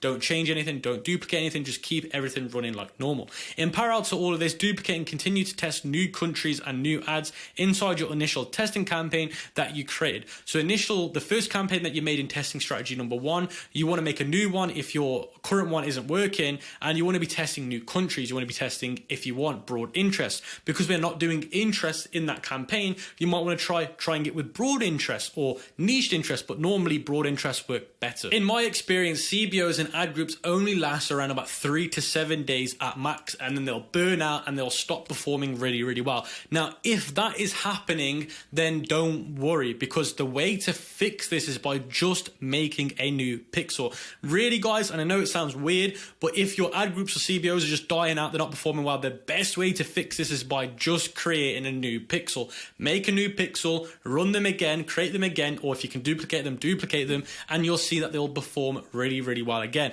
Now, if you've tried doing that a few times and it still isn't working, then the last resort that I will take is I'll make a new ad account. Now, making new ad accounts can sometimes be the last resort needed to actually work. Now, I know a lot of people are saying that this really works well on TikTok. This works really well on Facebook, by the way. I do this exact strategy on Facebook, and I've just had to do it recently to one of my e-commerce brands, and it's completely got it back to where it's peak performance again. The key to scaling CBO TikTok ads is by duplicating them, increasing the budget aggressively, keeping everything as broad as possible. That is what's working best for me and other people that I know in the game. So guys, really, instead of actually making more campaigns, instead of scaling horizontally, scaling vertically works the best. Increasing budget really aggressively. Sometimes your CBOs will be on $2,000 a day, $3,000 a day. You'll have 5 different CBO campaigns at $3,000 a day, $2,000 a day. But I do want to make it very, very clear that when you get into $2,000 days, $3,000 days on CBO campaigns, you can run into ad account bans and stuff. So do be very careful when scaling too aggressively. You don't want to go too aggressive because you will get yourself into some big bans. brands. Now, when it comes to maintaining consistency and performance with your TikTok ads, it's all about getting fresh creatives into the mix every single week or every other week. And there's two ways that you can freshen up your content. Making an entirely new video, and I'd recommend using Bilo or Billo, however you want to pronounce it, to get your UGC videos made. And I'll leave a link in the description so you can get a coupon code, and I'll leave it in the cheat sheet. An entirely new concept that is not remotely similar to the original video. So you want to try new concepts out. Don't go too used to what you're already used to, because then it will just get bored in the TikTok system. I have found that changing these three aspects of the video has completely refreshed my creative, and these are what the three main parts are to actually create a new winning creative. And those three things are sounds, text to speech, and scroll stopper. These are the three things that you want to change on a creative if you want to completely refresh it. So as you guys can see here on the free cheat sheet, this is the scaling for testing strategy number 2. Now I'm not going to go over this because it's very similar to scaling for testing strategy number 1. So make sure you check this out in the free cheat sheet. What I do want to go over though is what to do if your budget isn't spending. So I know a lot of you guys are going to say, well, Cam, I can't even get my budget to spend. So these are something that you can do to help your budget spend if it isn't spending. So the first thing that you want to do is you want to give your campaigns 12 to 48 hours. So a lot of people will panic within the first 6 hours, the first 12 hours, and they'll turn it off. Just give it a maximum of 48 hours. And then if that doesn't work, you want to move on to increasing the daily budget or the CBO budget. Now, this is the best way to increase your budget if your ads are not spending. Now, there's two ways of doing it because you've got ABOs and CBOs. So I'm going to be showing you how to do it on a CBO first. So the first thing that you want to do is you want to select it. You want to go to where it says budget. You want to hit this little pencil icon, and you want to change it from 50 to 100. Publish that. Now, if that doesn't work, give it another 48 hours. And if that doesn't work, change it from 100 to 150. And then once you've done that and it still doesn't work, try 200. Now, if that doesn't work, then you'll have to follow the next step, and I'll get onto that in a minute. Now, this is how to do it for your ABO. So what you want to do is you want to highlight the ABO that you've got, and then you want to go to where it says ad groups. And then once you're inside of your ad groups, you're going to see the different ad groups that you've created, and you're going to see the budget. Now, once you've done that, you want to select all the ad groups that you've got, these 3, and then what you're going to want to do is you want to go to where it says budget, go to the pencil icon, and change it from 20 to 30. And then if that doesn't work after 48 hours, try doing 40. And then the max you want to go up to is 50. And if that doesn't work, then you want to get onto the next step that I'm going to be showing you. Now, if increasing the budget doesn't work, then you want to change the optimization event from complete payment to add to cart. So the way you want to do this is you want to go back to the ads manager, and you want to go inside of the ad group level of your menu. So you can see here, so it says ad group, and you want to select the ad groups that you've got. And then you want to scroll down to where it says promotion type, and you can see here website, and then it will show here optimization event, complete payment. And you want to change this from complete payment to add to cart, and you want to do this to every single ad group you've got. Now, if it doesn't let you edit it and then change it, then you're going to have to create a new campaign again and then change the optimization event over. Now, the next thing that you're going to be asking me is, when do I change it back to complete payment? Now, if it starts to spend on add to cart, give it 2 days and then try complete payment campaign and turn off the add to cart one. Now, the last step that you can do, and I'd say that this is the last resort one you should try after doing all of these ones, is change it from lowest cost to cost cap. And how you do that is you need to go back inside of the ads manager, and you want to go to where it says bidding and optimization,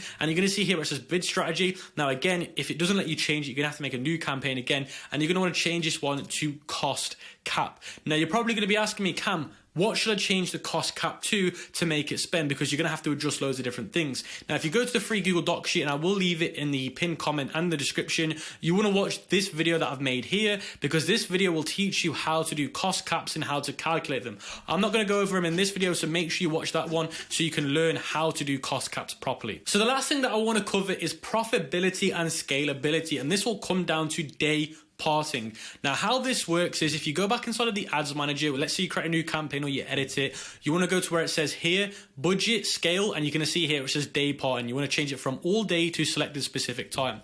Now, for this to work effectively, you need to know what's working best for your ad account and your campaigns. So when to do this is probably after a week or 2 weeks of running campaigns. Now, what you want to do is you want to go to the metrics and see which parts of the days you get the most sales the most activity, the most add to cost. Now, once you find that out, whenever you create new CBO scaling campaigns or new testing campaigns, you're going to want to change it to specific time. Now, let's say, for example, I'm noticing from 10 a.m. in the morning till 7 p.m. in the night, this is where I'm getting the best results. Then I might want to make sure that all my campaigns from there are using day parting from these time frames. And once you've done that, you can click save and publish it. Now, this will happen in every ad group will have day parting. So you want to make sure all your ad groups have got day parting in there. And again, this will only work effectively once you know which times work the best for you. And this is going to make sure you're most profitable, because you're not going to be spending money over here. You're only going to be spending money where you know you're making the most amount of money. Now, if you do this and it starts to drop your performance,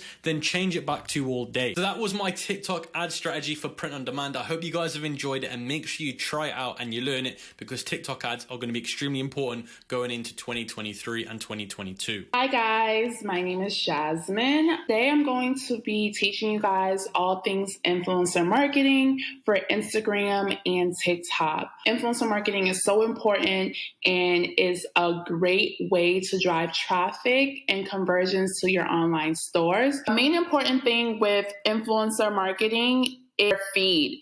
So I'm going to go over Instagram feed and what you should have on your Instagram feed before you even start researching influencers, because that's something that's really important. So I'm going to pull up one of my stores, and it started off as a dropshipping store. Now it's a hair brand, but it started off as a dropshipping store. So first things first, before you even reach out to influencers, you want to make sure your logo is present as your profile picture.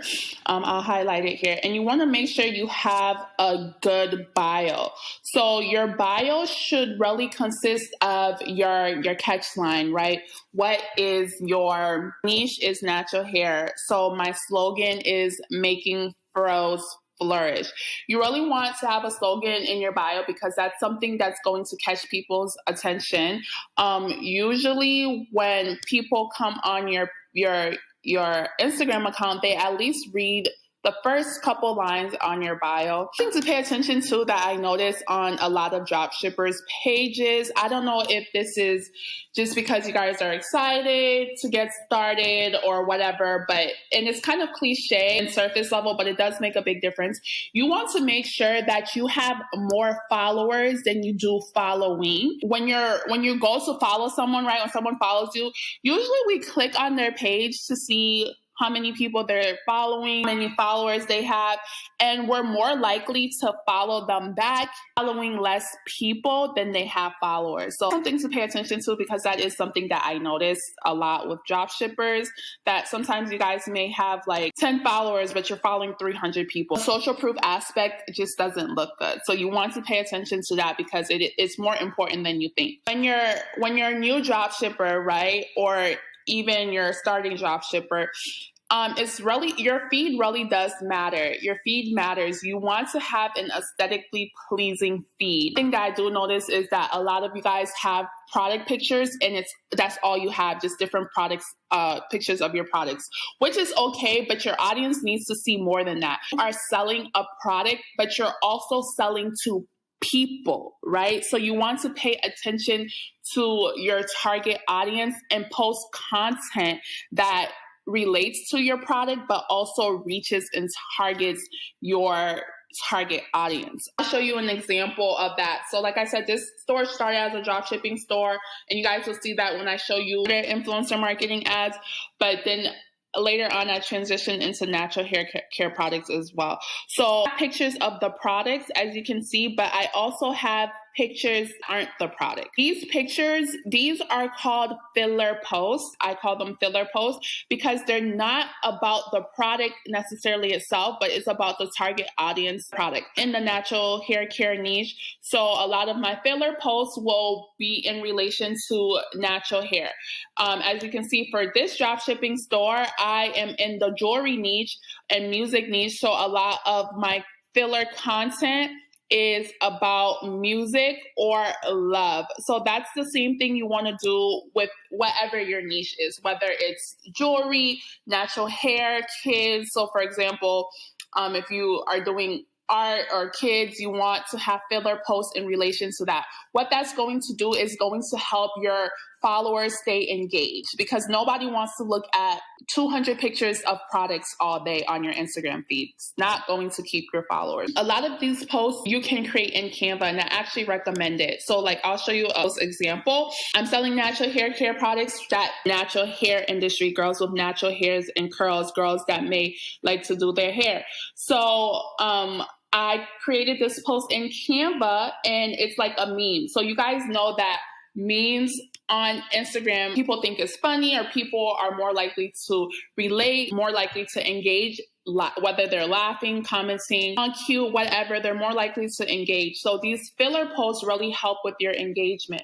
So for this specific post, I decided to show, all right, which baddie are you in the terms of hair? And I have, the first category is natural, obviously, because that is my niche. And then I go on and I describe another type of way that women may enjoy to wear their hair, which is lace and wigs, etc. Or we have people that may prefer to do their hair themselves and try different hairstyles, or people who like to wear scarves and bonnets, girls who are bald and, rock super short haircuts, or people who like to wear their hair in braids. So there's different types of styles that caters to a different type of person. What this does is it helps with engagement, one, and it also it's almost like a free promo, right? Because think about how many times you see a meme or something that you relate to on Instagram and you repost it to your story. This is a free way to help drive traffic to your store, especially if you're new to drop shipping, or you don't have a big budget to spend on ads. This can help drive traffic to your store, to your Instagram page for free, because if people can relate to one of these, more than likely they're going to repost it on their story. And guess what? Whoever watches their story might click on it too, look through it, and if they relate to something, they're going to repost it as well. So you're getting free shares, traffic to your Instagram page and your website potentially. So you want to create, all I did was come up with the names, and I made this post in Canva. So for example, like if you were doing something in the art niche, right, you can do something like, oh, what type of artist are you? Color pencil sketcher?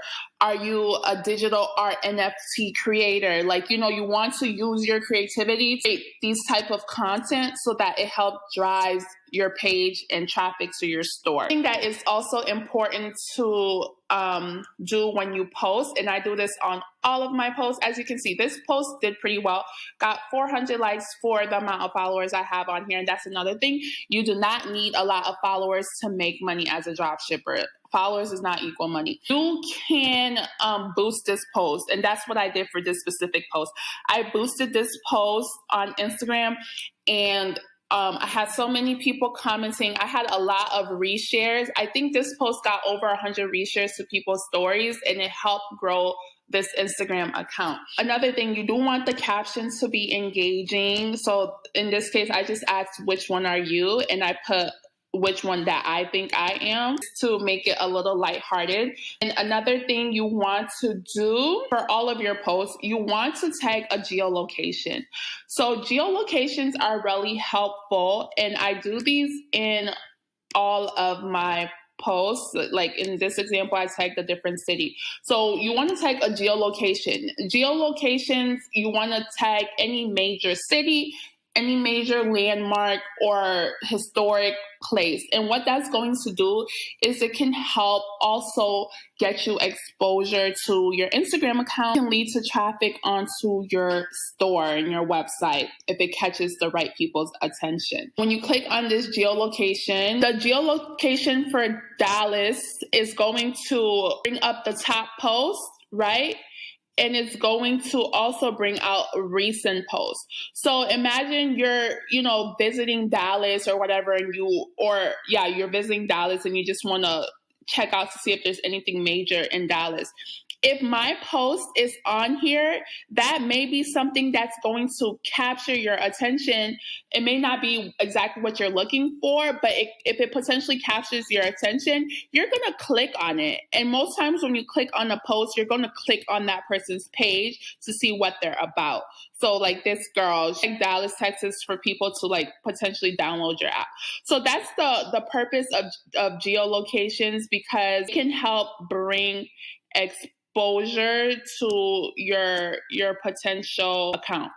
And another thing, when you're posting, you also want to post different hashtags.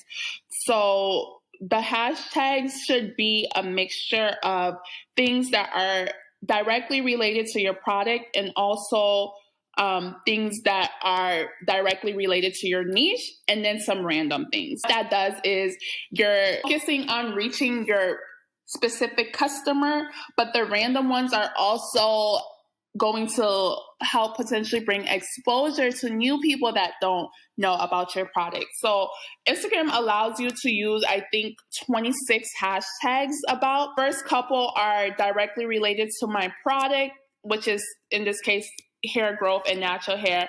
But then I also have some random ones in there like trendy, the shade room, viral, explore page, because I'm trying to also reach an audience beyond my niche to bring them in and convert them into my custom. So as far as your feed and posting, you want to have an aesthetically pleasing feed, at least between 6 to 9 pictures before you even reach out to influencers. Once you have your feed created and designed, then you are ready to reach out to influencers. So there are a couple types of influencers on Instagram, and I'm going to go through them as well and show you a couple ways you can find influencers. The first way to find influencers is through hashtags. This is usually how I try to find like page influencers and potentially people influencers. So I'll show you the difference. So this is an example of a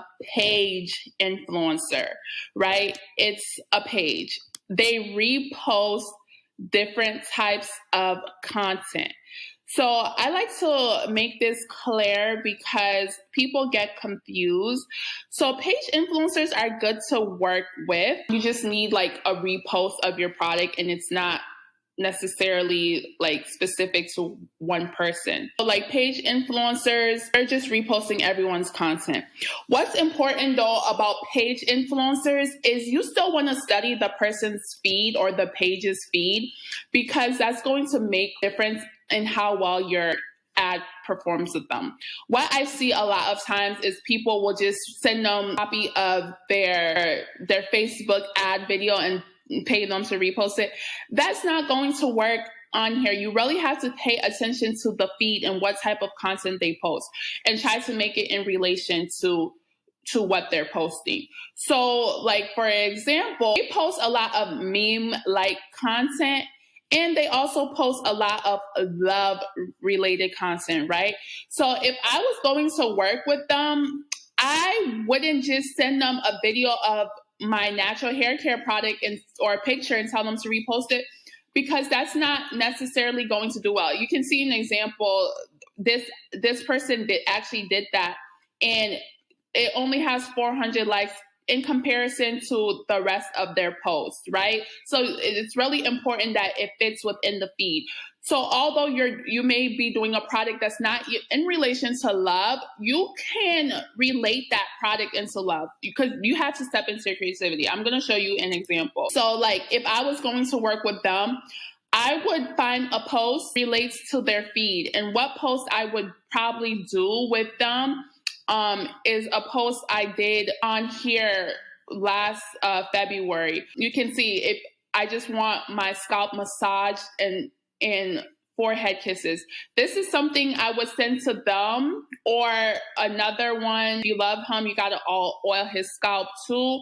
or something like this, oil her scalp if you love her, right? I would send them a video like this, use this caption, oil her scalp if you love her, but then probably tag at Yuli Hair in relation to the type of content they post. So I hope that makes sense as far as you want to study the feed. As you can see, again, this one, this post, this advertiser, it has nothing to really do with the type of content they post. So you want to make sure into their feed, because that is very important if you want your post to have higher chance of doing well. I had them do something like that for my dropshipping store, and it did well. It had 5,000 likes. So you want a lot of comments. You want to make it in relation to the type of content that they post. And the same thing for this. This is another example of a page influencer. You want to study their feed and see what type of posts that they do. And if you really like their feed, guess what? This little follow button on Instagram is going to show you pages that are in relation to current page that you're on. What I'll do, so like if this page has good engagement, I like their feed, I want to work with them and find more pages like them, I'll click this little arrow button right here and it will bring me to pages that are similar to them. So that's working with a page influencer. And as you can see, I did another post with them, Love Bible, and they did a video for me and it got over 82,000 views because it's in correlation to what their page is about. So that's really important when you're working with pages. You want to make sure your content fits within their feed. And like I said, to find page influencer, use hashtags. So natural hair hacks, something in relation to my niche, the top, and I might click on something that actually has a lot of likes or views, and then I'll click on the page to see what is it. Is it a person or is it a page? In this case, it's a person. So, and this is a good way to find people and or pages. So she's an influencer, of course. She has posts. So what I'll do is I also analyze her posts, her feed. And this is something that I notice also with dropshippers that is not followed commonly. If you are working with an influencer, you need to analyze their feed. You need to see what posts do well versus what posts that don't do well. If I want to work with this girl, I'm not going to send her my Facebook ads video and tell her to repost it on her feed. That's something that I noticed that a lot of dropshippers or people do in general. And then they say, oh, influencer marketing doesn't work, or oh, the posts flop. Of course it's going to flop. Do you see her feed? Within her feed streams, send me your Facebook ad video that you had someone on Fiverr create and let me repost it. Of course it's not going to do well. And that's why I said you have to study the page and the platform. In this case, a reposted video from like something that was created on Fiverr or something you created yourself could potentially work, right? Because all they're doing is reposting other people's content. There's no direct follow, or it's not the same person repeatedly on their feed. But for someone like this, it's the same person. All she has is her on her feed, and maybe occasionally like her man. You sending her a random video that you created is not going to do well on her feed. You want to study what does well on her feed. So in this case, if I was having her be an influencer for my natural hair care, I found her in the natural hair care hashtag. This example, I would have to send her the product, right? Because I noticed that she's involved a lot in her posts. She creates the content. I wouldn't be able to send her a video of my natural hair oils and have her repost it because it's probably not going to do well. She needs to actually be in the picture because that's what her audience likes to see. You have to pay attention to those details. Or even if I was sending her something from my dropshipping store that's related around jewelry, I should probably send it to her and ask her to do content with her spouse, because that's what her audience is used to seeing on her feed. I wouldn't just send her a video I already created and have her repost it. That's not going to do well. And if I decide, oh, I really like her, I really want to work with her, guess what? This down is going to show me pages in relation to her of either other influencers. So Collabstar, I actually discovered this website because they reached out to me and asked me if I wanted to be an influencer on here. I not get the same influencer content made and get exposure from their platform. You're paying almost around the same amount of money, because on here you can choose your platform. So it has it for Instagram, YouTube, or TikTok, or user-generated content. So it has all three. So like, for example, if I'm searching for Instagram, I put the following count. I usually like to work with between 10 to 50,000 followers on Instagram. That's my sweet spot. It's between micro and macro, in my opinion. You know, the bigger it is, obviously, the more money it costs. And then the lower the following, usually worth the money at all, in my opinion. You can choose the category, choose the price. So you can narrow it by price. So like, if you want to work with people under $250, you know, $250 max is what I'm paying an influencer. Like, if you know that's the case for you, then you can set it by price. You can even set it by country, etc., city. If you want to get really specific, even gender. You can also set it by categories if you want to. So I'm on here, right? I'm looking for influencers. I'm seeing their different prices. What I do is I just click on an influencer and I check out their feed. So like, for example, on Collabstar, you can log in. It'll tell you the prices. So this is what she's charging for an Instagram post. 2 Instagram story posts for 24 hours, $350. Instagram feed post carousel, $650. So what I do like about Collabstar, when you log in, you can contact them and negotiate these prices. So these aren't necessarily set prices. You can, you know, send an offer. Let's say you're like, one Instagram post, can I pay you $100? You can negotiate if they don't have something on here that you like. Personally, I use this website to find influencers, but I do not use it to contact them. Contact them through Instagram, just because I feel like you can negotiate a little better. That's just my opinion. She has 17,000 followers. See her feed. You want to analyze her feed and you want to see if she fits with what you're trying to sell. She probably wouldn't fit best for my natural hair brand, but she could potentially fit well for my dropshipping jewelry store, because very artistic. She's very into music, and my store caters to that, to music and jewelry. So just looking at her feed, it looks like she has a lot of likes. So you want to pay attention to, you guys, like, follower count matters to an extent, but you want to pay attention to the engagement and to the likes and comments, because people can buy followers. You can have 100,000 followers and get like 300 likes, and it's not realistic. You want the person to 5% engagement. That's really what I try to look for. And I just compare. They have about 10 to 20,000 followers. Should be getting a few thousand likes on their photos, and she does. Like, if she had like 600, 700 likes, that would be kind of a red flag, because you're above like all over 10,000 followers. I just look at the likes and I look at the comments more importantly than the likes, because people can also buy comments. But she seems to have a lot of likes and comments under her pictures, which is a good sign that her engagement is natural and authentic. You can tell by the comments that her followers pay attention to what her caption is, because people are saying, I'm trying okay, and then, you know, like, this caption is my life and stuff like that.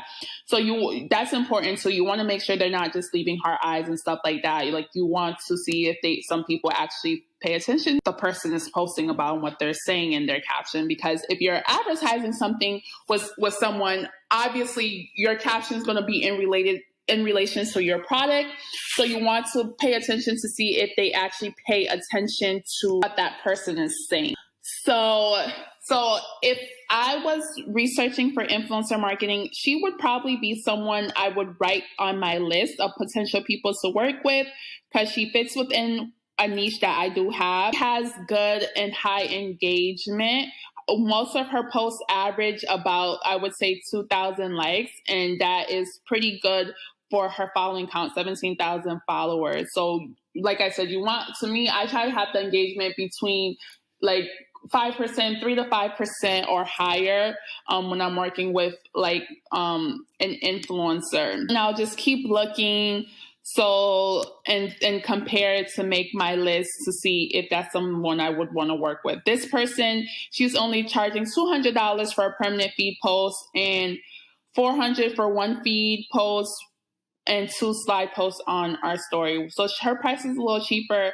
Let's go see her page. Beauty skincare. So she would maybe be a better fit for my hairline, natural hairline, because she's like beauty and hair and things like that. And see, like I was saying, the following count doesn't matter that much. She has 18,000 followers. So she has more followers than the other girl. Like, more followers than the other girl, 18,000 followers, but she's averaging, looks like, only about 500 likes per photo.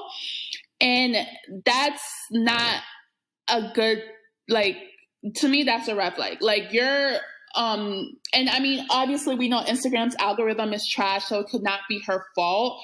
But if I'm going to pay someone money to promote something, I want the work with someone where the algorithm favors them. I'm sorry, because that's like your hard-earned money. I would not want to risk it.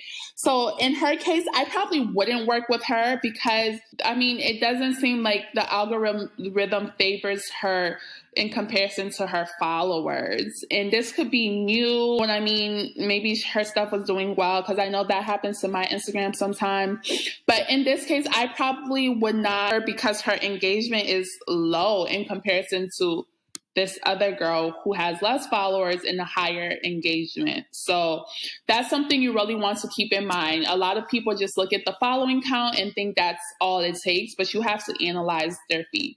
But if I did want to go with her, you know, and give her a shot, I would probably negotiate these prices, to be honest, because I probably would not pay $200 for a feed post with her. I would negotiate to see if I could get her to do it in exchange for the product or at a lower price, like $100 or something, and give her a shot. Now, if it does do well for me, then, you know, then I would continue to work with her. So you just want to keep that in mind when you're working with influencers. It's the same platform for TikTok. And for TikTok, I'll just change the platform to TikTok. I usually keep it all. And for TikTok, I usually like to go bigger because TikTok is a little easier to go viral on there. I like to, and it's a newer platform, I like to keep the following for TikTok a little bigger, and then I search. A lot of times what I've noticed with TikTok, since because it is a newer platform, a lot of people on there do not know their influencers, one, and two, it's a lot cheaper to work with influencers on TikTok, you guys. Like, a lot of influencers will do things for free in exchange for the product, like for a very cheap price compared to their following. So TikTok influencer marketing is definitely something you want to take advantage of while you can, because it's not going to last. Say you're doing click on their page and see how much they're charging. So this person is a food and lifestyle creator. Let's say you're doing something in the kitchen niche or something. She may be someone that's good to work with. So it says you will get one TikTok 30 seconds video showcasing your product. And so you want to click on her TikTok icon and not the Instagram icon to analyze her TikTok feed, because that's where she would be posting for you. As you can see, she has 99,000 followers on TikTok. I am not working with someone on TikTok if 90% of their videos don't have above 10,000 views. I'm not working with them. And I'm not working with them because TikTok is too new of a platform for, in my opinion, wishy-washy engagement. Your engagement has to be all the way through for me to think you're worth it all the time. Because like I said, it's easier for anyone to go viral on TikTok. So if it's hit or miss, I'm not working with you. I'm not chancing it, because the whole purpose is I want my product to go viral. I want it to do well. In her case, her video views are pretty consistent at above 10,000 views. So she may be worth the price that she's charging.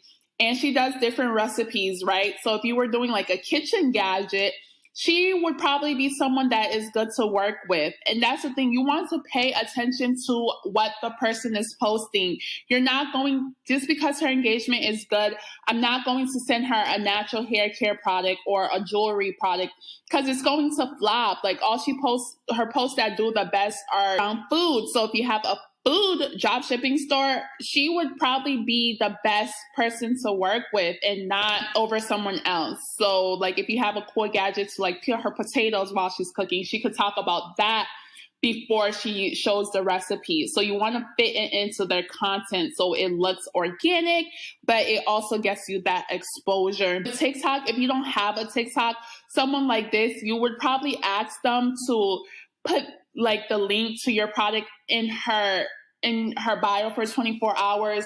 Or if you do have a TikTok account, tell her to, link your TikTok account, like tag the TikTok account or at your TikTok account so that people can then move to your page. That's with TikTok influencer marketing, that's how you want to do it. In this case, you would be sending her the product as well. You would not be having her repost your Facebook ads video. And I know I keep saying that, but I've seen it done so many times and I'm just like, ...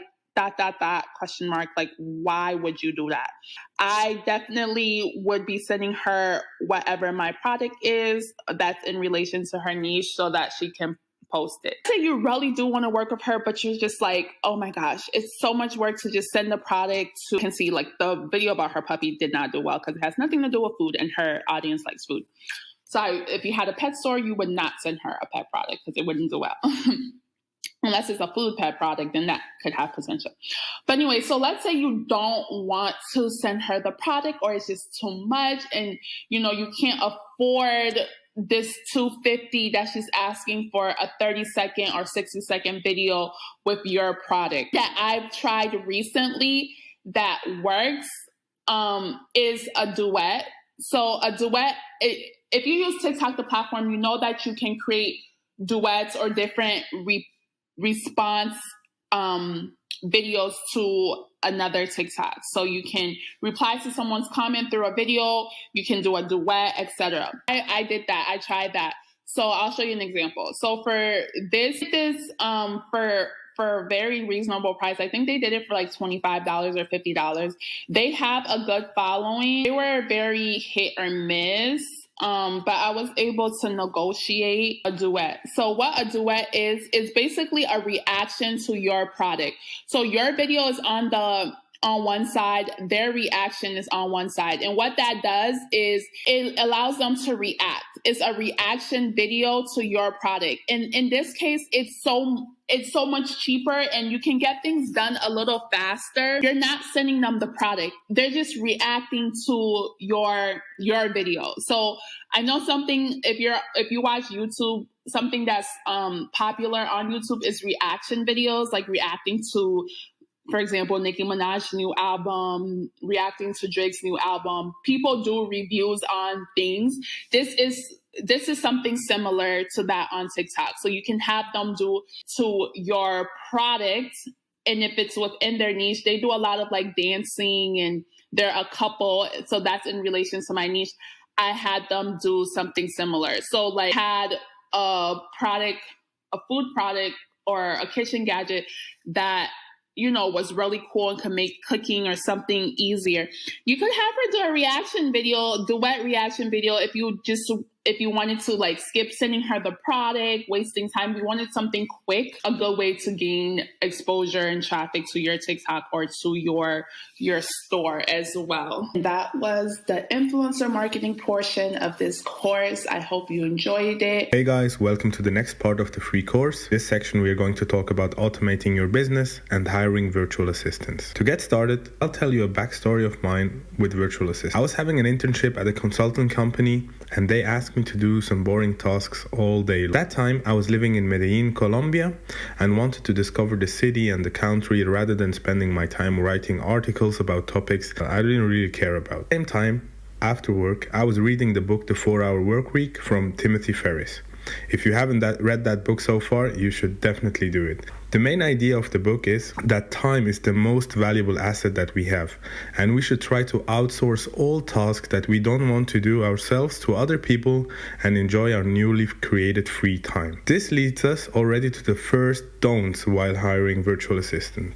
After reading the book, I thought I could hire people for each and every task, pay them, and expect them to do the work. This is how I hired my first virtual assistant on Upwork. promising me that with $1,000 he will build me an Amazon FBA business and make sure that I get $2,000 in profit per month, where he has a monthly profit share of 10%. The offer sounded perfect to me, and I chose to hire him immediately. After paying the $1,000, I expected that everything goes well and that I'll be making $1,800 profit every month now. Unfortunately, this wasn't the case, and the VA started to come up with some problems he had, setting up my Amazon account and other things I didn't understand. After 2 months, he stopped replying to me, and this is how I lost $1,000. The lesson here is to take care who you are hiring and don't fall for amazing offers you get out there. There are surely some competent virtual assistants out there, but you need to find them first and make sure that they show you past results. So the main thing that is going to be covered during this section is going to be how to find, hire, and train virtual assistants. And those topics are going to be structured as follows. We're going to start about discussing when to hire a virtual assistant, then what a virtual assistant can do for you, where to hire a virtual assistant, the costs of hiring a virtual assistant, how to create a listing on Upwork, choosing the right candidate for the job, where to be careful while hiring virtual assistants, then how to train your virtual assistant, then I'm going to talk about Monazar marketing, future developments, and at the end, how to get organized, like which tools you should use to get organized with your work. So the question is going to be like, when should you hire a virtual assistant? And there are 5 things that I recommend considering before hiring a virtual assistant. The first thing is going to be like, you should have consistent sales. Like you should have at least 5 to 10 orders per day, providing you an income, providing you also the job of fulfilling orders that is going to consume your time, while hiring a virtual assistant could be a job that you can outsource to help you free up some time. An important thing is going to be profitability. Like your profit margin should be big enough to generate you an extra income so you can afford hiring a virtual assistant. And the third thing is going to be like, you should be ready to scale your business. You don't want to spend your time like fulfilling orders and answering to customer emails and answering DMs and comments on your Facebook ads. You want to focus on the most important task for your business to grow, and this is when hiring a virtual assistant is going to be a good time. If I feel like my business is missing some skills, like negotiating with suppliers, or I want to have a better customer support, I want to have better graphics for my store so my customers have a better experience, then I feel like I want to hire a virtual assistant for the knowledge missing in my business. If you feel like your work-life balance is getting out of hand, like you feel like you're spending much more time working, you're spending much more time in front of your screen than with your friends and family, then you should really consider hiring a virtual assistant so you can really free up some time. In this section, we're going to discuss what a virtual assistant can do for you. The first thing, I always make sure that I outsource in my business is going to be order fulfillment. They fulfill orders every day, and that they add the tracking numbers to each order and that they get sent to the customers so we have less complaints and the customer knows exactly where his package is. But this is just a time-consuming task that I don't want to do myself every day, especially if I'm having 20 to 30 orders per day. I rather outsource that task. Then another important part is going to be customer support. Your business, as soon as you're starting getting sales and everything, you'll receive a lot of emails, like customers asking where the product is, that they have some questions and stuff like that. I have a perfect template that I give to every VA, so they know exactly how to answer. If they have specific questions, the customers, they can always come back to me and ask me what they should reply. 90% of all the questions are the same. Then another task that a virtual assistant can take care of is surely like a virtual assistant can create a store for you. He can do the whole product research. He can also manage PayPal and Stripe cases if you give them the access to, and run ads for you. So in my case, for example, I can just come up with a product idea, I give it to my virtual assistants team, and they build the store, the Facebook pages, everything ready. So I just have to focus on the creatives and make sure that I run Facebook ads. The next topic is going to be like where to hire a virtual assistant. There are many platforms out there. I'm just going to share with you the ones that I used myself, where I had good experiences with. So the first one is going to be Upwork. This is like one of the main platforms to hire virtual assistants. I'll be showing you the platform later on. How to create a listing and everything. And the second one is going to be Fiverr. There it's really easy like to find people. You can also see their past work there and also see their reviews. The costs of hiring a virtual assistant, like they depend on how much you demand, like how much time you demand from them. But if you want them to work full time for you, do the whole stuff, you can expect average costs between $300 and $500 per month for order fulfillment and customer support and some extra tasks. Just something like really to be careful with is if you find very cheap virtual assistants, you should really do a bit more research on the quality of their work, because I experienced that too. Like I hired virtual assistants for literally like $100 per month, but the quality of work wasn't that good and can literally like ruin your business if you tell them like to change something on your store or a product description. If the virtual assistant is not good enough, he can literally like just throw away all the work that you did before. To create a listing on Upwork, it's pretty easy. You just go to upwork.com, then you can click get started, then you can hire for a project or work as a freelancer. We want to hire, then just accept the terms and conditions. As soon as you arrive here, you can write a headline for your job post. So here we're going to use virtual assistant for Shopify.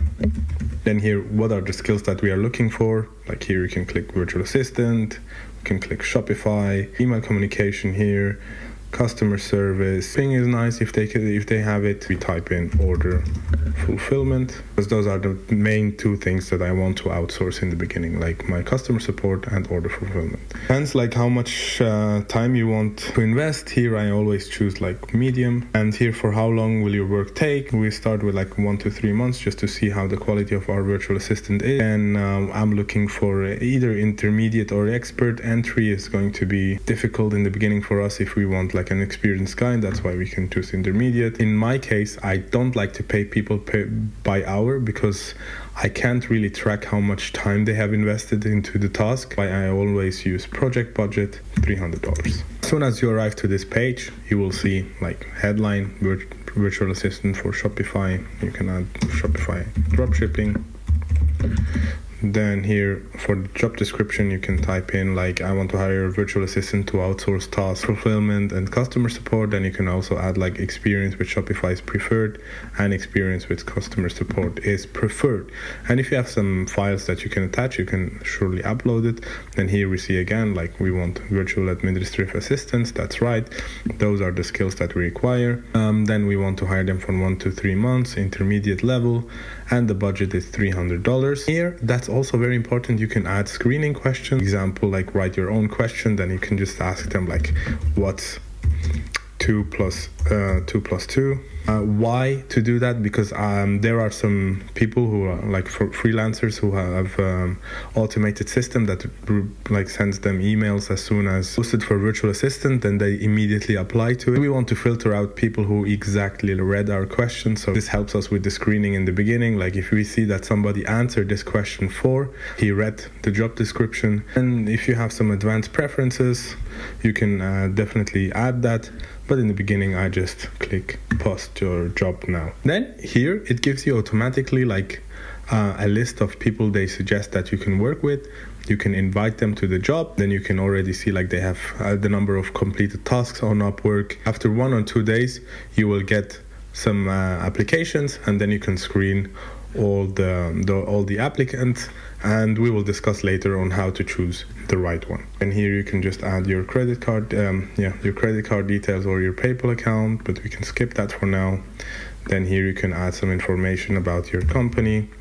We can choose, for example, that if we have a health and fitness store, for example, or fashion and beauty, you can just select that. It's just me, and then click continue. Here you can just come up on jobs, click my jobs, and then you will see like after 1 or 2 days how many people you hired. The proposals will appear here, and you can screen through all the people that you want. So the next topic is going to be like as soon as you get those applications to your task, how to choose the right candidate. Just apply to the task, or have they really read our job post and also saw the screening question, and did they reply to it? So people who didn't reply to that question, I would generally not consider, because I just feel like they just apply to the task without seeing what it actually is. Then the second thing that I consider is like checking their experience and their availability.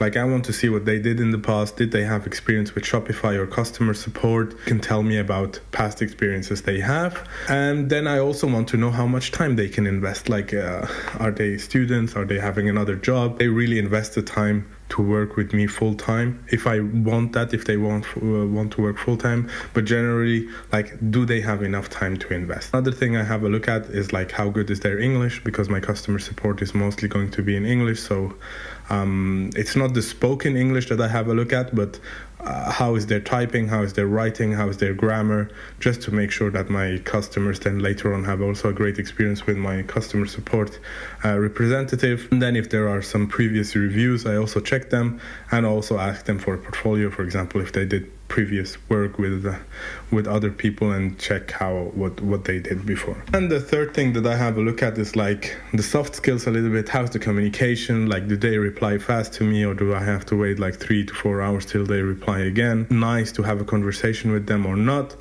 And then with time, like, I just ask myself, likable, and then also check like their general intelligence, because like I'm searching for a team member. I'm searching for somebody who works with me for the long term, and yeah. That's why soft skills are also important. Next thing we have a look at is like how to train your virtual assistant. Thing in the beginning, like as soon as you hire a virtual assistant, you have to be there. Like, you can't just expect to do my customer support and then just leave them. They have questions in the beginning. They want to see like what are the do's and don'ts in your business, and that's why I would really suggest that in the beginning you are there. You help them, setting up everything, and you show them exactly what you want and what you don't want, and how everything should be done. And also, like, in the first weeks, you should have low expectations because they are just starting, but with time. Second thing is for you should be like approachable and open for questions. Like, I mostly give them my WhatsApp number. Every time they have a question, they can just text me and make sure that I answer their questions fast, so they know exactly what needs to be done and what not, and like discuss all the do's and don'ts, what they should do and what they shouldn't do. Third thing I really suggest is going to be like to control the work. So for example, if a virtual assistant is doing your customer support, go and read the email sent, check if everything is done properly, and also give feedback if there is something that you think could be done better, and also discuss reporting. Like, they should like send you a daily report with all the emails sent and the queries that they had, or if you want them to have it weekly or monthly. Like, just make sure that you control the work, because if you don't control the work, maybe some things are done in the wrong way, and could harm your business in the long run. Discuss like where to be careful with your virtual assistant, especially in the beginning. And here I really suggest, for example, if a virtual assistant is doing the order fulfillment for you, is to use debit cards in the beginning, up the amount that is needed, and so the virtual assistant can spend the money, because we don't know what could happen like with a credit card. Maybe there are some transactions that are going to be done that are not related to the business and could harm you also. That's why I would suggest using debit cards, and then also follow the transactions, just to make sure that the money is spent for order fulfillment and not for something else. Second thing is then it's also going to be for logins. You can give access to your private accounts. I'm doing that too, but I have trust in my virtual assistants. If you don't, you can create new passwords, or for example, for the Shopify store, you can add them as a staff member with limited permissions. Like, for example, I wouldn't give access to payment providers and stuff like that. Always follow the work done. Check emails are correctly replied to, if the orders are fulfilled in the right way with the virtual assistant. So if, for example, if you have hired a virtual assistant only for customer support and order fulfillment, you can check their skills and you can increase their salary, but at the same time give them more responsibilities, for example, to create a store for you, or to make the product research, or negotiating with the suppliers. If you have the opportunity to give them more responsibilities and more tasks, you should definitely do it. Here I want to give a shout out to my team. Like, you can start as virtual assistants together, like hiring as a virtual assistant, but with time, my virtual assistants now are my business partners. Like, I'm working with them, and teamwork makes the dream work. So we push each other. In this section, we're going to talk about how to get organized. So after you've hired your virtual assistants, you need to get organized to make sure all the tasks are fulfilled, all the work is done, and that you can track the to-dos that need to be done. And for that, I'm using two tools. The first one is going to be Trello, which helps me managing the tasks and the project. And the second one is going to be WhatsApp, like just for daily communication. Make sure that you ask questions, that they can ask you the questions and everything. But now I'm going to take you through Trello to show you how you can set up everything. So to get started with Trello, you just need to type in trello.com and then here click on sign up. Here you can see your workspace. You can have some the boards where you organize your tasks. You can also use some templates, but we will discuss that later. And generally, the first thing that I like to do here is just to click away everything that I don't need. Here you can add your members. You can just type in the email address of your virtual assistants, for example, and invite them. So here you can click on plus, and you can type in your workspace name for our new store. So here we're going to call it, for example, Esperanta Store. Then workspace type, it's going to be, for example, if I want to organize the tasks of my customer support team, then I select human resources. You can add a description if you want, but you can just click continue. Then here you can add the email address of your virtual assistants. Here you will have some templates that you can have a look at you on how to organize your board. Just in the beginning, we're going to build our own board just to show you how this works. So here, for example, you can type in customer support to-dos. And here you can choose the background. I like to use the blue one, so it's really clear and organized. As soon as you arrive here, you can organize that exactly like that. I just leave it structured. Those are cards where you can add like the topic of the stuff. Here it's organized like there is the to-do. Here the virtual assistant can add the card to doing, and if it's done, you can add it to done. So for example, here we are going to add our first to-do, and this is, for example, read the Monazart template, okay, for the virtual assistant, so he knows exactly how to answer as soon as he gets questions on email, your virtual assistant's email, and then they can join this board. You can click on the card itself, for example, and you can add the member, like your virtual assistant, that you want the task to be finished. For example, if you want the task to be finished till Saturday 11th, you can just click save.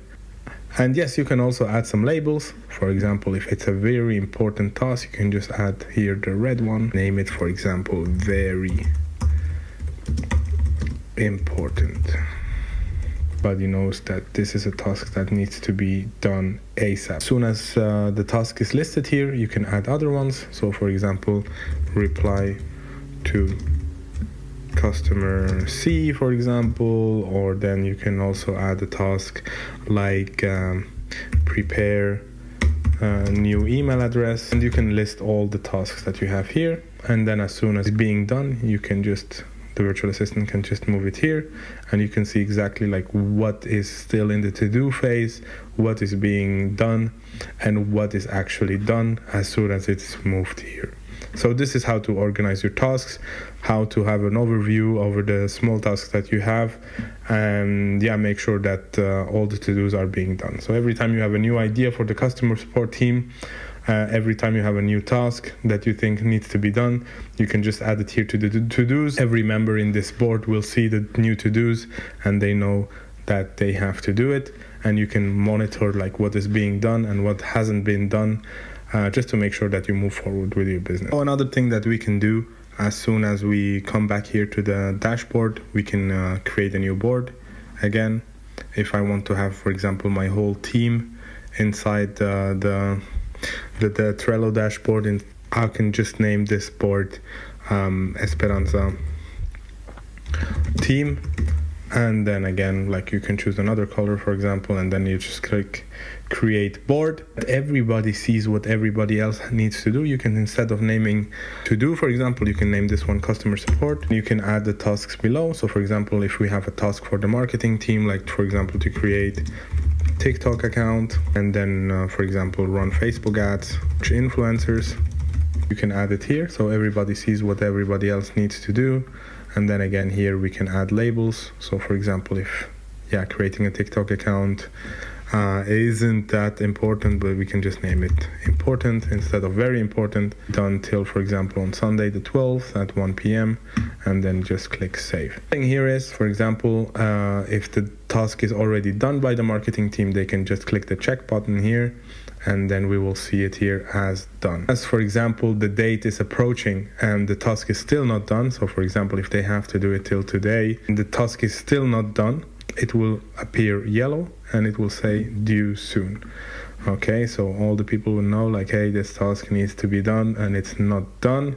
And then the worst case, for example, where I have to be very strict, is if the task was supposed to be done yesterday, it will appear red. And those are the parts where you just need to go and ask, hey, what's going on? Why are you not moving forward with this task? And if they need your help, you have to be there. This is how to get organized. This is how to have a whole overview for your team, how to get structured, how to, for you also, how to have overview of the tasks that need to be done. In this section, we're going to talk about Monazar Virtual Assistants. This is a virtual assistant company that I have built with my personal VAs, given that I have good connections with them and they have a huge pool of talent that they can make sure that business people are not getting scammed. Because in my case, I got scammed like 3 or 4 times from VAs, and I just wanted to have a security and build a security for other people doing the same like me, drop shipping or in e-commerce, or just generally want to outsource some tasks.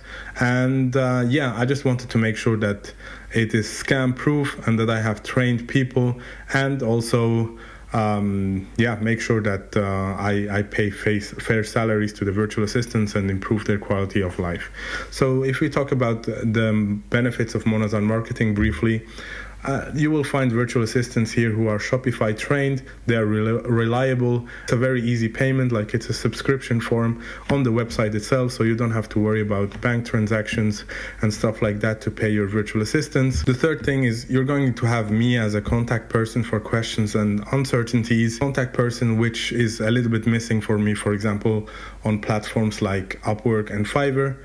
And the fourth thing is that you have a 7-day money back guarantee, so you can hire a virtual assistant. But if after 7 days you feel like, hey, I don't need one, or this virtual assistant is not good enough for me or something like that, you immediately get your money back. Hey guys, this is it on how you can hire virtual assistants for your business. So that brings us to the end of this free print-on-demand course for 2022. Thank you guys very much for watching this till the end, and I hope you've appreciated and enjoyed and learned something from this completely free course. And don't forget to like and subscribe and comment, thanking the team for creating and bringing to you guys this completely free course when there's other people out there charging thousands and thousands of dollars for this type of information. And don't forget to remember to download your free POD cheat sheet book that's been mentioned throughout this whole course, and it's completely free, so make sure you claim that so you can follow the course along to the best standards. And also don't forget to join the free Discord community so you can ask your questions and get them answered if you're going to need some help. And for those that want to take things to the next level after watching this and they've implemented it over a few months, maybe a year, and you want to take things and scale things, then it might be worth you guys applying for the one-to-one mentorship, and there'll be information about that in the description and in the cheat sheet. Thank you guys again for watching this free course. I also want to say a massive thank you to the e-commerce mentoring team for helping me put this together, and I hope you guys have learned a lot from this.